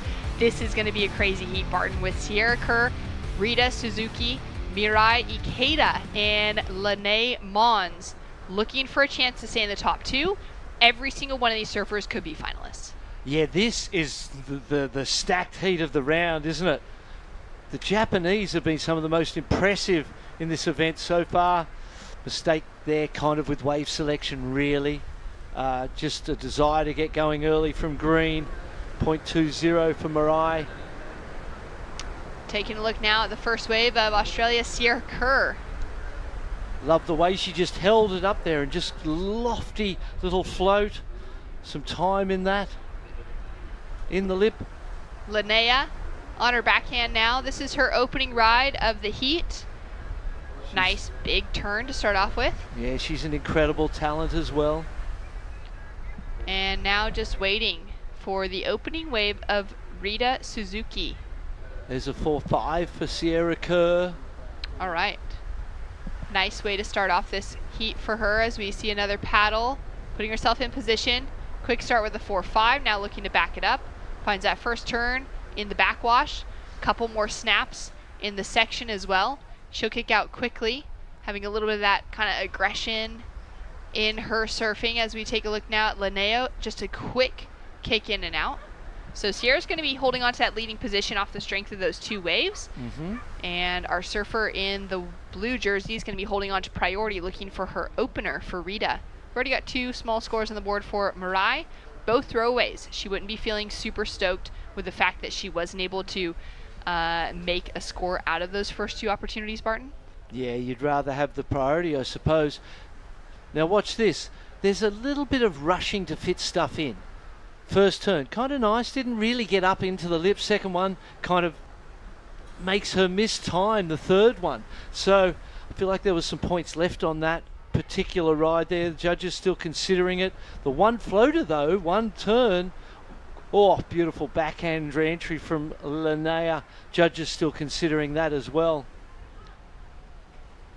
So Rita having a look there.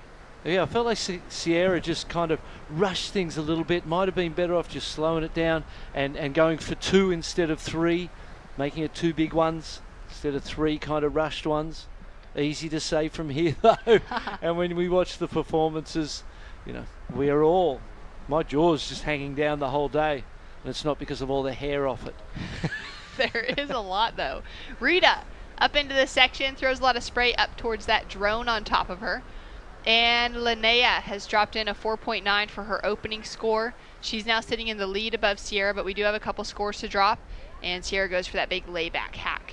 Yeah, rightly so. That 4.9, definitely the best opening ride, the most critical maneuver. Might have been a little bit more separation really between the 4.5 of Sierra's and that 4.9 for me, perhaps, you know. But again, big closeout turns are where the scores have been. Rita, we've seen people hold on to that first priority, end up catching a wave that doesn't count and wasting all of that time with the first priority. It is a bit of a curse today in these conditions. So true. Well, one surfer that was able to capitalize on the conditions, Annette Echeverra out of Spain with a big win in that last heat. Congratulations, a huge win for you. In these conditions, Barton was saying on the English webcast that there's really no difference between you and a CT level surfer or a world champion surfer on a day like today. What do you feel is the difference in your career between there and maybe a world title or a games medal? I don't know. I really don't know. Like, it was so hard, and I tried to do like my best surf in bad waves, but yeah, I made it and I'm so happy.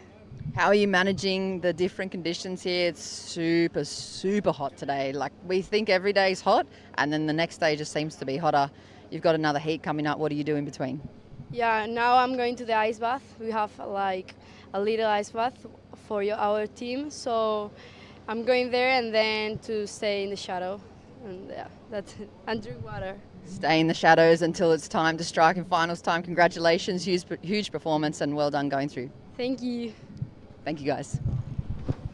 Thanks so much, Jess. Straight to the ice bath for Annette, keeping that board on ice as well before she paddles out to smash it again later this afternoon.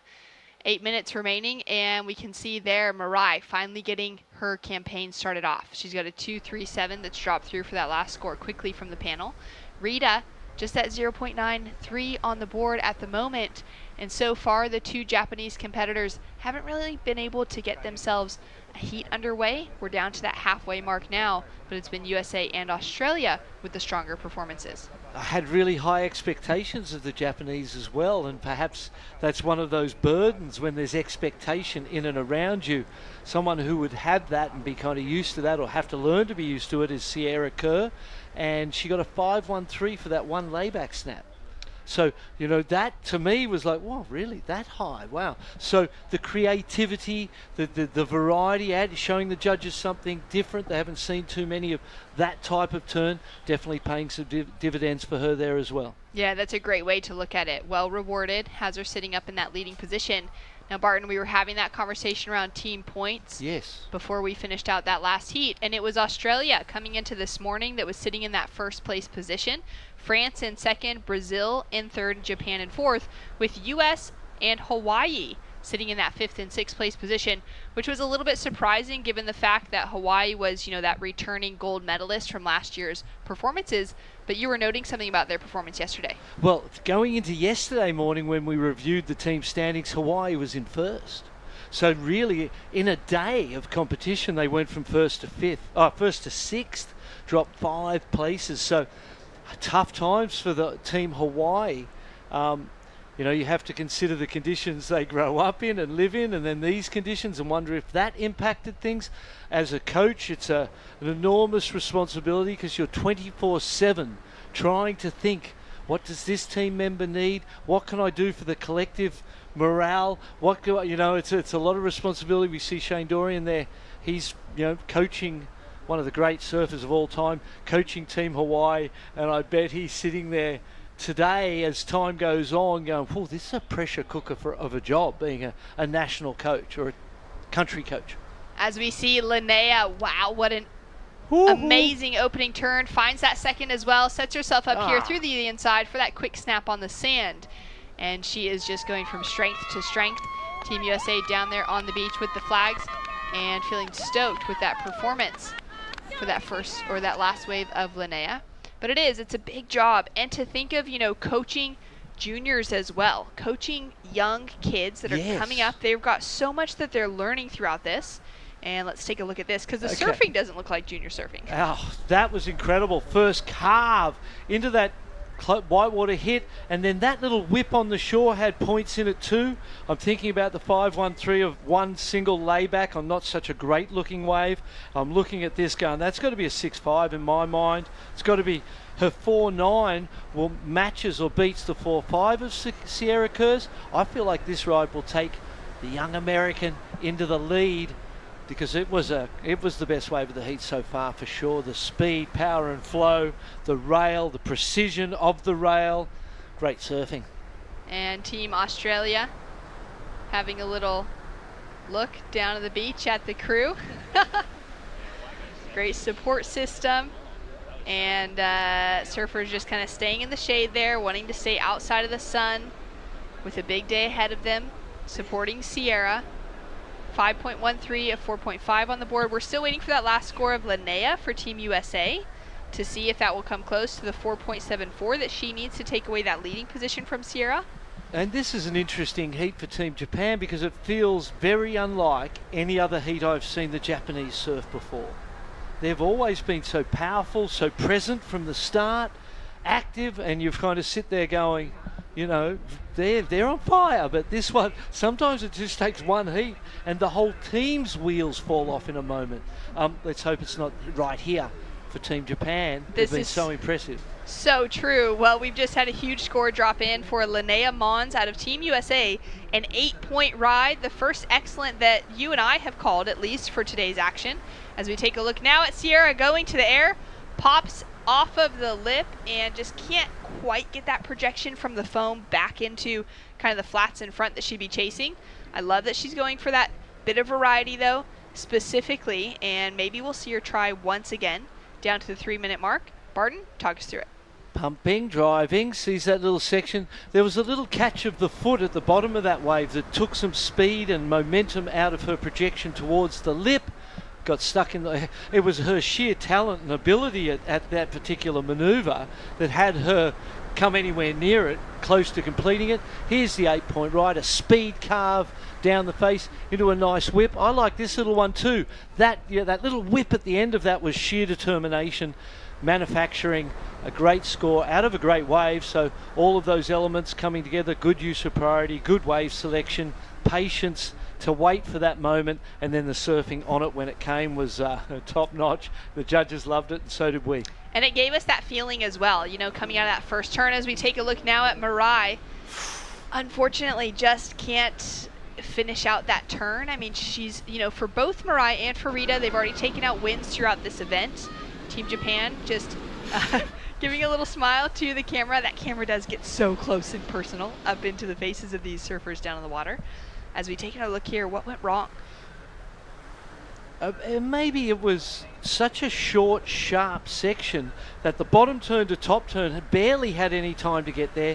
What she did with it was really quite radical, and if she'd managed to ride out of the whitewater, again reflecting on the 5.13 say of Sierra Kerrs, I feel like that completed was going to be a score of consequence and something she could have kept and maybe got the wheels in motion for this heat. There's only 1 minute and 40 seconds on the clock. So right from the start, here we go, on a little left-hander, just trying to get something going. The pink board flaring off the whitewater there. Again, not so great. These Japanese surfers, she in particular, in the green, is looking for a 5.9, and in the blue, Rita Suzuki has not really got started, still looking for an 8.7. It might be too late for Rita to pull that off. We did see an 8, so you never know. Here she goes. Up and riding now, caught behind the section, easily makes it around it. Goes up for that single maneuver. Did it feel like to you that the attitude or the belief had sort of left her, and it was like, oh no, this is over, and this wasn't good enough either, and there was sort of some surrender in the body language that I read right there. And here we go, Sierra Kerr just staying close enough to manage the situation in second priority, in second place. First place, first priority, Linnea Mons. Her dad sent me a message the other day. He'll be watching. Shout out to him. At the very start, she was in a qualifying position. She really didn't need to do that much. She's got so much more that she can do. The way that she managed the heat was really well done. And those two looked like they were always going to progress through that one. Unfortunately for Japan, the momentum never really got going. Perhaps it's nerves, and as you approach that business end and you feel like you're getting so close to your dreams, it starts to build on the shoulders. Unfortunate for Japan, 2 of their surfers out at the one moment. Wow, well that will wrap up heat number 5 for our girls under 16s round 4. We do have one more heat left in the round before we head back into our boys under 18s that'll be hitting the lineup for round number 5 on their side. And we're gonna go to a quick break. When we return, more surfing like that 8-point ride that we saw from Linnea Mons in the last heat.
Welcome back to the action here at the ISA World Junior Surfing Championships.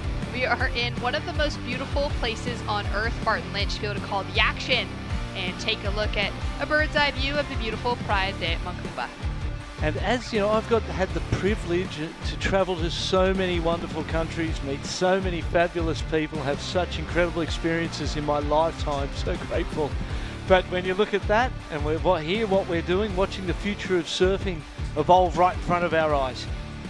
Taking a look at the draw, top 2 surfers had advanced through from yesterday. Bottom 2 surfers just had to take away their wins in their heat earlier this morning. Eden Walla from the USA up and riding on her opening wave. Does great with that opening backwash, gets that first maneuver in. She'll get a score on the board. She is in the lineup up against Tahiti's Takihe Ellicott, and in the blue jersey, Laura Madeli for Brazil in the green, and Catalina Zarique for Peru in the white, as we take a look at this first wave of Eden Walla. Been super impressed by Eden this week. She's definitely got the tools and the skill set for a big career in surfing. Pumping through to the inside, got the outside turn, bit of downtime through the middle. 4.5 from the judges. So that sort of, they definitely opened their range way up today, and it's to the advantage of everyone. Great job to our judging panel in these tough conditions and to the surfers. But Eden Walla with a 4.5, that's a score that you may not want to keep, but if you had to, you could. So a great start for her. And as I said, been super impressed by her performances so far in this event. Well, a great performance for the surfers out of that last heat. Let's go down to the beach to catch up with Jess Grimwood and another winner. It's great to have you here, Lene Mons. Congratulations, first of all, for the heat win. You've been doing a lot of work in between both podiums. How are you finding the setup and the banks and the difference?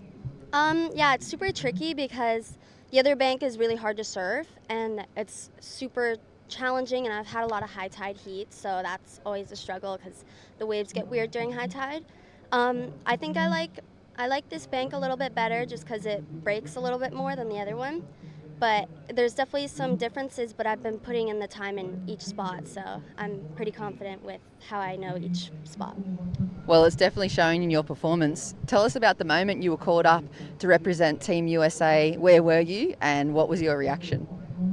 Yeah, it was a really special moment. I was actually in a car. We were in California, I can't remember why, but we always go there. And my coach, who's also from where I live in Jacksonville, who's the the USA coach for the USA team, called me and was like, hey, we'd love to have you as a part of the team. So when he called me up, I was like, oh, that's like a dream come true. I didn't know I would get here so quickly, but I'm really happy to be here. We're so happy for you to be here with us too. I'm sure many celebrations to come for your career in surfing. Would you like to say hello? First time we've had you on the post-heat interview too. Yeah, hi everyone watching, especially my dad, and I'm sure my dog is watching too, and everyone at home, my family, grandparents, thank you for watching and thank you for all the support. Congratulations, mate. Good luck going on through and well done for today. Thank you. So sweet, so humble, coming from a surfer who just dropped an 8-point ride in her heat. Yes, so professional. Asher Nolan is the gentleman that she's referring to there. And here we go, action. Paddle from Laura on her forehand.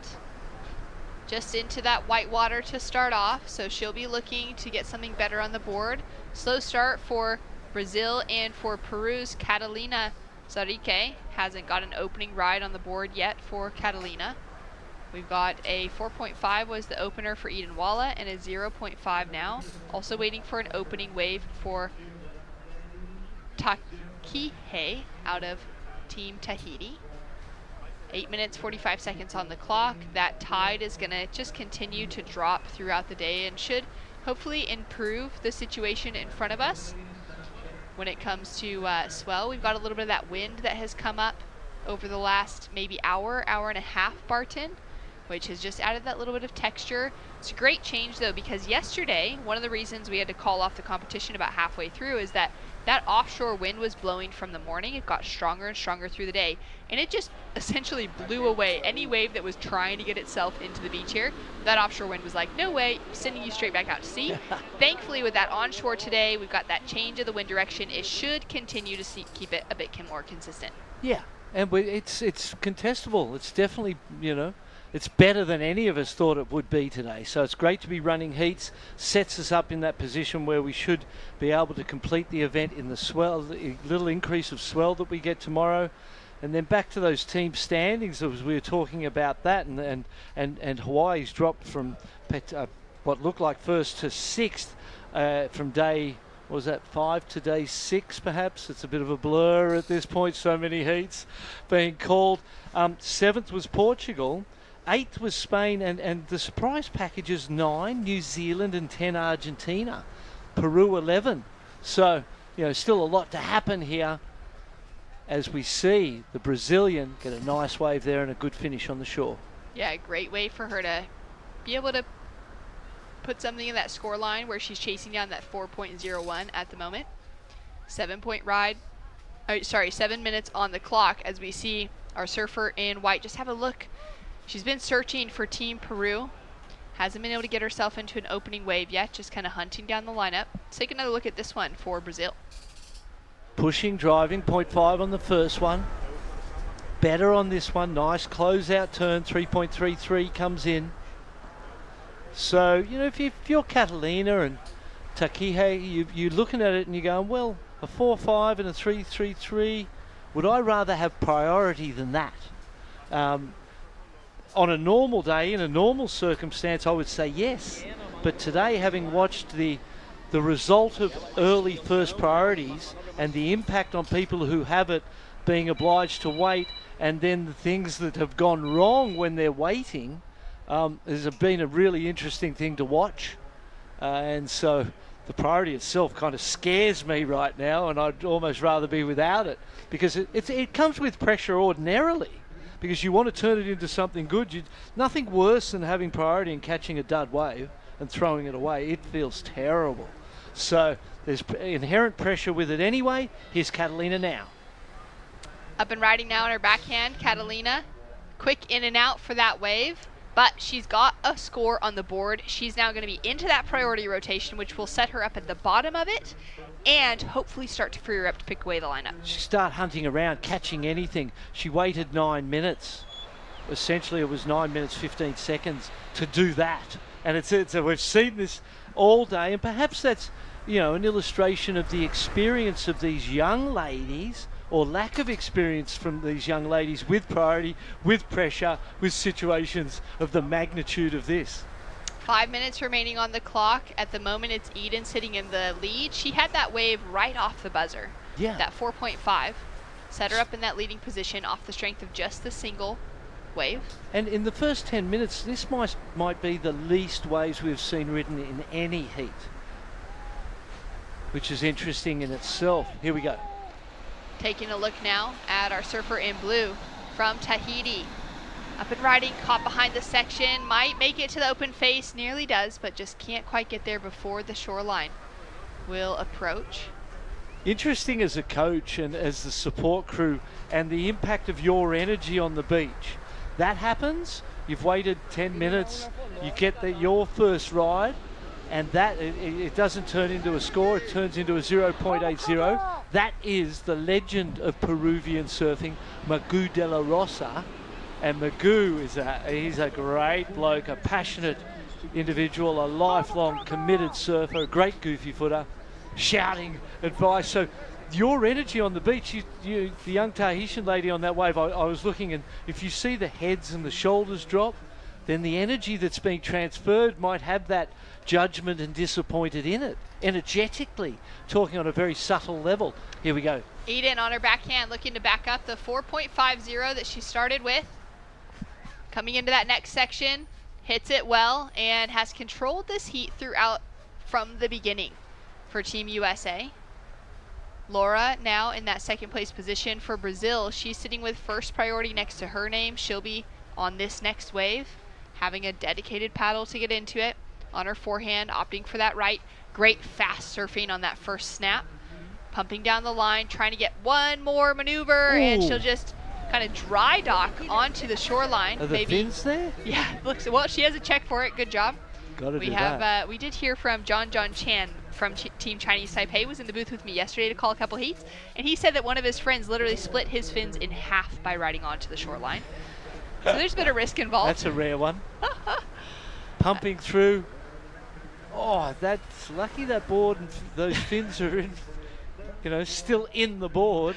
Well, with only 3 minutes on the clock, I feel like either way she would have had to kind of just get back out there. Yeah. She'll probably give it a little bit of a more detailed inspection coming out of the water. She has taken away the lead now as Ellicott up and riding on her backhand. Nice opening turn, great style.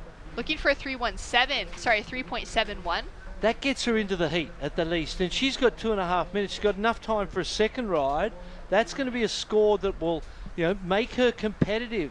Up until this moment, Catalina and her were not competitive, not even having scored a 1. Let's have a look at this. Jumps to the feet, snaps beautifully out of the top.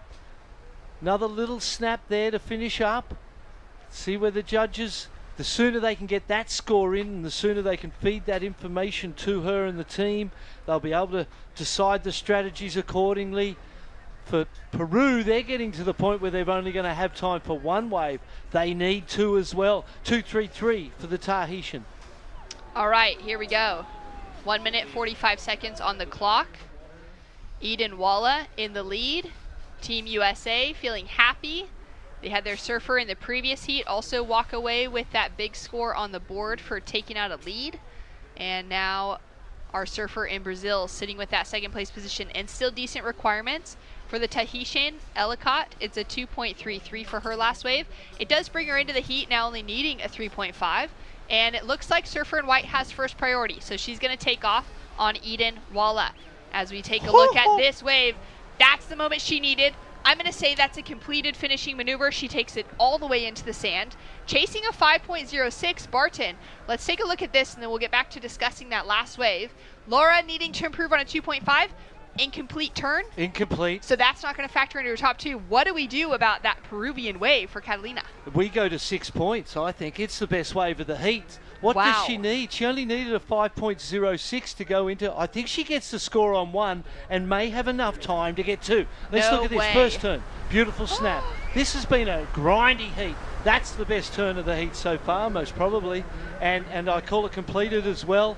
That's going to come in as a good score. It's got to come in soon. She needs the information. 25 seconds on the clock. She needs another ride, or she may not even need another ride. But she definitely would be benefited by improving on that 0.77. It's got to be best wave of the heat. 100. 100%. 5.06 is the requirement. 2-turn combination. Thinking 10 about seconds. the 4-5. 1 turn. Will she get another chance? Wow. No, she will not get another chance to ride, but still, she might pull the rabbit out of the hat, as they say. Thankfully, she has that 0.77 from an early takeoff. Otherwise, questionable if she'd be able to get a score high enough into this, or it'd be, that 5.83 that she would need to tie up for Laura in that second place position. Judges. Laura doesn't increase her situation with the 1.13. Yep. Judges taking their time with this one. This could be a huge moment for Team Peru. Like you said, very far down in the standings, which is surprising considering the strength we've seen from their surfers. Yeah. Scores are in, and it's a big one. Well and truly the best wave of the heat, a 6.17. Had she not even had the 0.77, she would have taken the advancing position on the single wave. What a great performance. That is something that gives me goosebumps across my arms, and wow, that's the sort of surfing that we're here to see. Chicken skin. That was amazing. Great surfing. The team was stressing on the beach. She had to have been stressing in the lineup, had the first priority, got that wave, ripped it. Her backhand is amazing. I remember telling you that in the early days of this event. She is a superstar of the future for Peru. That was, they pulled that one out at the last minute. Great surfing. Unfortunately for Brazil, Laura Mandela and Takihe for Tahiti, unfortunately eliminated, but another great heat. Exciting heat, tough heat. Very tough, very exciting. Eden Walla with the win for Team USA, back-to-back wins for the American team. And Catalina Zarike of Peru with a great 6.17 to finish off. We'll be back with more action. When we return, the boys under 18s, round 5 will be hitting the lineup.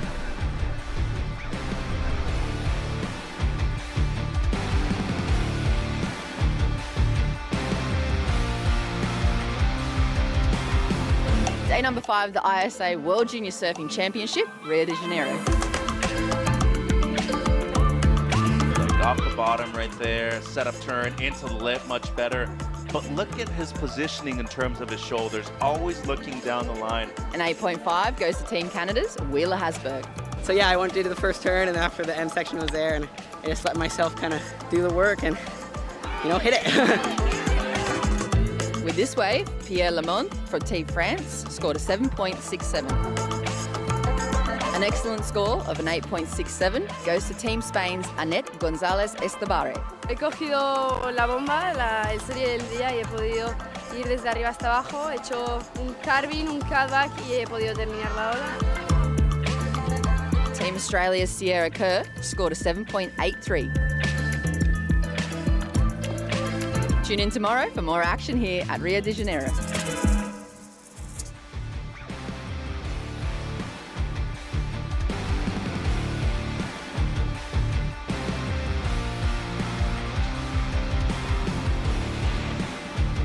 Welcome back to beautiful Rio de Janeiro. This is the ISA World Junior Surfing Championships. You know how much this means to these young surfers. You just saw Laura Mandeli finish that heat in third place. Eden Walla, Team USA, gets the win. Carolina Zareke in second. Boys under 18 quarterfinals. Heat number 1 is set. Ryan Kainalo, Keone Lassa, Ryland Beavers, and Iko Watanabe, Japan, Hawaii, Venezuela, and Brazil represented here. I'm Chris Cote, you're Mitchell Salazar, and we are hyped to be here on the sand. Beautiful Praia Macumba, and bam! Why don't we just start this quarterfinal off with a bang? Well, got some bad news for you, Chris. That wave unfortunately won't count. No! We've officially been called off for the rest of the day, so these waves not going to count for the boys U18, and unfortunate right there because Kainalo landed a pretty nice air and Beavers had one good turn right there on the backhand. So we are off for the rest of the day, and we will be probably continuing competition tomorrow on a potential finals day. So we just get a free air show.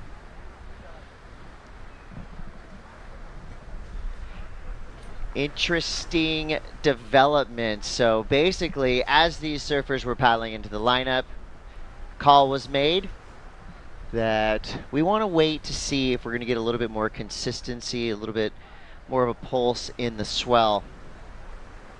It's a competition called off for the day. These 4 surfers, well, they get a little bit of extra practice in the jersey. Of course, as soon as you say that, Yeah. there's a couple of sets that roll through, but last few heats pretty slow. I mean, you saw the heat total for Eden Walla right there to take out the victory, 7.6. People losing out with 5s, 3-point heat total, so not a lot of scoring opportunities out there. You want to make these calls and not have to see this kind of surfing happen literally right after, but I think overall they're just waiting for a big finals day, and especially with these rounds being so consequential, you want to be getting the right people through these heats. No doubt. And looks can be deceiving, for the past 2 or 3 heats. Really started to slow down with this tide coming up. It kind of fills up the water, and it just makes it even harder for these waves to break. So the call has been made.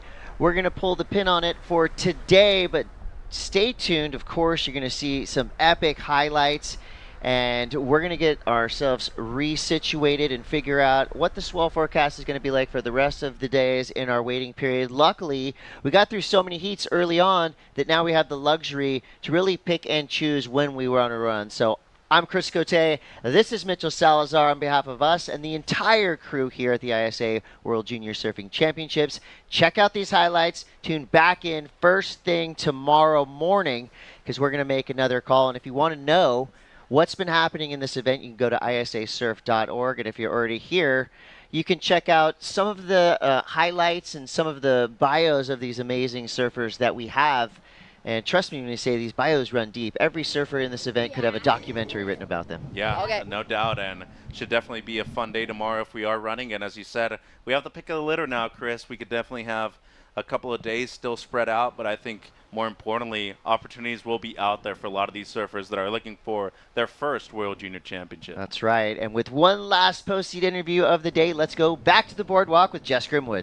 What a good moment of the day for you, Eden Waller. Back-to-back wins for Team USA, and the first time we've seen you across here, 14 years old, taking a win in this division. How do you feel? Oh, I'm stoked. You know, it was pretty grindy out there, but I caught a few waves, and yeah, I was stoked to get the win.